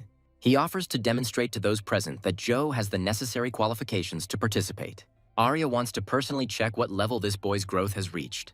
But just as he admits the thought that this is his chance, he catches Arden's eye. The man doesn't understand why the hell he's so concerned about the bastard if he sent him away himself. Joshua says that he wants to put forward a condition before proving his qualifications. The guy will agree to participate only if his desire is satisfied. While Marcus tries to comprehend what he has heard, the first murmurs of discontent appear in the hall. Those present believe that this boy has already crossed all boundaries of what is permissible. To drown everyone out, the Emperor resorts to using more than just his voice. He unleashes a wave of his suffocating mana on those present, forcing them to tense up. Marcus is ready to give the guy everything he wants, except freedom from the obligations of an Imperial knight. Hearing this answer, Joshua does not respond, and the silence that has fallen over the room drags on. Marcus asks about leaving and states that the guy is his property. Joshua starts to speak, reminding the ruler of the rules, but he is interrupted. In an authoritative tone, Marcus declares that in the Avalon Empire, his word is law. But even though Joshua is silent, his gaze remains unwavering. The guy's intentions are serious. Smiling, his opponent says that if that's the case, he will also have a condition. Joshua asks what this condition is. The man interrupts him again. Saying that something will happen first, to everyone's surprise, Marcus attacks. Even Joshua didn't fully believe that this man's madness had reached such a level. An explosion thunders, and the guards standing outside the hall turn around in fear. Not everyone has time to react inside. Some are much less lucky. But those who manage to duck in time wonder what just happened. Meanwhile, the battle between the ruler and Joshua is already in full swing. Turning around abruptly, Marcus bursts out laughing, saying that he finds this incredibly ridiculous. Joshua puts his weapon away but remains vigilant, keeping a close eye on his opponent. Turning to Arden, Marcus says that he has never envied him in his life. And yet now that very day has come, the Emperor says that this was a test. He wondered if the boy had reached the sword's aura, but it turned out that he had already surpassed it. The Emperor likes this. He assumes that now he cannot behave childishly. He allows Joe to do whatever he wants and agrees to fulfill the request if he wins. As Charlie tries to concentrate, she is distracted by a prolonged knock on the door. The servant apologizes for this, but there is no other way because the mistress has visitors. Having received permission, Cox politely lets the two inside, who also do not neglect their manners. They exchange respectful greetings and formal courtesies. Icarus introduces himself, not only stating his name, but also briefly describing his estate. Charlie says it's different. She's the one who always wanted to meet such an outstanding person. The girl's gaze involuntarily catches a detail that she had somehow overlooked earlier. Seeing the coat of arms of a family she knows very well, Charlie relaxes a little. She suggests that Arden sent the two after learning of the font's dire situation. But Kane completely dispels this erroneous guess by directly saying that this is not so. He says they came to help her on behalf of another gentleman, Baron Joshua Sanders. The girl can't believe what she heard. She just blinks her eyes stupidly and asks again. Looking at the palace, Joe thinks that he will be glad to leave it, freed from unnecessary suspicions. Just as he turns to leave, his eyes meet those of someone standing very close. Arden notices that his son hasn't been here for 5 years and is now trying to leave without saying goodbye. The man asks if he despises him for choosing Babylon as his heir. The interlocutor responds as soon as the question is uttered, with a brief but confident agreement. But he doesn't despise him because of the question of inheritance. The guy approves of this decision. A man who abandoned the Agneses without a shred of doubt has no right to claim the inheritance. Joshua asks if he really thinks he would despise his father for something like that. The man gathers his courage before asking why then. Joe despised his father because he and Lucia meant nothing to him, but he makes excuses. But now the boy doesn't despise him, because for the first time he saw his mother so happy. The son thanks his father for taking care of his mother and taking the knights for training. But that's not all. The guy would also like to thank Arden for the future. He denies it, saying that it is he who should thank his son. The idol is interrupted by a question from a subordinate about the departure of his captain. He and the others want to know why their commander decided to leave. Assuming these knights are his, Arden notifies his son that it is time for him to leave. Seeing Agnes, the soldier is amazed, but his comrade pulls him back because something else is important. Viper Bison asks the commander why he wants to leave secretly from everyone. He doesn't understand why Joe wants to leave his subordinates, the 11th and 12th battalions. The guy says there was a misunderstanding. He never thought of them as subordinates. This news comes as a bolt from the blue, but Joshua is quick to clarify his words. He says he meant that they are not only his people, but his most valuable comrades. The kids ask me not to joke like that again, because they were seriously scared.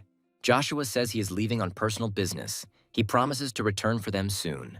Bison asks if the leader will stop them if they want to help him with the matter. He had been watching this guy all this time, having studied all his habits quite well. The man believes that Joshua is leaving alone to avoid endangering his battalions. When the guy addresses his interlocutor, his voice sounds stern, and he maintains a theatrical pause. And then he allows himself to smile and sincerely thanks his subordinate for everything. The man is at a loss, completely forgetting what he was going to say, and is slightly pushed aside. The knights believe that now it is their turn to repay him in the same coin. They promise never to leave the commander, either as subordinates or as comrades. They promise to wait for their leader as long as it takes, without saying goodbye to him. And with these words, they pay their commander eternal tribute, drawing their swords. Walking under such a stream, he thinks that the Imperial palace turned out to be generous. After all, Joshua managed to achieve every one of his goals except one. He managed to become the commander of a battalion of Imperial knights and visited the secret vault. There he again acquired the obsidian earrings, his best weapon from his past life. Joshua managed to meet with the Queen of Assassins, preventing her from being seriously injured. The guy was also able to form a squad that he can proudly call his own people. But unfortunately, he failed to carry out the most important point of his plan. However, Joe managed to find out about the third force protecting Caesar, which he did not know about before. Come to think of it, he didn't know anything at all before, after he became the prince's enemy. And since the moon door is in Reinhard, you need to find out about all the changes as soon as possible. Joshua wants to find the threat lurking in the shadows that he doesn't yet know about. The church bell of the temple located in the empire of Falbot begins to ring. The goddess of 7 heads is asked to grant peace and the ability to endure solitude with fortitude, and also to provide assistance in protection and bestow all its other benefits. The prayer of Christian, paladin of the Holy Empire of Hvalbota, is interrupted by the calling of his name. And speaking about the rumors about the interlocutor's departure, he confirms the words of his master. Sebastian says that he came to wish you a safe journey. He is one of the stars. Although he is sure that only one of the 9 and the superhumans could seriously harm Christian. But the man still warns to be careful when facing the divine knight Wintro. He has special powers and is also being watched by magicians from the magic tower. The paladin promises that his interlocutor has nothing to worry about. He does not intend to interfere in politics. Sebastian recalls the location of the Battle of the Masters and talks about preparing the carriage. Christian asks him to wait because he had other plans before leaving. He was planning to visit the border because rumors had it that a lich had appeared there. Hearing these words, his interlocutor is amazed and asks in surprise to clarify this information. When high-ranking mages, having outlived their time, cannot leave the teachings, they turn into leeches. Christian says that the high priest knows this information and can be trusted. When asked where this place is, the paladin names the eastern part of Avalon, Treffia. By calling Icarus my lady, Cain reminds me of his request to entrust such things to him. The interlocutor's indignation regarding gender leaves the knight indifferent. He does not believe it. Icarus suggests that Cain was possessed by a lustful demon. A girl who came up from behind informs the knight that Cromwell has reached the magic tower. This means they can no longer use the teleportation gate. Within the Acadia capital's teleportation gate, Baron Sanders is approached and the alternatives explained. There is no gate directly connecting Reinhardt and Acadia. The nearest ones will be used. The old man falls silent for a long time, looking intently and thoughtfully at the person standing in front of him. Joshua cheerfully asks to ease the tension if there is something on his face. The interlocutor apologizes, explaining that when he looks at the Baron, he sees a talented magician. He had amazing control over his abilities, but unfortunately, a misfortune befell him. And since not a single clue has been found for 5 years, the magic tower is involved in the battle. The man clears his throat, realizing he has said too much, and focuses on the matter at hand. He warns that it is normal to feel nauseous when teleporting long distances. Before completing the assigned task, the man wishes the young Baron a safe journey. Joshua lands at the teleportation gate of the hybrid palace of the Tremblin Duchy. The guy can't get the words out of his head that the magic tower is still looking for Storm. Baron Sanders is brought out of his thoughts by a cheerfully greeting voice. Count Hybrid recalls that the last time they saw each other was at a banquet in honor of His Majesty. Joe says that he is surprised by the personal meeting and learns that this is an order from His Majesty. He issued a decree that families should show sufficient hospitality to the pride of the Joshua Empire. The guy doesn't like this. It's not good for him that everyone knows about his movements. Noi Ken Hybrid, meanwhile, invites his interlocutor to go into the palace. He says that he appreciates the Count's kindness, But he still has important business. The man begins to worry, because His Majesty had given an order regarding this. Joshua asks him to forgive him, but the matter is really important. He will try to return for dinner. When asked where he is going, the guy answers honestly, his path lies to the mercenary guild. The hand that tosses the coin sends it into the pond, causing it to spin several times. It enters the water's surface with a corresponding sound, beginning to sink to the bottom. There the coin hits several others with a dull thud, causing one of them to move to the side. A man dressed in all black and wearing a mask begins to read texts in an unknown language. The voice addressing him makes him flinch in surprise and stop mid-sentence. The one who approached assumes that the Silent One is going to destroy the Agneses with the hands of Babylon. If so, there will be another opportunity, he suggests, letting them know if any assistance is needed. Finally, the figure speaks up, saying that he will not obey the interlocutor no matter what. But there was no talk of submission. Instead, he offered cooperation. Although it is not visible behind the mask, the man smiles and then turns around, getting ready to leave. He thinks that it sounds too mundane. At this rate, his interlocutor's father will have a heart attack. He is stopped by words about a madman who is going crazy about killing and fighting for his father. And he asks his interlocutor to keep in mind that his offer always remains valid. And he reveals the name of the one hiding behind the mask, calling him Drax Vel Grace. He calls his opponent incredible in many ways, especially for a young man who is a piece of trash. The second name is also revealed. This man is none other than Caesar Ben Britain. This is how the people who led Joshua to inevitable death in the past met. There is some outrage in the mercenary guild over the lack of opportunity to obtain a badge. The thing is, you need to get bronze first, but Joshua's looking for workarounds. The manager, whose name is Hybrid, says he cannot afford such incompetence. Joshua, starting to get angry, asks if his interlocutor knows who he is, and he starts to hesitate. But then he answers, and his answer is more than complete. Then the Baron becomes completely perplexed. The man says that he doesn't trust him, which is why he needs a reason.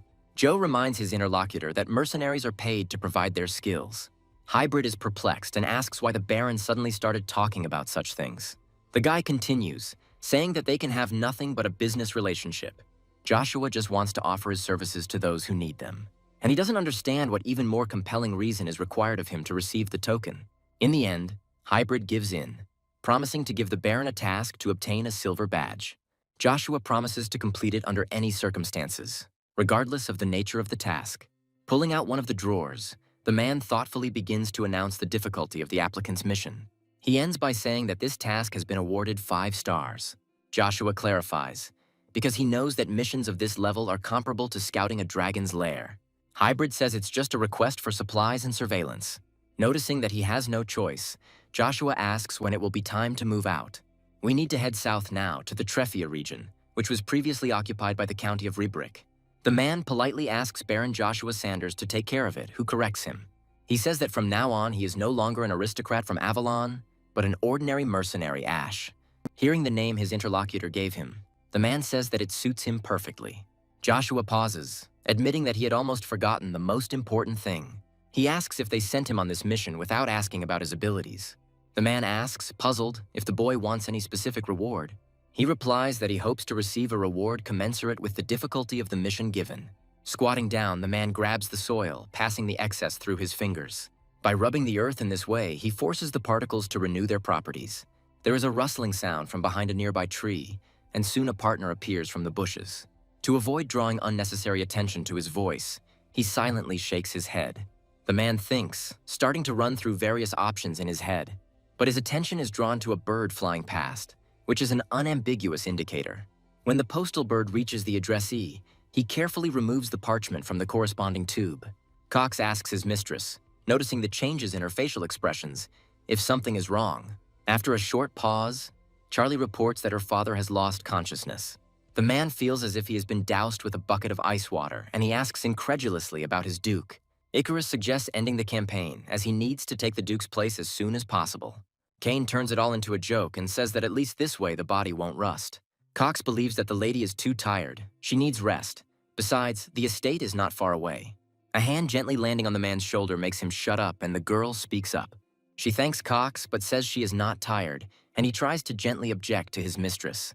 But Charlie says that's precisely why she doesn't want to cause any inconvenience. Kane says that there is no need to worry too much, as he is carrying out his lord's orders.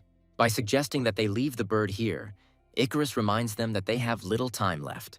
Having witnessed his own negligence, he, screaming in surprise, pays the price. And hurrying towards the company, he shouts, asking them to get out of there as quickly as possible.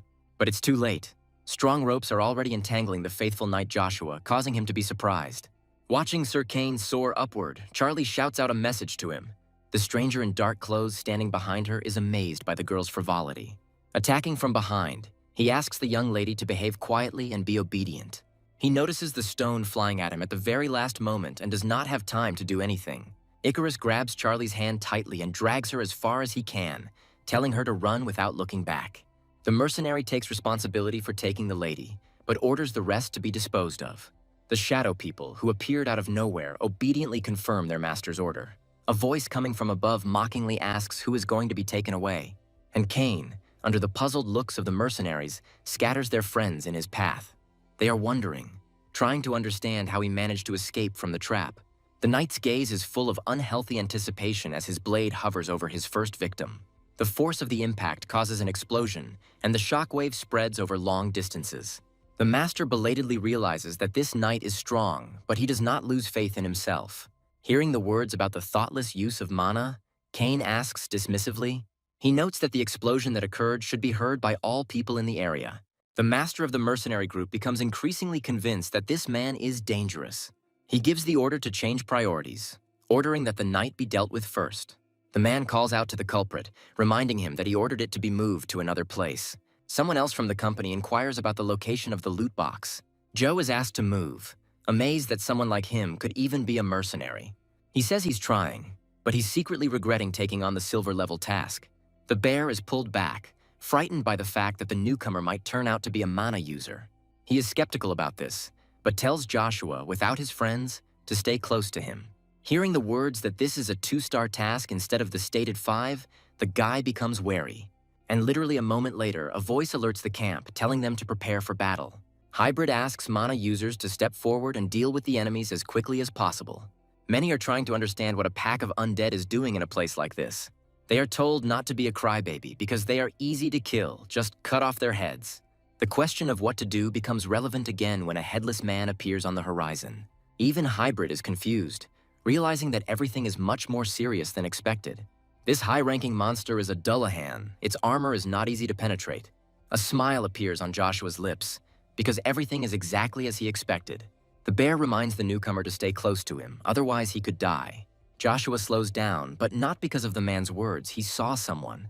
A suspiciously familiar energy emanates from the figure flying through the air. When graceful maiden hands form a magical sign, suspicions only increase. Meanwhile, the girl finishes reading the spell for the freezing star. The chosen technique turns out to be effective against the undead. It affects the entire group. Even the bear understands that this is 4th-class magic, but it is even more shocking. Joshua knows that finding a magician who has reached the 2nd circle and above is difficult. Therefore, in the Tref region, there can only be one mage capable of using the 4th rank.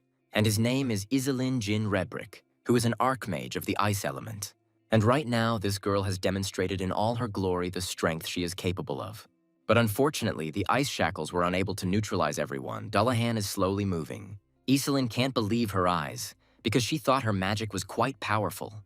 Catching up with the girl, Hybrid tells her to step back, saying that he will do the rest. The man also turns out to be a mana user, as everyone soon discovers. Directing his magical weapon, he attacks the monster, who has not yet fully recovered. He manages to successfully crush the ice, all in the blink of an eye. But the technology is quite expensive, and the hybrid's breathing is labored and difficult. The mercenaries begin to rejoice, admiring the strength of such an outstanding man. Joshua had heard of it, and yet such power, seen with his own eyes, was astounding. He remembers that in a past life he knew a man who loved this weapon. It was valuable, and the guy assumes that his other artifact already exists. Meanwhile, Iselin stares at the back of the man standing in front of her. The leader is informed that another pack of undead is approaching, and he is advised to leave quickly. The man cannot believe what he is hearing, and behind him he hears the neighing of horses. Someone from the crowd desperately asks to pay attention to the number of headless riders. There are 5 of them, and the mercenaries are puzzled as to why there are so many undead with 2 stars. The brave fellows decide to retreat, considering lives more valuable than money. Seeing such brazen desertion, Hybrid helplessly asks his subordinates to return. There are chuckles nearby, and the Baron asks if he really thinks they will return. He asks his interlocutor to ensure that his reward for this is decent, and ignoring the hybrid calling him questioningly, he activates his mana. They call out to the bear, saying that the newbie is up to his old tricks again, and he turns around in surprise.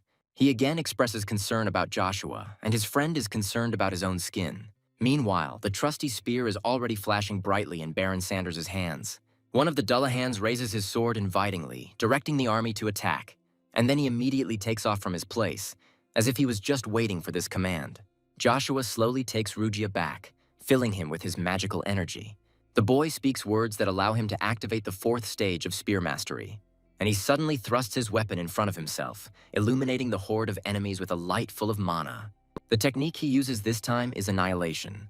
The undead freeze in place, unable to continue their journey. They are blown away by a powerful stream. Even the Dullahans have it tough, though their resistance is proving more successful. The worst thing happens to those who are very close, because the flow of mana incinerates them. Although Hybrid had heard of Baron Sanders' strength, he now had the chance to witness it. Bear and Scar are more unrestrained. They practically scream in amazement. When everyone is incinerated by the harmful mana, the situation reaches its climax. Hybrid admits that he has never heard of such a technique from the Agnes family. But what most surprises the man is that the guy uses a spear, not a blade. Joshua advises him not to try to find out too much, as it could harm him. Later, in the leader's tent, the guy clarifies the true nature of their mission. Hybrid says he said it because that's what the customer wanted, Joshua continues. When asked about the consequences, the man says that he himself did not expect such powerful monsters. Remembering the very essence of the mission, Joshua asks about the final monster. The interlocutor replies that it is a lich and names the town in which this undead is located. Hearing that she lives near Iceland's father's castle, Joe puts 2 and 2 together.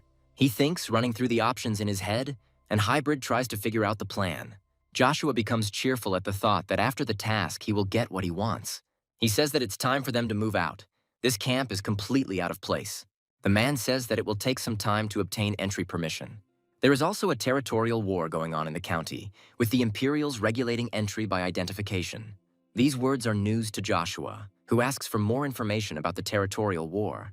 Iselin, entering the tent, says that in reality everything is not as it seems. This is not a war at all, but a brutal massacre carried out by the Marquis of Cromwell. Another burst of mana is heard from behind, but not as strong as before. The girl stops and desperately shouts the knight's name into the darkness of the night. Icarus holds her back, reminding her that the lady must not be captured but must focus on escaping. Charlie understands perfectly well that his interlocutor is right, and out of helplessness he only hisses angrily. Heading somewhere, she says that there is a pier a little further from here. Cox goes first, so the fact that he stops and lets out a muffled groan makes you tense. Charlie, not paying any attention to this, asks the man to prepare a boat for them. But she herself, without Cox's contrition, clearly sees that the pier is destroyed. A man materializes from the shadows in front of the man and begins talking about a way to escape. He says that the only way they can escape from here is by dying. Despite the fact that Cox and Icarus are scared, they heroically ask their mistress to escape. She screams in horror as blood sprays into the air. The attacker's eyes become completely round, and a wheeze escapes his lips. And he becomes the last one, as the arrow hits him right on target. When the mercenary falls in front of Cox, he freezes, but forces himself to concentrate. Asking where this arrow came from, he begins to look around cautiously. A male silhouette appears in front, asking if those he saved are okay. This man is Troy, a count and soldier of the Font family, and he volunteers to accompany the lady. When they approach the right place, those who notice the man let him inside. Troy asks where everyone is because he clearly remembers giving the order to be extremely attentive. The man expresses joy at meeting Lady Charlie and at the safety of Cox and the others. When the others are mentioned, the girl's look becomes even sadder. Icarus asks the lady not to worry about Sir Kane, but she finds it difficult not to think about the knight's self-sacrifice. The interlocutor says that Baron Joshua's first knight will not die so easily. He is strong. The girl thinks deeply, remembering Kane and analyzing his abilities. She's pulled out of her thoughts by a voice, allowing the young lady to settle down comfortably. Hearing that Troy is going to the boardroom, Charlie wants to go too, but they try to dissuade her. But the girl is adamant. She wants to take her father's place when he is unable to rule. She feels obliged to prove to her vassals that she is the Lord's trusted person. Baron Arno is told of the impossibility of abandoning the position just mentioned. But it is impossible to protect everyone, and a proposal is made to ensure the safety of at least one. Troy asks about the actions of the Marquis of Cromwell. The interlocutor rejoices at the arrival of the gentleman. Charlie announces her intention to attend the meeting and asks to report everything to her. Arno, who is the vassal of the Fonts, believes that the girl is too young to take part in such a thing. He wants to tell everything after the meeting, but Charlie refuses, insisting on his request. A third person intervenes in the conversation, bringing the girl up to date and informing her about the most important problem. Charlie realizes that things are more serious than she thought. They could be surrounded by a blockade. The girl mentally admits to herself that she has no ideas for resolving the current situation. But someone else has them, and he suggests forgetting about other items of trade. Icarus asks, leading to the answer, "Is it not possible to produce food directly on the property?" Arno politely apologizes before asking the name of the person he is honored to meet. Troy reports that this boy helped Lady Charlie escape and get here safely. Arno doesn't care about this kind of thing. He believes that outsiders shouldn't get involved in this kind of thing. Charlie says that Icarus was the best in his class, and now he is her guest. The man asks why she trusts a man who just graduated from the academy. He thinks that it would be better for the girl to leave, since with the Lord's illness, they don't have time for fooling around. The words that all this is not a game make Charlie ask to repeat them. Cox, unable to bear his mistress's insults, enters the conversation. Becoming increasingly heated, he talks about the help Charlie gave her father. Arno considers this a waste of time, since he has just anyone as an ally. Cox stands his ground, saying that it is not the quality, but the quantity of allies that is relevant. The opponent does not believe in Icarus at all, if only because he does not trust this man. He has about the same opinion about Charlie. This lady is inexperienced and has never participated in meetings. The man openly declares that he refuses to follow the orders of such an incompetent person. Icarus considers this just empty talk. He intends to prove his point with action. After all, he believes that during a discussion you can only trust your own skills. And Icarus speaks up, addressing the Baron with words that he understands his feelings. Effort without results is indeed a waste of time, but this is not relevant during wartime. The man is forced to praise his interlocutor because he understands how everything happens. Icarus continues, saying that therefore the lady must be given her due. There is no more reliable ally. Taking a figurine from the table, the boy declares that he himself is such a person. Arno calls the word spoken simply the nonsense of a child and speaks of Icarus's arrogance. He continues, saying that the food produced by the estates will be enough for 70%. Thus, with the necessary defense maintenance, it is possible to hold out for quite a long time. The girl begins to understand, and she, turning to Icarus, begins to express her assumption. He confirms her words, explaining his plan for the rest of those present who did not understand. Arno has a slightly different vision than he needs. He thinks that they are being asked to abandon people. Icarus denies it and says that the enemy will most likely offer one final battle. The opponent is again against it. He considers this to be just speculation, which has no logical basis. And then a warrior bursts into the room, out of breath, reporting a problem that has arisen. An enemy army is gathering in front of the canyon, already numbering about 30,000. The information is truly shocking, and those present openly express their concerns. Troy realizes that Sir Icarus was right, and he clarifies the details of the previous prediction. Smiling, the boy says that the enemy doesn't care whether they agree or not. In case of refusal, as well as in case of agreement, the situation for him will be approximately the same. Troy asks about the enemy's benefit in concentrating Font forces in the specified location. The man believes that everyone present knows that the canyon is ideal for defense. Icarus agrees, but says that the enemy also has another goal. Holding a figure over the map, the strategist begins to talk about what it is. By loudly placing it near the river, Icarus concludes that it is she who is the additional target. To sum it up, he reports that all this is nothing more than sabotage. Although Arno doesn't want to admit it out loud, in his mind he already agreed with this boy. Troy, however, impressed by the previous confirmation, is horrified. One of the men remarks that if this is the case, they have a chance of winning. He orders Troy to hurry and prepare its troops, as delay could prove costly. Hearing that the Count will go to his platoon, Arno hisses with displeasure, defeated by the boy. Cox urges him, saying that silence could be interpreted as agreement with Icarus's plan. The man remains silent, clenching his teeth in rage. He is in an unpleasant situation. And yet the Baron gives in, saying that he is ready to obey the orders of young Lady Charlie. Troy asks that we gather here again once all preparations are completed. As soon as they are alone with themselves, relieved sighs can be heard. Closing her eyes exhaustedly, Lady Charlie praises Icarus, calling him amazing. She couldn't even imagine that he would be able to shut up the aristocrats. Now the girl is calm. But the interlocutor gently retorts, saying that she should thank his master for everything. The girl agrees to this, already imagining the consequences of this, but she is interrupted. Icarus asks permission to ask for something. The young lady agrees without hesitation. First, he clarifies the initial position of the two sides, and Charlie confirms his guess. Everything was like this until the moment the mercenary king joined the enemy. He is strong. After listening to the girl, Icarus comes to the conclusion that he chooses targets only with the highest priority. He himself believes that the armies of the Cromwells and Fonts are approximately equal, with the exception of the king. This is where the pitfall appears, because Icarus cannot imagine such an outcome. But what bothers him most is that one of the leaders of the five is under threat of death. As Charlie begins to speak, she lets out an uncontrollable cry, because she thought exactly the same thing. Icarus asks her to keep in mind that something like this is impossible without help from within. He asks her not to trust the people around her under any circumstances. A voice comes from the tent, asking the interlocutor what he means. Joshua asks the woman standing opposite him about the massacre carried out by Cromwell. Iselin says that everything is exactly as she said, and explains why it is so. Passions flared up due to Cromwell's unilateral declaration of war. Fanzil disappeared. A third one joins them, finding the ignorance of the one who was in the Imperial court strange. The man says that the Cromwells destroyed the Rebricks and recently began the siege of Fonti. And this is not some minor skirmish, but a large-scale war that will determine the future. Joshua says there's a chance Emperor Marcus is the one running this. Hybrid notices that the rumors about this dog receiving orders from the Emperor are starting to make sense. Joshua reminds him of his title, as such words could be interpreted as treason. The interlocutor notes that after the fall of the Fonts, the next target could be the Agneses.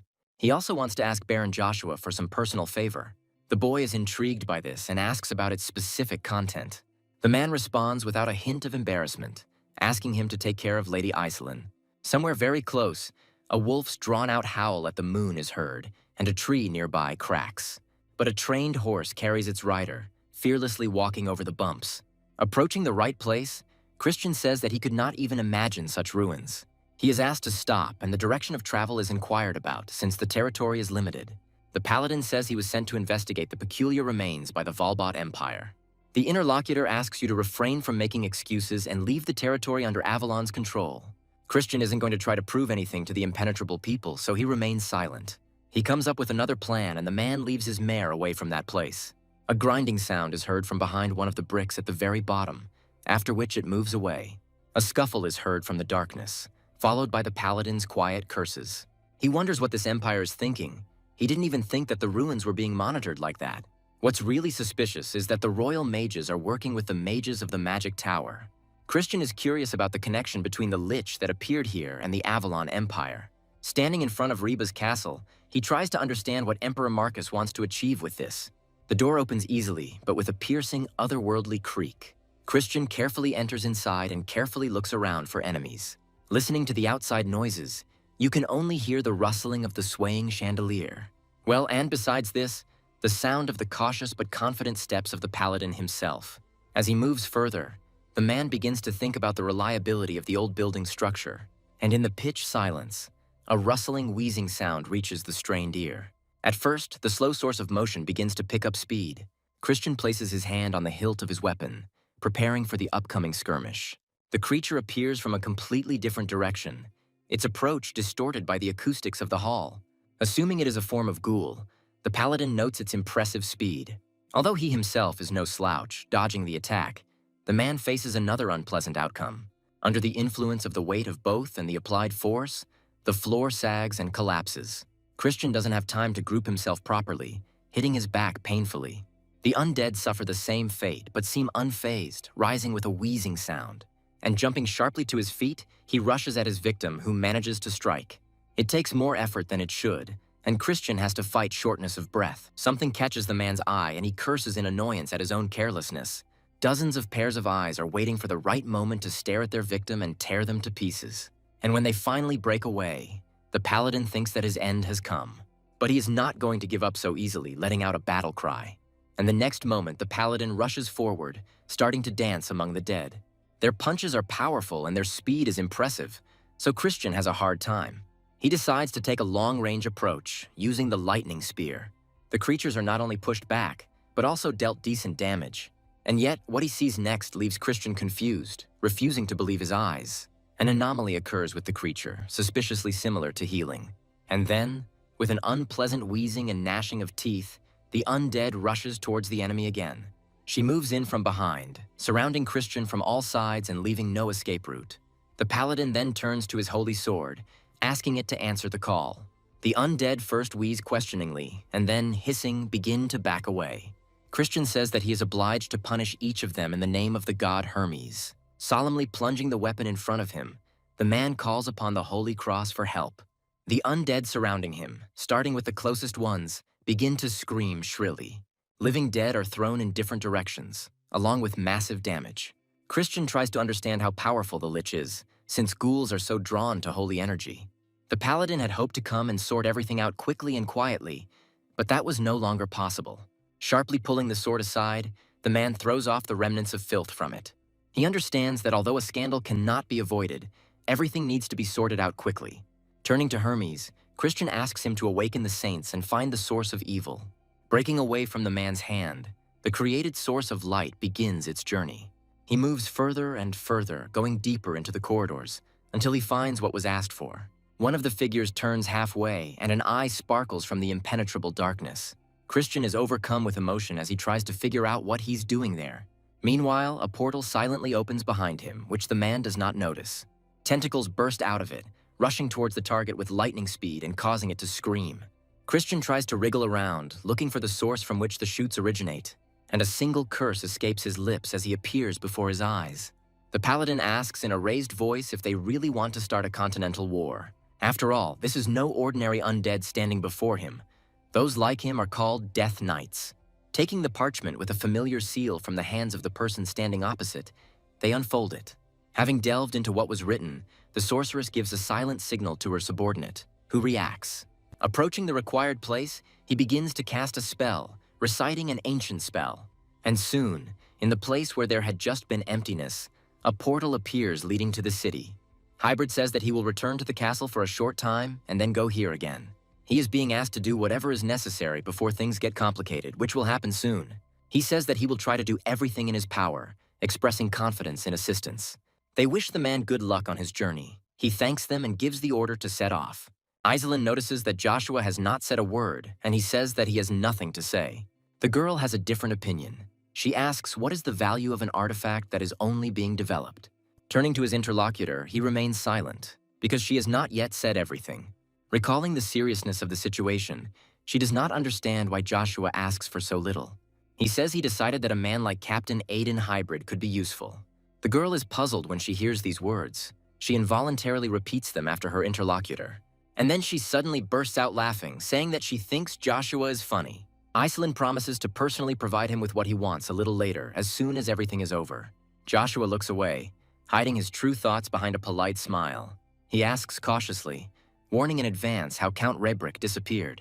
The guy doesn't miss the dramatic changes the girl's face undergoes. Then he apologizes, starting to say that he allows, if it is difficult, not to answer the question. And Iselin says that the main problem is that it all happened very suddenly.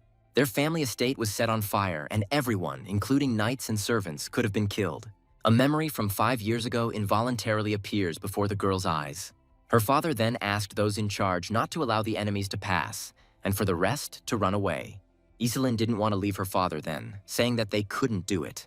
The man was then so furious that the daughter had never seen her father. He shouted at her unusually loudly and insistently, telling her to just listen to him. The vassal holding her hand reminded her that if they didn't hurry, they would all be killed. The girl was torn between feelings and duty. The struggle was difficult, but it was resolved quickly.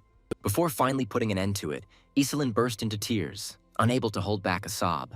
Running away from her father, she screamed loudly that she would wait for him. He, without saying anything in response, hurried to construct a protective spell, and the enemies running after them shouted furiously, ordering them not to let the people escape. They were going to kill everyone, no matter the cost, but their voices were drowned out by screams of agony. Iselin ends the story by saying that her father bought time by letting them leave. When over time, people began to forget about it, she decided to return to help. Then rumors about the Lich appeared, and the girl wanted to see him with her own eyes. Joshua starts to softly talk about something concerning this Lich, but is interrupted. More precisely, he himself is interrupted, as someone's very familiar presence falls upon the guy. A puzzled Iselin tries to attract the attention of her interlocutor, bringing him back to her. But he doesn't listen at all, abruptly throwing open the door of their carriage and rushing out. Joshua is sure that he felt his presence, Caesar's damn dog. And this accomplice, who is loyal to the fourth prince, is called Velvel. Knocking down the door in front of him, Joshua bursts inside. Hybrid asks what happened and why this guy does whatever he wants. Joshua replies that he needs to check something, suggesting to meet later. The Baron is asked to wait and explain everything, but he is already at an impressive distance. He runs further and further along the trail, beginning to feel the presence of its owner more and more clearly. And suddenly it breaks sharply, ending up exactly on the symbol inscribed on the slabs. Joshua suggests that this pentagram was drawn relatively recently. He definitely felt the presence and traces of a second-tier aura after the battle. The fact that everything except the runes looks normal seems strange to Joe, and not only that. The guy knows what it is, and the anti-magic field surprises him, prompting him to action. Touching it with his magic, Joshua causes someone else's work to shatter with a crash. At first glance, the chained man looks lifeless, and the boy takes a closer look. Christian, as if life had been breathed into him, begins to moan and shudder. Joshua is convinced that it was an illusion spell and asks the blonde a question. He asks if this is his work and what exactly happened in this place. Beginning to speak more meaningfully, the paladin tries to warn his interlocutor. He asks in confusion what he means, but the enemy is already very close. He throws a punch, and Joshua manages to dodge it at the last moment. Having jumped and done a somersault with a roll, the guy finds himself facing his opponent. He begins to wonder why he didn't sense the creature approaching. Joshua admits that he has never seen a death knight like this before. And then Rugia, who had been sleeping for a long time, speaks up, claiming the right to the undead. Joshua feels with every cell how great the entity's desire to appropriate the Death Knight is. At that moment, the guy's body is pierced by pain, and he cannot suppress an involuntary scream. The Death Knight, meanwhile, is already nearby, advancing with a drawn sword. Removing his hand from his face, the young Baron shows the world his scarlet eyes. By exposing the shaft of his spear to someone else's attack, the guy builds a successful block. Christian, at the same time, is trying to understand why he feels two energies at the same time. He didn't know that this was possible, and even now, feeling it, he finds it hard to believe. And Joshua, in a voice not his own, once again lays claim to the undead knight. By striking the first blow, he declares that the enemy is his prey. As the undead moves backwards by inertia, they bend in half and freeze for a moment. Leaping at the enemy, he cuts through the area with his loud roar. The guy asks him to just die, since the knight will never defeat him. He suddenly, in an otherworldly voice, orders the enemy not to play with him. Rugia's face changes. His gaze becomes more interested. The enemy rushes forward, clad in ethereal embodiment his physical sword. And this raises questions in his opponent, since he could not even think about such a thing. Also, because the wolf's fang blade is impossible to miss when it comes to howling. At the same time, the Imperial palace of the Swellow Empire is shrouded in mist. Inside, it is not much better, and even on the contrary, there is a stench characteristic of a massacre. Approaching with a confident gait, the interlocutor declares to Emperor Verona his weakness. Lucius believes that a man with such priorities has no right to be emperor. The latter remains silent, even when the provocateur's speech turns to the similar opinion of his subjects. Lucius says that even they want to leave Swellow and settle in other lands. Verona asks if the interlocutor believes that the war will be for the sake of the people of this country. After all, as soon as it starts, fathers and mothers will lose their children. Is that really pleasant? Lucius knew they would not reach a compromise, and he brings up the mention of the emperor's brother. This topic is one of the most pressing for the ruler, so he remains silent, immersed in memories. But he pulls himself together and asks how long his opponent had been planning all this since the moment of sending it. Lucius asks His Majesty not to worry about anything. There are those who will take care of everything. Duke Altman will never know about this again because he is no longer a resident. Lucius says that he deserves the title of sage, for he knows where this is all heading. When he says that Verona's time has come, he warns of the consequences of this. Bursting into an evil laugh, Lucius asks what will happen to him. And just one swing of his faithful sword decides the outcome of Verona's life led by Grace. The Death Knight breathes heavily, clinging to his essence with all his might. Stuttering, he rhetorically asks what happened to him and how it all happened. The enemy says he doesn't know exactly how it happened, but he is sure of one thing. The souls of people, especially masters, cannot be forced to follow this path. It is personal. He doesn't know what prompted him to choose, but he asks if they can walk the path together. He apologizes to the Death Knight, but immediately corrects himself, knowing his true name. Once upon a time in life, this man remembered Wintro, a knight of distinguished status. He was afraid to look at him. It was painful to realize his potential loss. And yet, one way or another, it happened that the man then lost to his opponent. The result was the loss of the title of master and exile to the countryside. Although in reality, it was just an excuse to stay away from the Emperor of Verona. After all, then the man became a very convenient scapegoat, especially at that moment. And all this was the work of the Emperor's brother, the first monarch he served. The man then asked why the opponent didn't simply seize power by force. Demeter then said that he was not so greedy for power, and that Lucius would take his brother's place. The dying man could not believe what he heard. He cursed silently. He acknowledged his stupidity and belatedly realized that he should have stayed near Verona. Demeter then gave Evergrande the opportunity to create the desired demonic beast, and he agreed, promising to let his interlocutor know how everything would be completed. Joshua is silent for a moment and then concludes by starting to talk about the ingredients for resurrection. He says that a demonic beast cannot be created without personal consent either, and the guy ends this sentence by addressing not the Death Knight but Duke Altman. He asks to kill him, believing that he made the wrong decision back then. Now he is not free. He is forced to play by someone else's rules. This is a necessary measure. Joshua says he can offer better conditions. He will be able to control the Death Knight. But in return, he must allow his power to be borrowed. Only then will the choice be accepted. Joshua says it's his suggestion and a way to show respect to King Altman. Smiling, he says that the guy confirmed his thoughts about himself. He turned out to be as interesting as they say, but he doesn't see the point in choosing otherwise. Rather than be a slave to a dark magician, he would prefer to be on the side of the continent's greatest genius. Finally convinced that his proposal is accepted, Joshua is about to begin. And the first thing he does is call upon his faithful Rugius, and he obediently responds to the call. Former Wild King Altman hisses in discomfort as he is enveloped. Joshua, however, is not going to stop there, intending to finish what he has already started. Hybrid tells everyone to be on guard, as there is a possibility that there are more enemies than it seems. The man becomes wary after sensing a large amount of demonic energy being released. Meanwhile, they are asked to stop, saying that guests are no longer welcome in Reb Castle. When asked about his identity, Mondrain, a holy knight from the Empire of Hvalbat, speaks on behalf of everyone. Hybrid says that their comrade is inside the castle, they can't just leave him there. The holy knight speaks of the real threat of this castle and what is happening inside. Hybrid asks if he heard a threat to mercenaries on the territory of their empire. After all, if this is really the case, it is a serious military provocation. Mondrain asks to forget about the War of the Continents, because peace may be under threat. But the man pauses without finishing, looking in amazement at what has appeared in front of him. Seeing such a frightened look, Hybrid also turns around, wanting to see the threat. And at the same moment, demonic tentacles move further out of the half-open crevice. The man clearly feels danger. Something approaching from within instills horror. Mondrain orders his subordinates to kill every demon they see. The holy knights raise their weapons to the ready just as the pernicious pressure intensifies. When he emerges from the mist, Mondrain realizes that this is no ordinary lich. He becomes terrified at the mere thought of the Demon King's appearance. All eyes are frightened except one. The girl looks at what is happening with cold readiness, and having fully emerged from the haze, he asks Aiden if he was waiting for him. When questioned, Joshua says that he managed everything without outside help. Mondrain, however, steps forward, ordering that this demon not be allowed to escape and that he be stopped. The Holy Knight's blow is parried by the hybrid, causing a look of surprise on his face.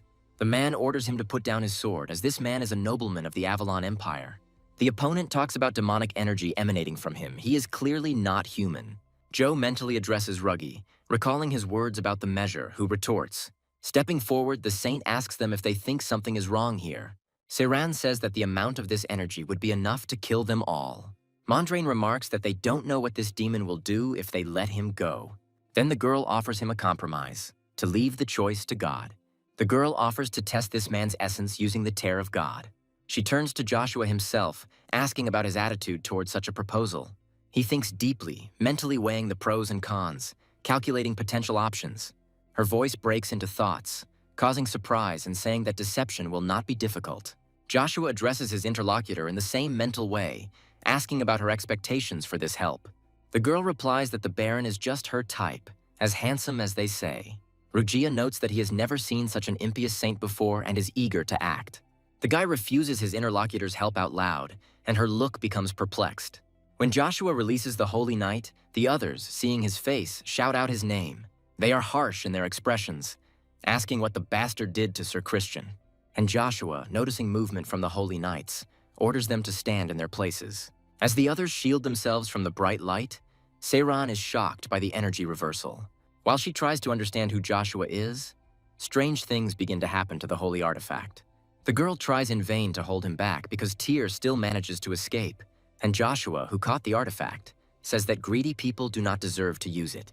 He adds that since they don't believe him, all that remains is to demonstrate everything now. And immediately after these words, the boy forces those present to shield themselves from the blinding light again. Only this time, the thing is that he splits the artifact into many small particles. By calling Joe a demon, the knight becomes convinced that his intention was desecration. However, when he finally gets a chance to look at his opponent, something incredible happens. And it makes not only him, but also others open their mouths in amazement. The saint voices the thoughts of those present, rhetorically asking how this is possible. After all, Joshua is neither a paladin of Falbota nor even a follower.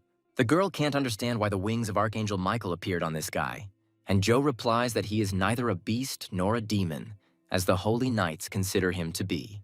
When he asks to put aside their differences, he is rudely shut up, reminded of what was done with the artifact. Joe asks if this thing is really a holy artifact if it breaks so easily. Seiran remembers that the tear of God really can't be used in that way. Joshua points out that now is not the time to argue, as Christian's life is at risk. Addressing Sir Christian, the Holy Knight notices demonic energy emanating from him. He begins to doubt, because the original energy was perceived differently, on a different level. Rushing forward, Seiran confirms that they have no time to argue. They must absolutely help Sir Christian and bring him back alive at any cost.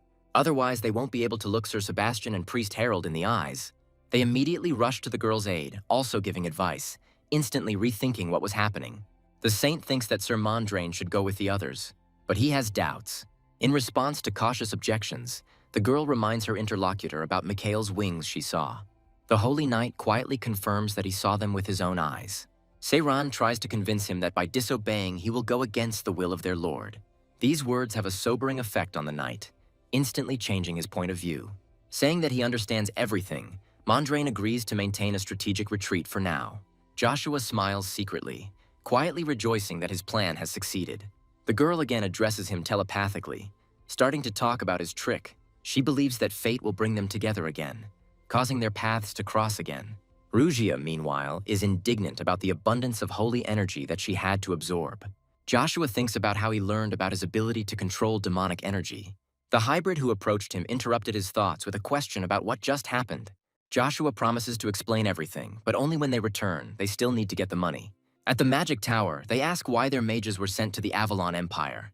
Elisha reminds us that undead have been spotted in the area and that there could be dire consequences. Jacques agrees with his colleague, adding his own words about sending representatives of the tower. Letting out a tired sigh, the leader reassures his subordinates, taking responsibility. He advises not to look up to Theta and their capabilities. Everyone was chosen based on skills. In terms of potential, this child is out of reach even for someone like him. Elisha thinks that the old man believes in this child since he speaks about him in such a way. He also adds that they sent their people to the Avalon Empire at the request of Evergrande. A woman cannot remain calm when it comes to this traitor. Jan asks if his interlocutors remember the man's words before leaving. He declared that he would follow in the footsteps of the very one who had defined the boundaries of battle mages. An idea comes to Alicia's mind, but she asks not to voice it out loud, hoping for the best. Jacques, who had been calm until then, slams his hand on the table and says that this is impossible. After all, 20 years have passed since he disappeared, and during this time no one has found anything. The man can't believe that this traitor Evergrande managed to succeed. We are talking about a man who was the only one with knowledge of the location of the elves. Jan expresses understanding about his interlocutor's feelings, but speaks of his own trust in Evergrande. He asks how many people would refuse to receive information about this person, and the man remains silent, because the answer immediately arises in the mind of each of those present. Jacques asks a question, saying that he will be the last one. The man asks about the rationality of the decision. Giving his full name, Ian asks if his plan is seriously being questioned. The colleagues remain silent this time as well, because the head of the Magic Tower had never made any wrong decisions before. The empty corridor is filled with the sound of a heart-rending cough, alternating with attempts to exhale. There are other symptoms that soon sprinkle the pages of the ancient tome. Evergrande doesn't understand what happened, why he lost contact with Duke Altman. The mage suggests that the matter may be with the paladin from Valbata who invaded Reb. The man doesn't want to believe that the master's body was taken away from him so quickly. Now he has only one trump card left, which means that past mistakes cannot be repeated. The man recalls doing everything in his power to win the Emperor's favor. He did everything to be able to touch the Dark Book of Spells.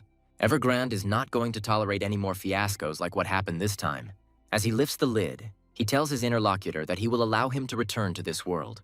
Even though he will be a lich, the mage believes that this is not as bad as it might seem at first.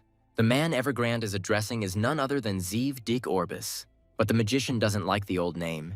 He's going to give his old friend a new one, his own. He calls the lich Barbarian, believing that this name is most suitable for him.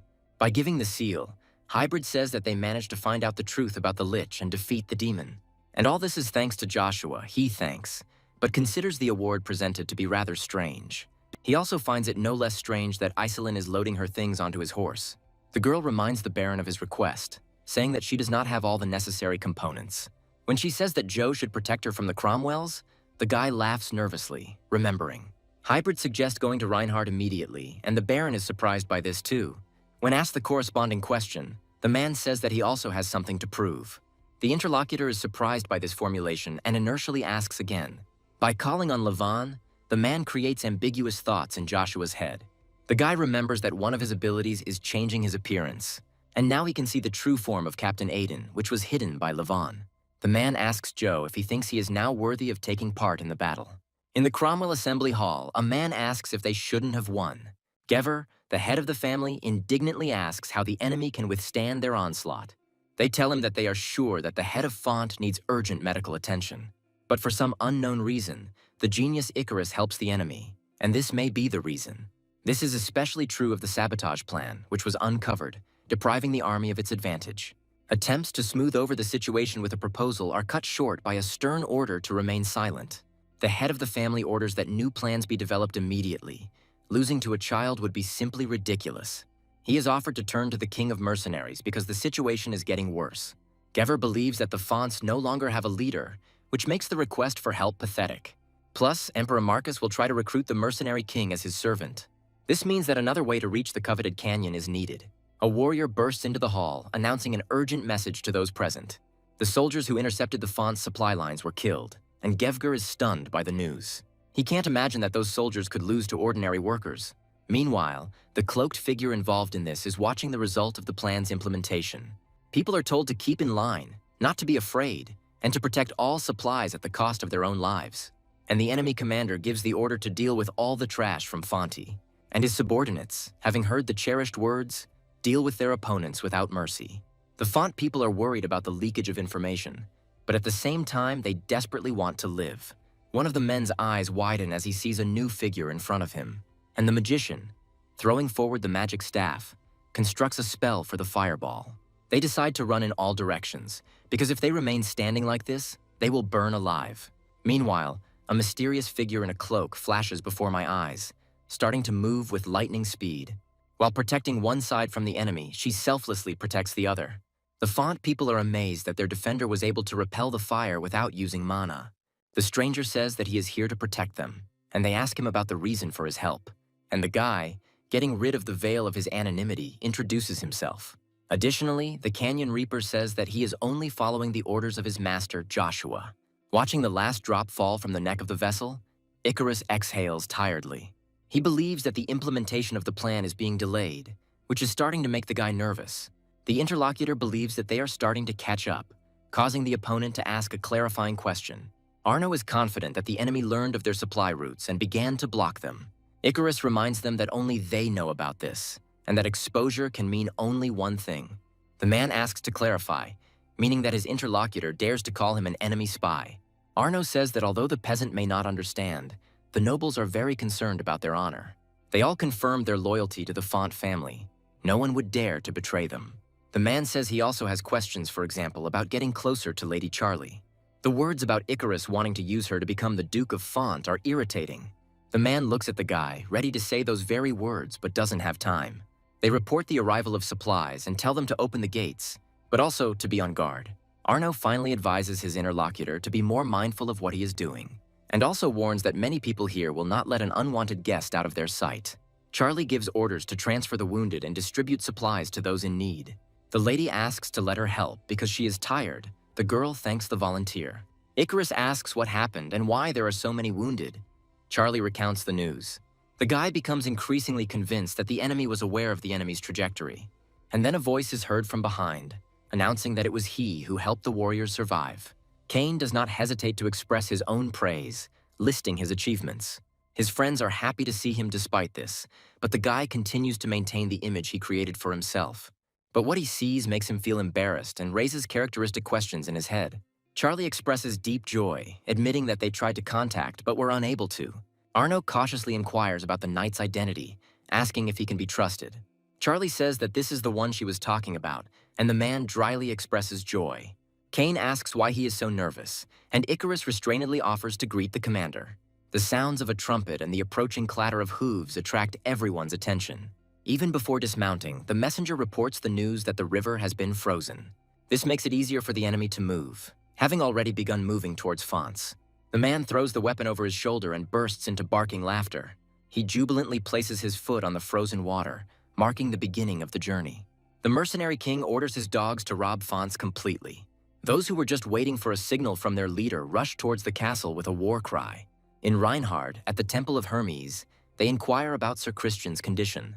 The interlocutor says that they managed to get rid of all the demonic energy in the body. The combination with the saint could very likely damage the brain of the Holy Knight. A new interlocutor who appears in the room notes that recovery will be long.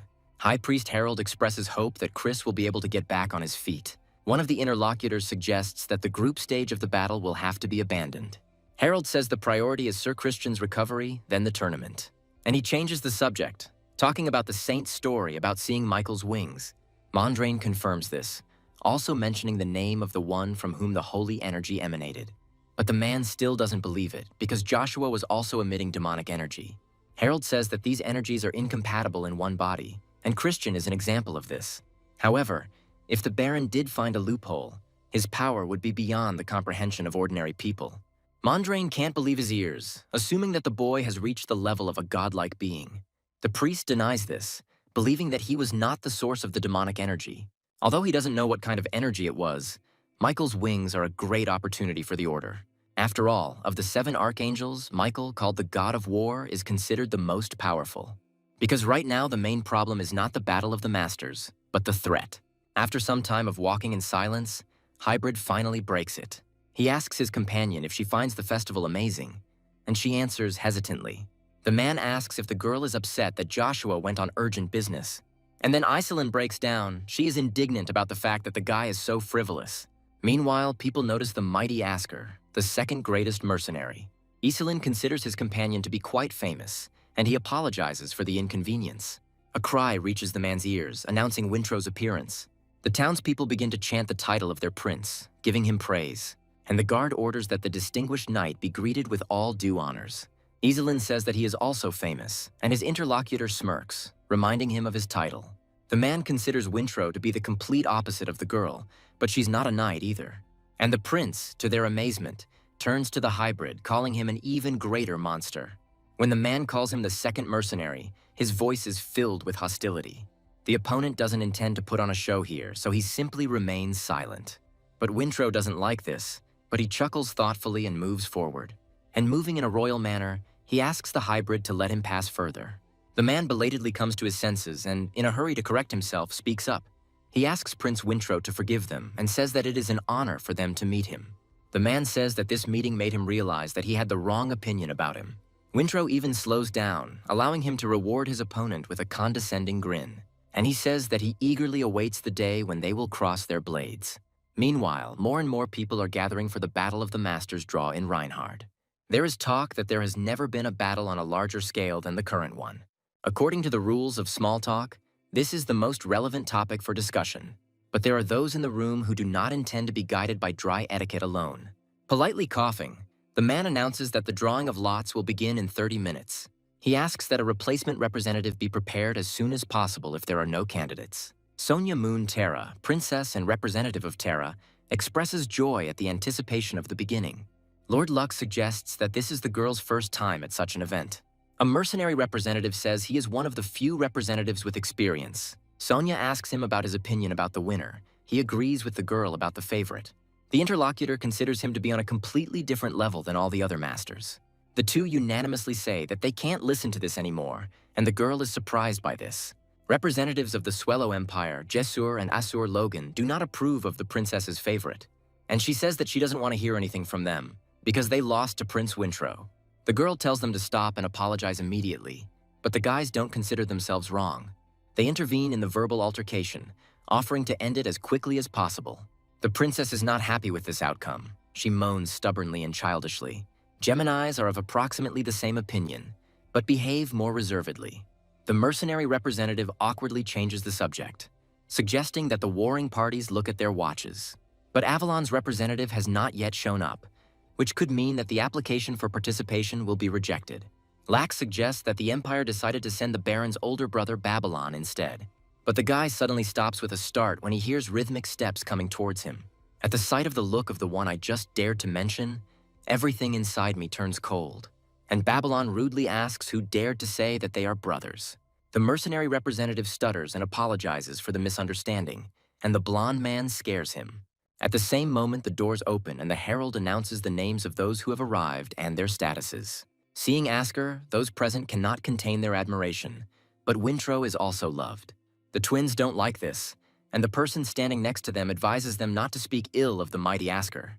One of the guys says that only a fight with this man can convince him. He asks Babylon about his own opinion, considering it all a simple deception. When the blonde man speaks up, he admits that he hopes for the same. The twins look at him in amazement, completely not expecting such a statement. Meanwhile, the herald announces the first representative of the Avalon Empire, Deshoshua Sanders. When the guy slowly enters, maintaining his dignity, all eyes of those present turn to him. Even Prince Wintro, the distinguished knight, becomes interested in this person. And Sonia Moon Terra completely forgets how to breathe for a moment.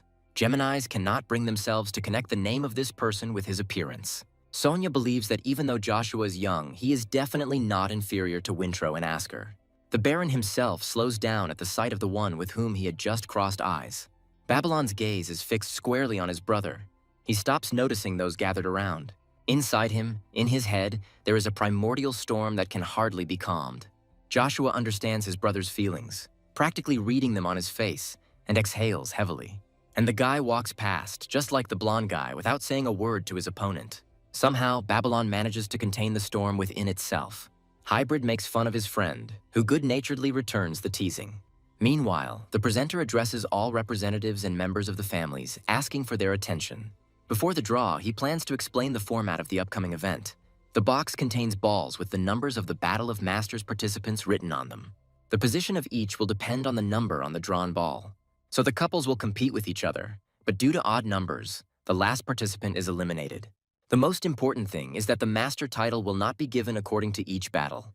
If half of the masters deem a participant worthy, he will be called a master during the battle.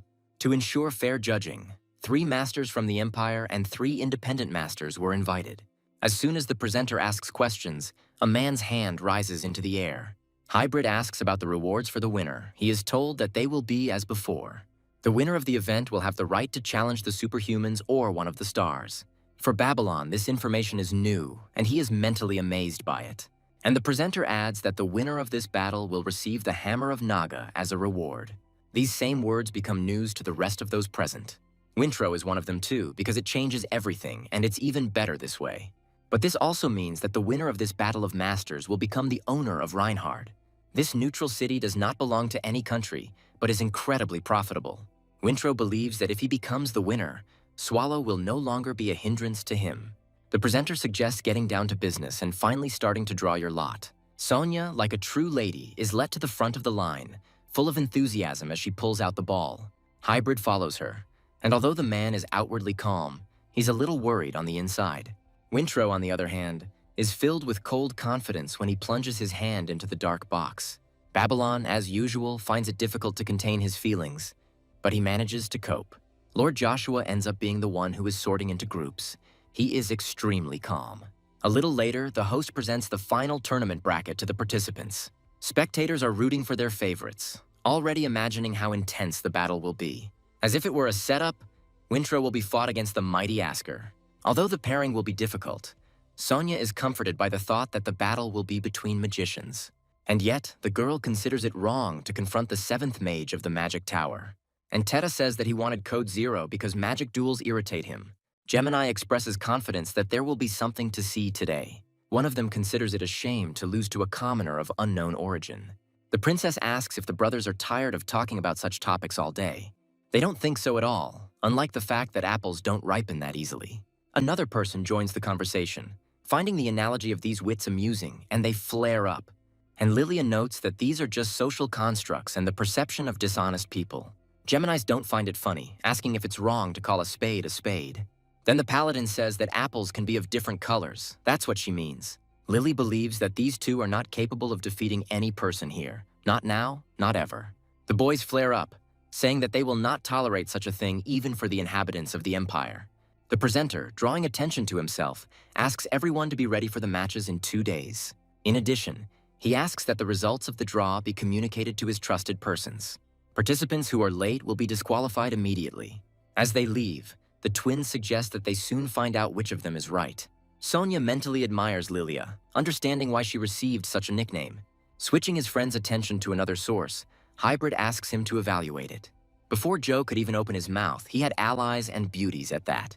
Now understanding what the man was getting at, the boy reluctantly and tensely agreed with him. And Babylon, who happens to be nearby, continues to drill the younger one with a murderous look. However, when he turns to him, he pretends not to be interested in him. He mentally admits that no matter what he does, he will never surpass Baron Sanders. However, the guy believes that Joshua will eventually become a puppy obediently reaching for his palm. A voice rings out from the stands, announcing the start of the opening ceremony of the Battle of the Masters. The spectators are going wild. They are wondering who will be the winner this time. They are jubilant. Meanwhile, the commentator begins to announce the representative of the Kingdom of Heart. It is the Knight of Steel, Lord Basileus, who gives praise to the said kingdom from the stands. And the fans are asking their favorite to show the trash from the Empire what they are made of. Meanwhile, the commentator names the opponent, who is from the Avalon Empire. That man is none other than the incredible rookie and first representative Joshua. He also has fans, and they ask the guy to prove that young age does not matter. One of the judges of the Battle of Masters, Windmill, admires the popularity of this child. Touching on the topic of experience and age, the man asks his colleagues for their opinions on the upcoming match. Jordan considers Babylon to be the obvious favorite. Chariesta supports his colleague's opinion, although the use of a spear as a weapon alarms the man, making him think about a trump card. Nearby, another member of the judging team is tormented by unbearable itching and thirst. It's incredibly hard to endure. Arya wants to challenge young Joshua to a duel right now. The host announces the beginning to those gathered, asking them to warmly welcome both participants. The spectators' seats erupt in thunderous applause, and the referee leaves the scene of the fight. The Basilius does not believe that a knight of the Empire would use a spear as a weapon. The man asks permission to help the boy, giving him the right to start and asking him to try. Joshua doesn't hesitate, silently taking off at that very moment. The enemy is taken aback by such incredible speed, freezing in deep confusion. An explosion thunders, sending a shockwave through the space, forcing the man to move back. Applying enough force, he can't believe that this guy is so strong. He only made his first move, approaching a couple of steps, and already there was such force. Remembering the age of his opponent, Vasilevs finds it hard to believe that he is only 15 years old. Joshua chuckles cheerfully, asking why his uncle got so tense just from one movement. These words hurt him and he jumps up, telling Joe not to get cocky because of some blow. He's about to say something else, but his opponent's weapon is too close. Somehow, the man manages to get away, and he chuckles nervously. Vasileus mentally asks Joshua who he thinks he is, attacking in an identical manner. And the man goes around the opponent from the side, offering to try his own technique. The surprise on the young man's face disappears as suddenly as it appeared. The man, meeting his gaze, belatedly realizes that he has miscalculated, and the guy, making a sweeping movement with his spear, sends the enemy flying. An uncontrollable, discreet cough immediately erupts from his chest. But Vasilevs does not give up his attempts to resist and tries to slow down. Finally, the man succeeds, but he is not happy with his small victory. The skin on my cheek starts to burn and something wet and warm starts to run down it. Everything is clear. And Vasileus is not even talking about the wound he received, but about the fact that the enemy is far beyond him. Joshua talks about 10 movements. The opponent asks him to repeat what he said. The guy believes that these masters' duels are the easiest way to show off the spear's full glory. Considering what has already happened, Joshua promises to deal with his opponent in 10 moves. Mentally calling the boy a scumbag, the man gripped the hilt of his sword tighter. He acknowledges the enemy's strength, but at the same time he is not going to give in to his game. Declaring that from now on he will give it his all, Basileus activates the aura. The presenter announces that there is an astonishing amount of mana on the tip of one of the fighter's blades. Joshua, smiling, thinks that those at the top always feel lonely. He also recalls that he had many titles in the past. Only his own bad reputation grew, while the reputation of the spear remained at the bottom. This is what bothered Joshua the most in the past. But now everything is different. The guy is going to prove to the whole world that there is no better weapon than a spear. Basileus expresses disappointment, saying that he did not expect the enemy to be so reckless. He's going to show you what can happen when you throw away your gun. And at that very moment, a piercing cry from a tense man cuts through space.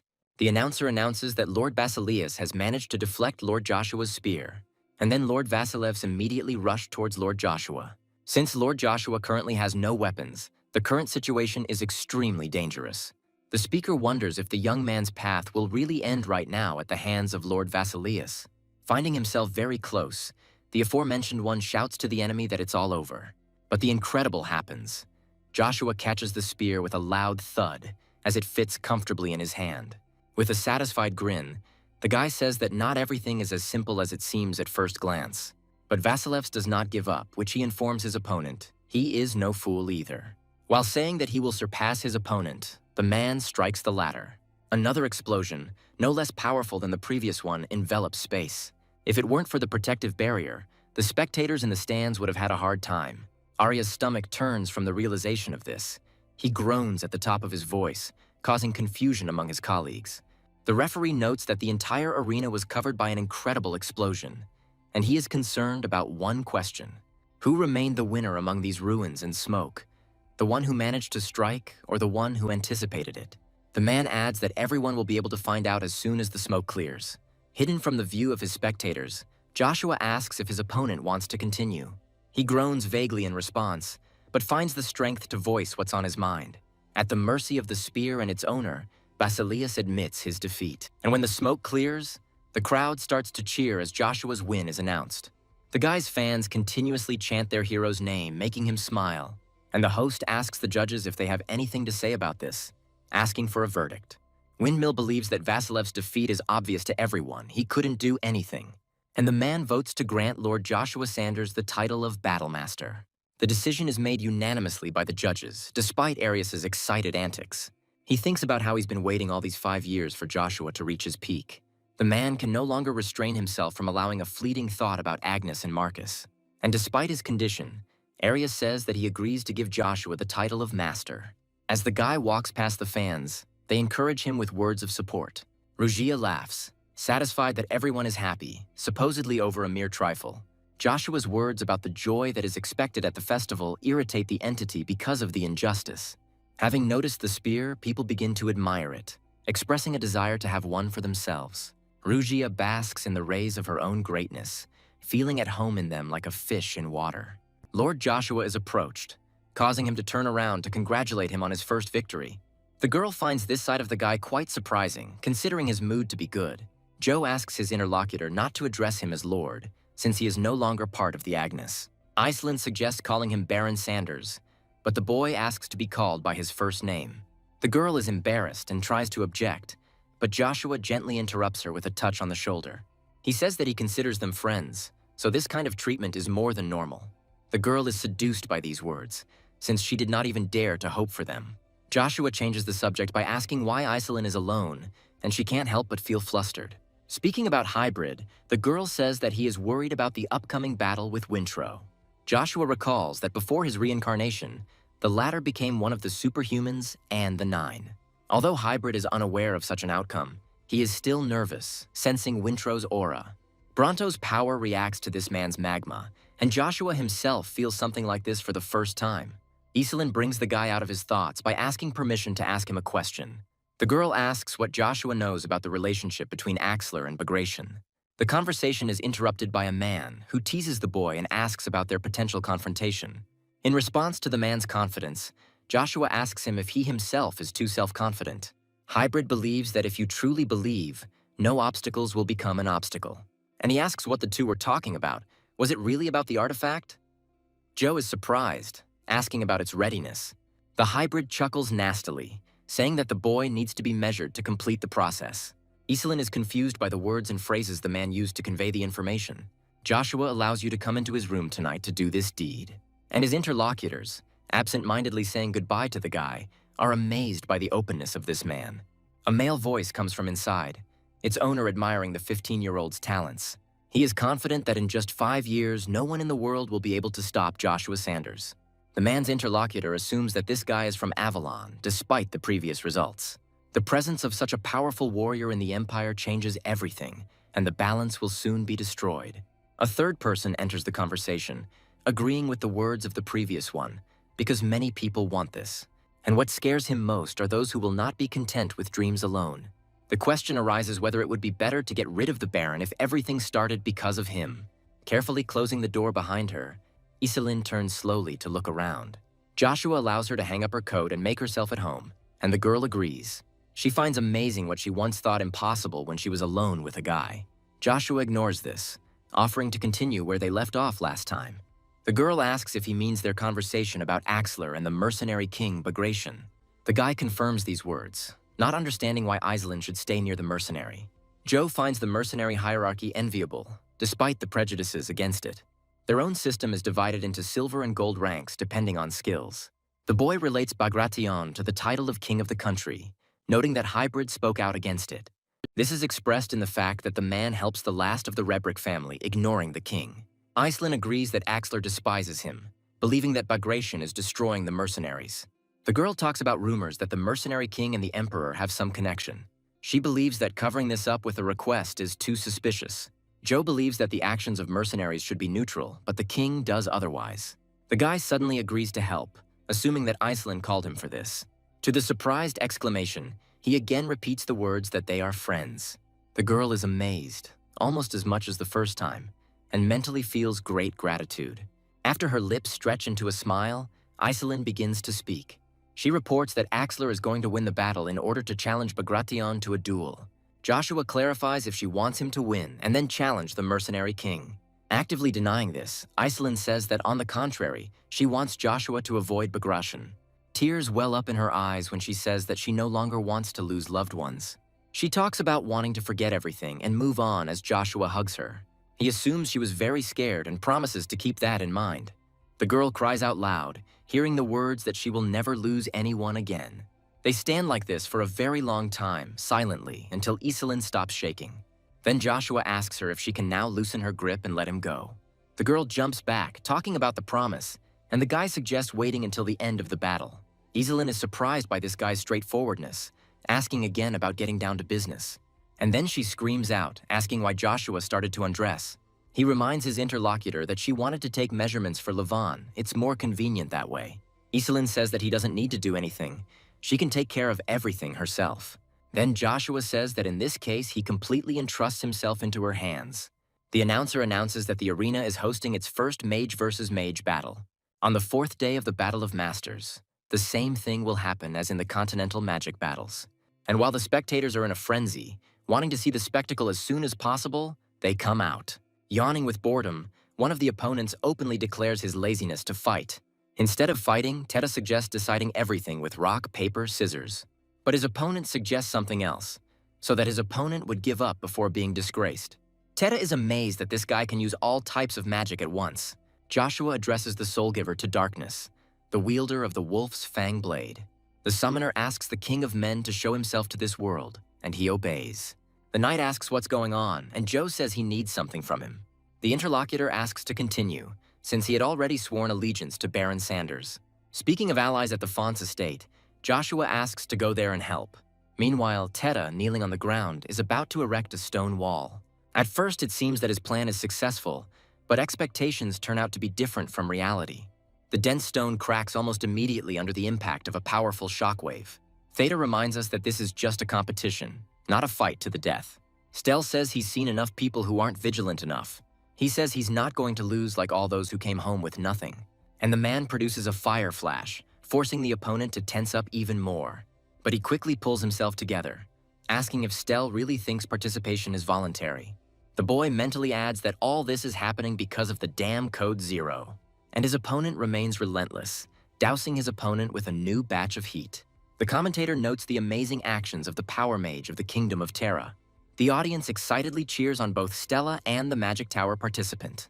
Iselin also finds both of them surprising, considering their level to be completely different from hers. Joshua thinks differently. He's sure that the girl will surpass both of them. She's surprised by her friend. The Baron retorts softly, saying that he has already finished his business and also praises those spells. The guy involuntarily remembers that in the past, Caesar wiped the Kingdom of Terra off the face of the earth. However, in the end, Joshua was killed by his own magic circle, Stella. Iselin notices that something is wrong. Even though Terra is casting spells, his mana is unstable. The young man, meanwhile, admits that he didn't think the enemy would take everything seriously. He adds that he now has a reason to put in a little effort. The enemy is amazed that Tete managed to survive such a powerful attack. The boy grins, asking for opinions and saying that this wall of winds was created by him. Stella finds it hard to believe that his attack was repelled by some wind spell. Teta says that wind element spells tend to be weak in defense, so he found new ways to use spells on the element he specializes in. Stell is confident that all his spells cannot be blocked by such skills. The man is simply going to destroy the enemy's barrier. He grins and suggests seeing if he can do it. Joshua's mind races and the answer comes to him naturally. The man wrapped in the wind became one himself, giving birth to countless legends across the continent. The boy manages to get very close to the enemy and he screams in denial. Before taking off, he expresses disbelief at being outdone. Looking at the winner, Joshua remembers him as a traitor to the Magic Tower. The commentator announces the out and the corresponding loss of Lord Stella. And under his official words about Teta's victory, he asks the question that worries everyone. Will a mage participating in the battle for the first time be able to become the first master of magic? Since 4 of the judges voted, Lord Teta is granted the right to become the master of magic. The boy mentally exhaled, because he was afraid of an opponent who was much stronger. Continuing his thoughts, he turns to Code Zero first star Joshua. The latter catches the gaze directed at him and is surprised, but he is distracted. Iselin is surprised that Stella's magic had no effect. She's curious about that spell. Joshua mentally expresses the belief that she was the 3rd mage in the past. The girl asks Joe to be careful, because Stell is close to reaching 6th grade. There are also many rumors surrounding him, and a man named Teta is even stronger. According to Iselin's observations, he is at least a 6th class master.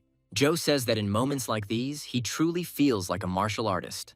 He is excited by the thought that Teta is here and he can't wait to fight this magician. Meanwhile, the commentator asks everyone to pay him some attention. While he talks about the next fight starting soon, the arena regenerates. And the man continues, expressing confidence that the continent was expecting this battle. After all, on one of the competing sides is the distinguished knight, Prince Wintro. The name of his opponent is also on everyone's lips, because he is the greatest mercenary. He is known by the nickname Mighty Axler, and his name is Lord Aiden Hybrid. And when both opponents are facing each other, the referee calls them to begin the fight. Both sides have fans, and this time they are cheering the favorites with chants. Iselin hopes that Hybrid is not too nervous because the girl is worried about her friend. Joshua reassures her that someone he knows won't give up without a fight. But the guy knows how it will all end, because in his past life, this fight caused a stir. While he considers whether the change will affect this life, Wintro wishes his opponent luck. Hybrid reciprocates, but corrects himself, remembering that they are on a battlefield. A man asks his opponent to drop the formalities, and the latter responds. Wintro asks if Hybrid dares to think that they are on the same level. The man doesn't like the words that he is only second, he hits. The blow turns out to be much stronger than Wintro expected, and he admits this to his opponent. But the prince is confident that there is a limit to what an opponent can do with his bare hands. And yet, a cry of surprise escapes Wintro's lips the very next moment. His opponent manages not only to withstand, but also to break through the enemy's attack. The astonished prince asks how the Hybrid managed to destroy the aura of his sword. He grins bloodthirstily, after which he assures his interlocutor that this is nothing. And suddenly jumping forward, he asks if he really managed to surprise the prince. The blow is so unexpected that Wintro fails to block it. And even more than that, the force put into the attack sends the knight flying an impressive distance. He groans loudly, trying not only to stop, but also to stay on his feet. When this succeeds, Winthrop says that the hybrid's appearance does not match the tricks he uses. He also believes that knights will never understand mercenaries because their principles are strikingly different. Winthrop then asks his opponent not to expect him to stand aside, and taking the most comfortable position, the knight calls upon the Lord of Fires, Wolfgang. At first, Hybrid prudently protects himself from the attack with his hands, but changes tactics. By destroying the ground beneath the enemy's feet more and more, the knight offers him the chance to survive. The explosion that resounds over the arena and illuminates its territory with light hides the hybrid. The commentator expresses interest in whether Axler can survive such an attack. Joshua is becoming more and more convinced that it is him, because he looks exactly like the one in the vision. When the boy gained control of the Death Knight, he saw his memories. Rugia asks why Joshua made that Death Knight his ally in the first place.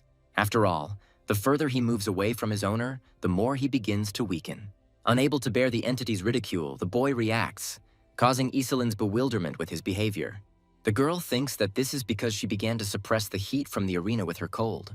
Joshua assures her that everything is fine. He was just a little out of sorts from the intense heat. Meanwhile, the hybrid leaps forward with a battle cry, revealing himself to be quite alive. And what's more, if you look closely, you can see that there are almost no injuries on the man. Winthrop says he didn't even think about finishing, offering to test the opponent's endurance. When he says that everything is just beginning, he says that this is only what he thinks. The man is not going to play anymore, and he creates an earthquake, the collapse of the earth. The cracks emanating from under the hybrid's fists begin to spread too quickly, but Winthrop just laughs, believing that something like that won't be able to stop him. The enemy smirks, finding his opponent's words amusing since he was only creating the path. The commentator comments on this, simultaneously inserting words as befits him. Hybrid suggests ending the attrition and moving on to direct confrontation. Winthrop has to work hard again to hold the block. It's not easy. At the most unexpected moment, Hybrid skillfully dodges the blow, doing a cartwheel. However, by abruptly changing his direction, the man pretends to perform a sweep. But this too turns out to be a trick, because the hybrid actually performs an overhead strike. Winthrop, not expecting this, tries to group himself to get away, but it's too late. Saying that this is the end, Hybrid swings his arm to perform Aura Fist. The moment he lowers it, crushed stones of various sizes fly up. The man breathes heavily, because in reality, the use of force does not go unnoticed. And then, when the dust from the stones settles, an unharmed Winthrop appears before his eyes. Smiling, the knight asks if he really thinks such a blow can be called the final one. Saying he is disappointed, he steps forward, ending up very close to his opponent. Hybrid is mentally amazed, because one of his blows should have knocked down a second-class knight. And this man not only survived, he continues to stand on his feet with such confidence. Iselin says that as a magician, she cannot say whose victory it is, and asks the participants' opinion. Joshua is in unbearable pain, and the girl expresses concern about the guy's well-being. The thing is, Bronto is getting out of control. Rugia doesn't seem very surprised. He says that the man called the Prince is hiding his true potential. Wintrop's skills are not just any lights, but hellish flames that can burn anything. Rugia says that this skill comes from the primordial magma stone, which has extinction. And the man who has it already knows that Joshua has exactly the same one. The boy tries to see the realization in Wintrop's eyes, but he is absorbed in the battle. But just when he's about to move on to something else, the knight finds Joshua with his eyes. Only a fool wouldn't have guessed that Winthrop was looking right at him. Rugia clarifies that magma, located inside the knight, sensed Bronto's energy. Originally, the primordial stones were considered parts of God, so there cannot be more than one of them. And while Joshua ponders the meaning of what was said, passions in the arena heat up. The hybrid feels uneasy. It is difficult to imagine that such power could come from a mortal. It's more like a god who can control the greatest volcanoes. Winthrop screams, asking the invisible interlocutor to burn everything he sees to the ground. And it turns out to be the flame of extinction, aimed at none other than the hybrid. The man shouts, telling his opponent that he can withstand this attack too. And he puts most of his strength into this defense, desperately trying to maintain the hold. Iselin, not caring what anyone thinks of her, begs the man with all her might not to lose. Meanwhile, Prince Wintrop's lights explode as the commentator reports. And the next moment, the audience begins to panic, afraid that they too might be affected. And although they say that the greatest magicians of the continent cannot break through this barrier, it is scary. The alarmists turn out to be right, and those who manage to come to their senses in time rush to get away. As things calm down and the smoke clears, faint laughter can be heard throughout the arena. Hybrid says he can't believe the vaunted knight would involve spectators in the battle. He asks not to worry about it because he restrained himself and the damage should be small.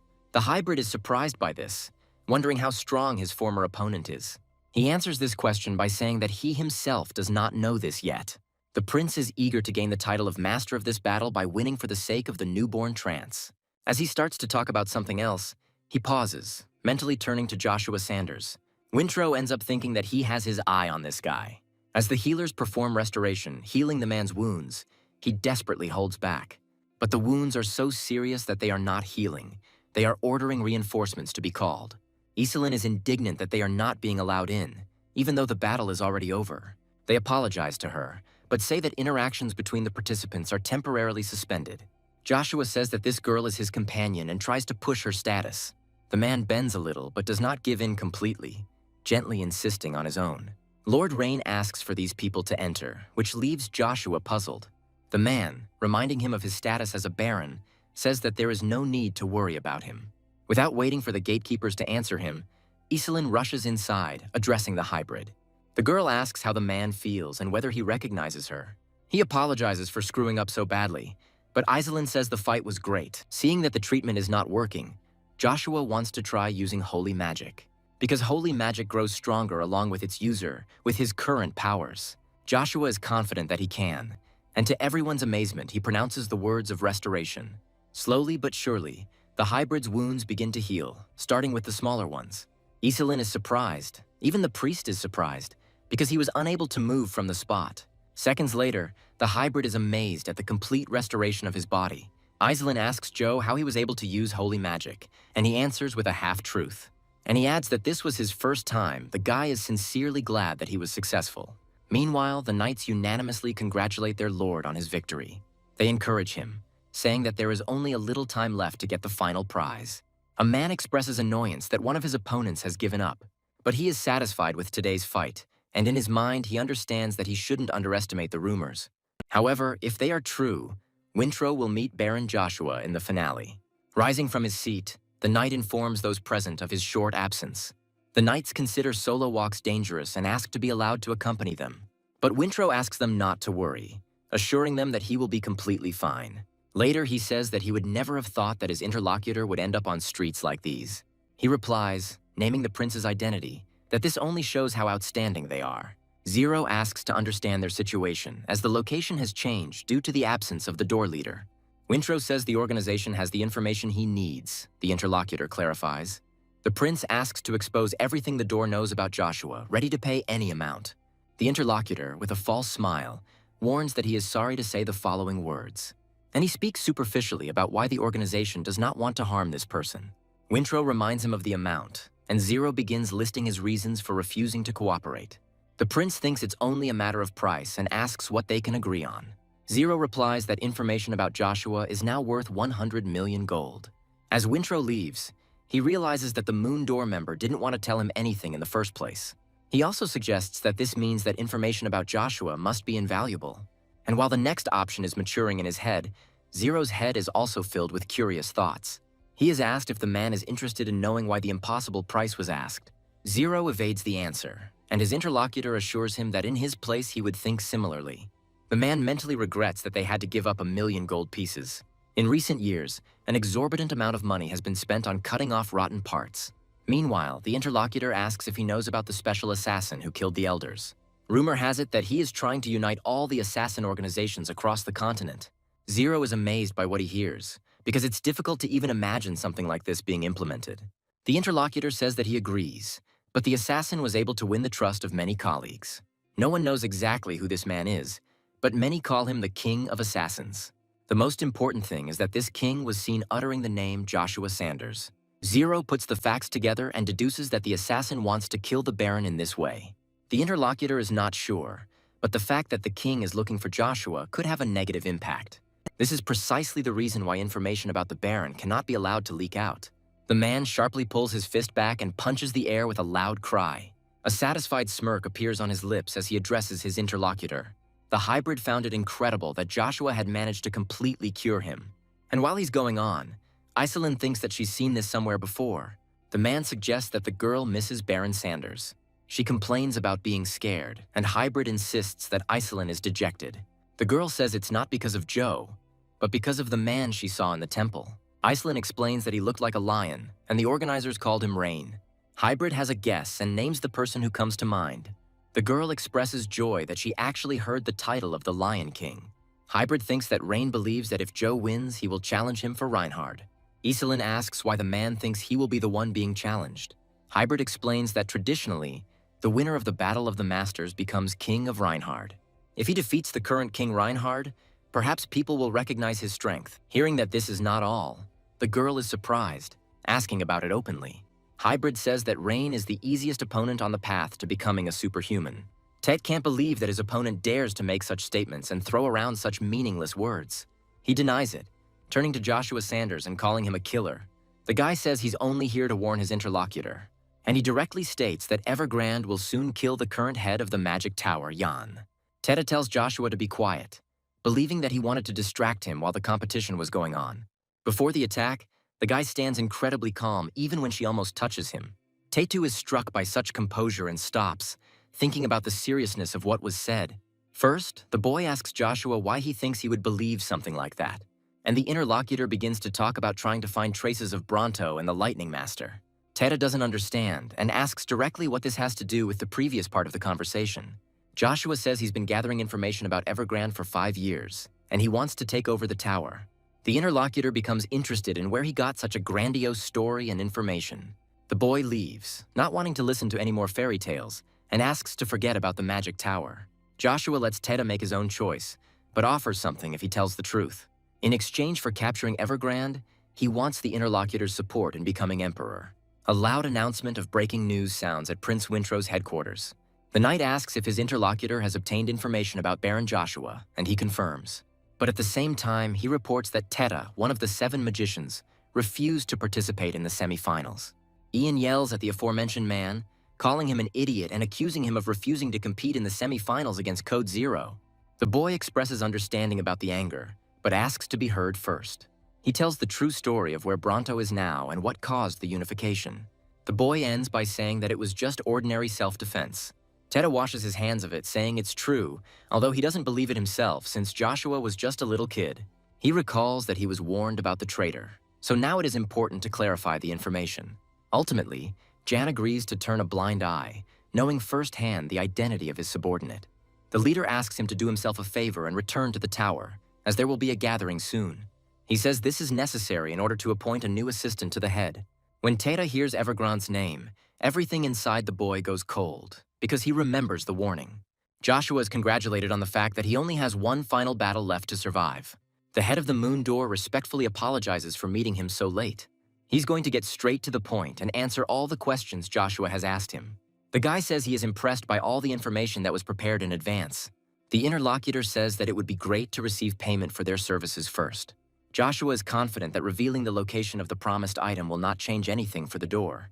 And to the deepest amazement of the head of the organization, the guy names the name of his interlocutor, Lilia. The girl takes a more compressed pose, saying that she now began to understand Joshua's praises. However, she still thinks that even someone like him could not understand this. The girl says that everything has changed, and this token has become even more valuable than before. The blood token is the symbol of Hermes, and for his followers, it is the Holy Grail. In the Empire of Hvalbat, people are divided between supporters of the sects of the Empire and the Pope. Lilia says that after the conflict, the Pope's sect allowed her to remain in this position. She talks about the disappearance of the Tier of God and its main suspect, namely Joshua. The guy remembers the words that were spoken some time ago. The episode is still fresh in his memory. Then he found himself in a difficult situation and was forced to resort to radical methods. The Holy Knights didn't believe the guy until they saw Michael's wings behind him. Lily says that the Pope was looking for something like a blood token to replace the Tier of God. And then Joshua says that he is currently with the Avalon Imperial family. The guy asks his interlocutor not to worry because he is trying to figure out what to do. The girl agrees that apparently they can only trust him. But the information about the Holy Grail paid off Joshua's debts. Now a new contract is needed. Joshua expresses understanding and says he can pay for the information right now. Lily says that she doesn't need money, and the guy asks what she wants then. The girl says that her only condition is to ask him to marry her. Later, breathing heavily, she remembers that Joshua was unable to give her a definite answer. The girl wonders if she wasn't charming enough to seduce this guy. They ask her if they can come in, since Lord Joshua has already left, and the girl allows it. Zero reports that Font forces are approaching Aden Canyon. The Cromwells have frozen the river. And right now, the mercenary king is heading straight to the center of Aden Canyon. The most amazing thing about this is how they were able to freeze the Dennis River. They were told that they used a magic scroll that contained a high-grade blizzard. Lily is surprised because the caster must be at least one level higher. Zero agrees with her, and they also believe that this scroll may be one of the most ancient. The girl is offended that the Cromwells are using a precious object for such purposes. Hearing the words that victory over Fonts is only a matter of time, the leader thinks about it. To tell the truth, she already has serious doubts about this. The commentator announces the long-awaited conclusion of the Battle of the Masters. He says that everyone is here to begin the finale and find out the name of the new king. The man first introduces the representative of the Avalon Empire, listing his achievements. Prince Wintro limits himself to more modest titles, but no less famous. And the last-named man informs his opponent that he does not intend to give in. Joshua responds with solidarity because that is exactly what he wanted. And a little later, the guy takes off, rushing towards his opponent with undisguised enthusiasm. The rightful king of trance and one of the 9 stars responds with the same burning readiness. Wintro is known for his weapon, a sword whose parts are connected with wire. In the eastern continent, it is known as the composite sword, but more commonly known as the whip sword.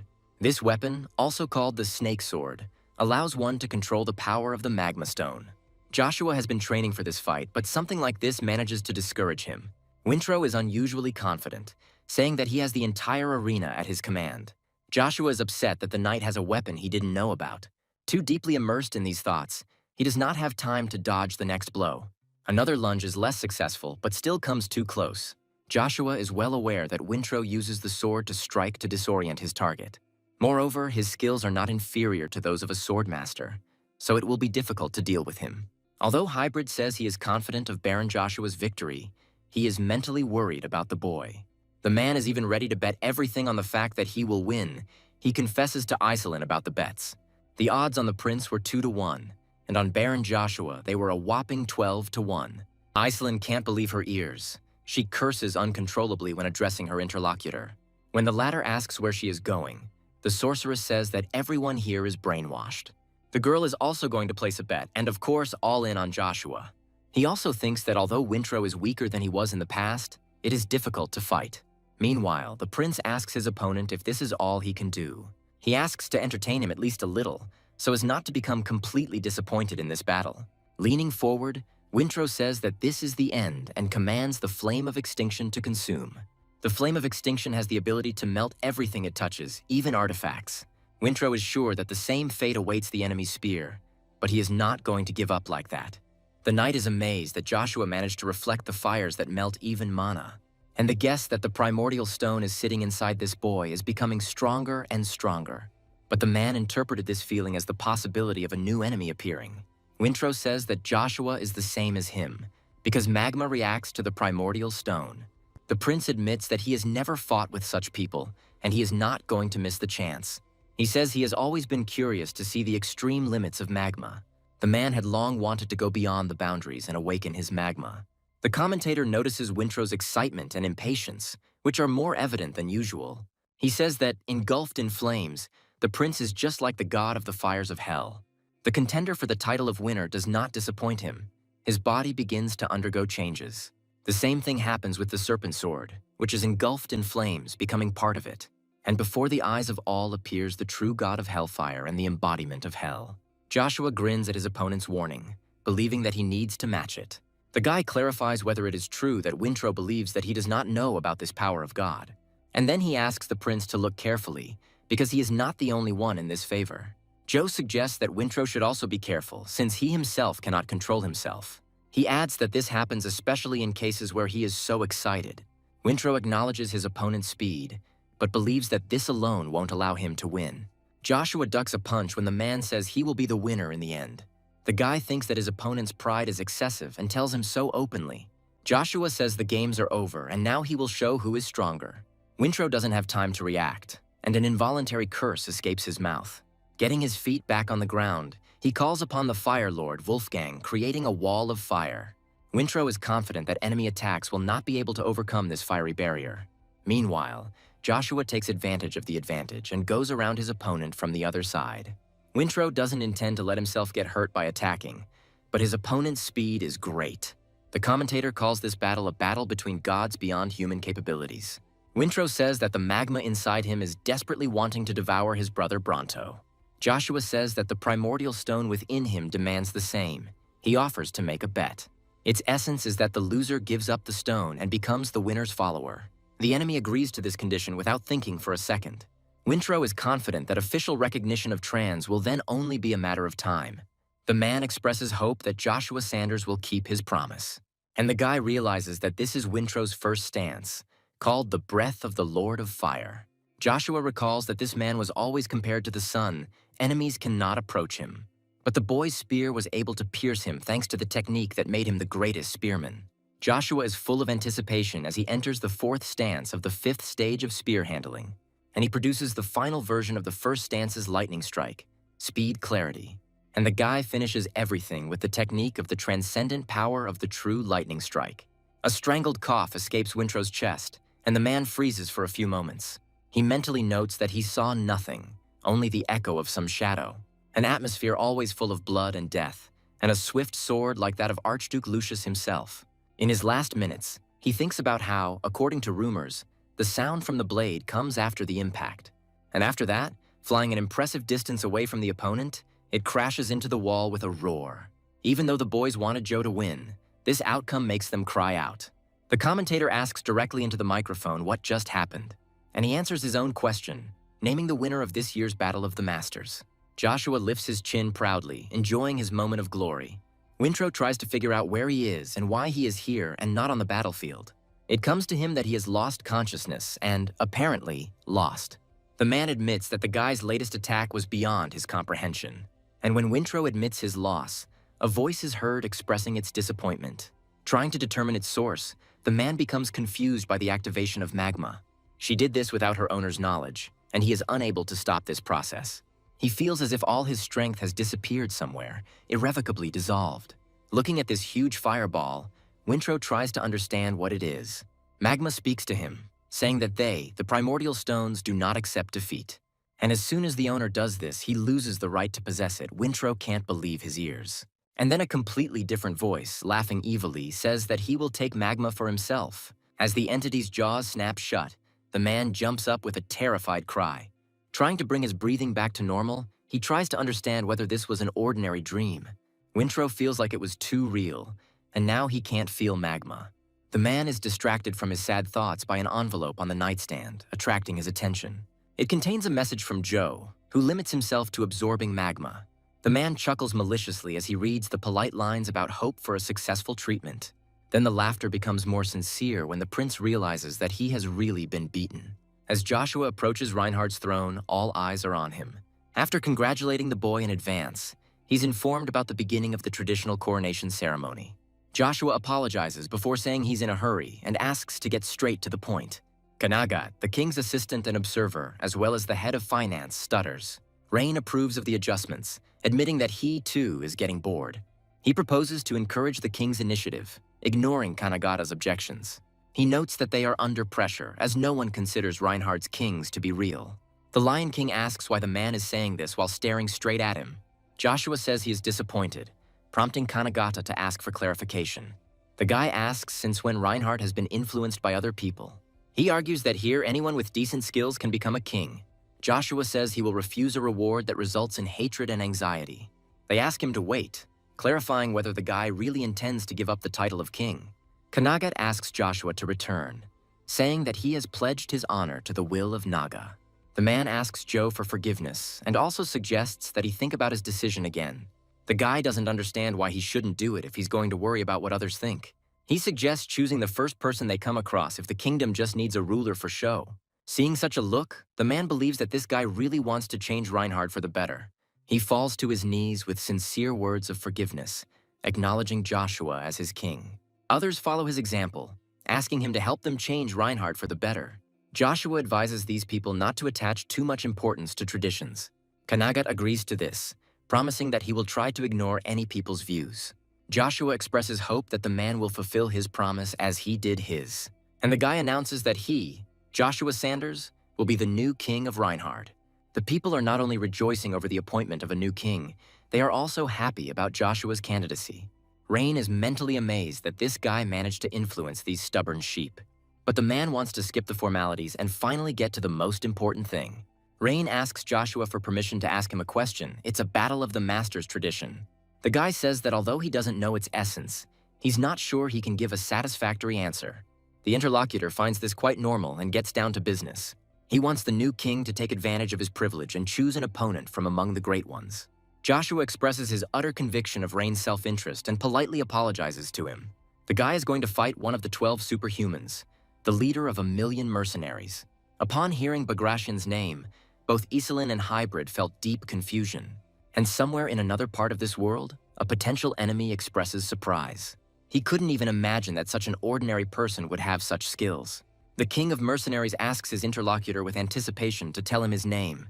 He is called the Proud Knight, Cain the Proud, who serves for the good of the Sanders family. Bagratian, grinning, says that he will certainly remember this glorious name. The king of mercenaries openly declares that he has recognized an opponent like him. He adds that he will remember this name after entering the afterlife. The knight thinks with fear and annoyance that he will not be able to stop one of the superhumans. The explosion that followed this confrontation rippled across the space in all directions. Bagratian's grinning face is sprinkled with hot drops. His mad eyes do not blink.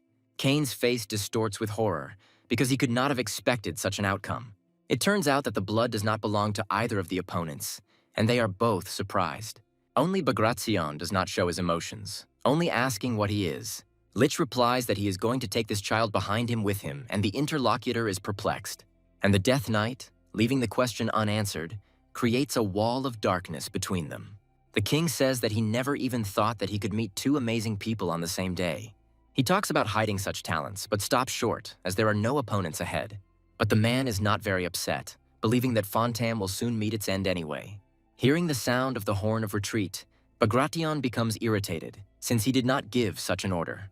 The banner raises even more questions, and the man is informed of the arrival of a messenger from Reinhard. He asks Bagration to take part in a duel with the winner of the Battle of the Masters. The man becomes more and more heated, asking not to tell him that it is Mighty Axler. Although this is good, because then Bagration will be able to take advantage of the opportunity by killing the hybrid. Icarus is worried that Cain has not returned yet, and there is no news either. His hand is gently covered, and a gentle girlish voice is heard, in which one can feel care. Charlie asks her interlocutor to rest because she is sure that she will not be able to hold out without him. For the sake of the lady, Icarus allows himself to agree and accept her manifestation of concern. Charlie begins the 11th meeting by asking if the communication sphere from the vault has been found. The answer was yes, but the item was found only thanks to the Duke waking up. The girl agrees that this coincidence turned out to be a real miracle for them. Cox says this is good news and they can now contact the outside world. He believes Charlie's father would be proud of her if he could see his daughter at that moment. The girl cannot even express all the gratitude she feels towards this count. The news about the disappearance of the mercenary king is discussed, and Charlie is alarmed by this news. Rumors about the true reason surface, and the lady asks who could have performed such a miracle. She is informed that the winner of the Battle of the Masters was the well-known Joshua Sanders. Tears well up in the girl's eyes, caused by an excess of feelings. Icarus laughs quietly but happily, mentally admitting that he is surprised. He thought Joe had forgotten about them. The strategist promises to protect everyone until his friend returns. Arno bursts into the meeting room and calls Icarus names, saying that he has ruined them all. Troy asks the man to be more restrained, but he says that he will understand everything himself now. The fragments of Sir Kane's sword, which was supposedly killed by Icarus, are brought into public view. Charlie can't believe his eyes and nervously starts asking a lot of questions. Arno is confident that he is right. He believes that Icarus intends to destroy the army from within. The man accuses the boy of spying for Cromwell, intending to destroy him. An argument ensues between them, during which their information turns out to be completely different. Icarus himself enters the conversation, saying that both men are right, they do not understand him. The boy says that he provided different information to each of those present. Charlie voices the thoughts of everyone present when he asks Icarus why he is doing this. Arno stands his ground, convinced that this peasant is in fact a Cromwell spy. Icarus reminds Charlie of his words, admitting that he set the traps. In reality, Kane went on the fifth route. Disappearance means one thing. The man who was told about the fifth route is the spy, and the departing Cox is slowed down, reminding him that he has been exposed. Icarus invites the man to lay his cards on the table. The boy addresses Cox as the golden monster of the Empire, Count Cox Lonbagan. The man evades this by saying that Icarus also knew about this route. He is more suspicious. Then the interlocutor asks where Cox went at night, because there is evidence of this. The man says he couldn't sleep last night, suggesting that he might have been seen then. Icarus grins, emphasizing that he didn't say it happened yesterday. The man turns sharply to his interlocutor and swallows nervously, while the other continues speaking in a measured manner. Icarus says that the report and Cox's story are lies. He asks if the man is sure that he's just going for a walk. Arno is on Cox's side. He advises him and Charlie not to listen to all this nonsense. The man believes that the farmer is trying to play on doubts to create big problems. But Charlie thinks hard, but cannot find any reason for old man Cax to betray him. After all, since childhood, this man protected her and was always there for the little lady. The girl considers it impossible to betray her only friend and teacher. But he speaks up, saying that he hoped to remain a good person in her eyes. But he believes that it will now be very difficult to do this, and Cox confesses to his involvement. The Count openly says that it was he who tried to poison the Duke and passed information to the enemy. Even after this, Charlie refuses to believe it, saying that everything said is a lie. But denial is quickly replaced by resentment and rage, and the girl asks about the reason for the betrayal. Recalling his nickname, Cox says the golden monster is hungry for gold. Icarus suggests that this is not all, reporting on the man's connection with the Cromwell family. The guy says he's really curious about how powerful the guy who bosses Cox around is. He asks the man to be honest, believing that Cromwell is just one of the pawns. The mad look suddenly clears up. The feverish speech becomes calm. Cox says the Font family is a result of his efforts and his youth. Arno can't resist asking why then betray his special family. Cox says that honor, loyalty, and even shame only matter in life. And today, the Font family will end, and honor and loyalty will disappear. Arno asks what Count Cox did, saying that he will not be able to get away with it. Charlie notices what is happening on the other side of the window first and asks Icarus to join her. At the same moment, another explosion thunders, causing everything to rattle with redoubled force. But all this is happening not only around the castle, the entire settlement is collapsing under the powerful onslaught. And when it seems that things can't get any worse, the main building goes up in flames.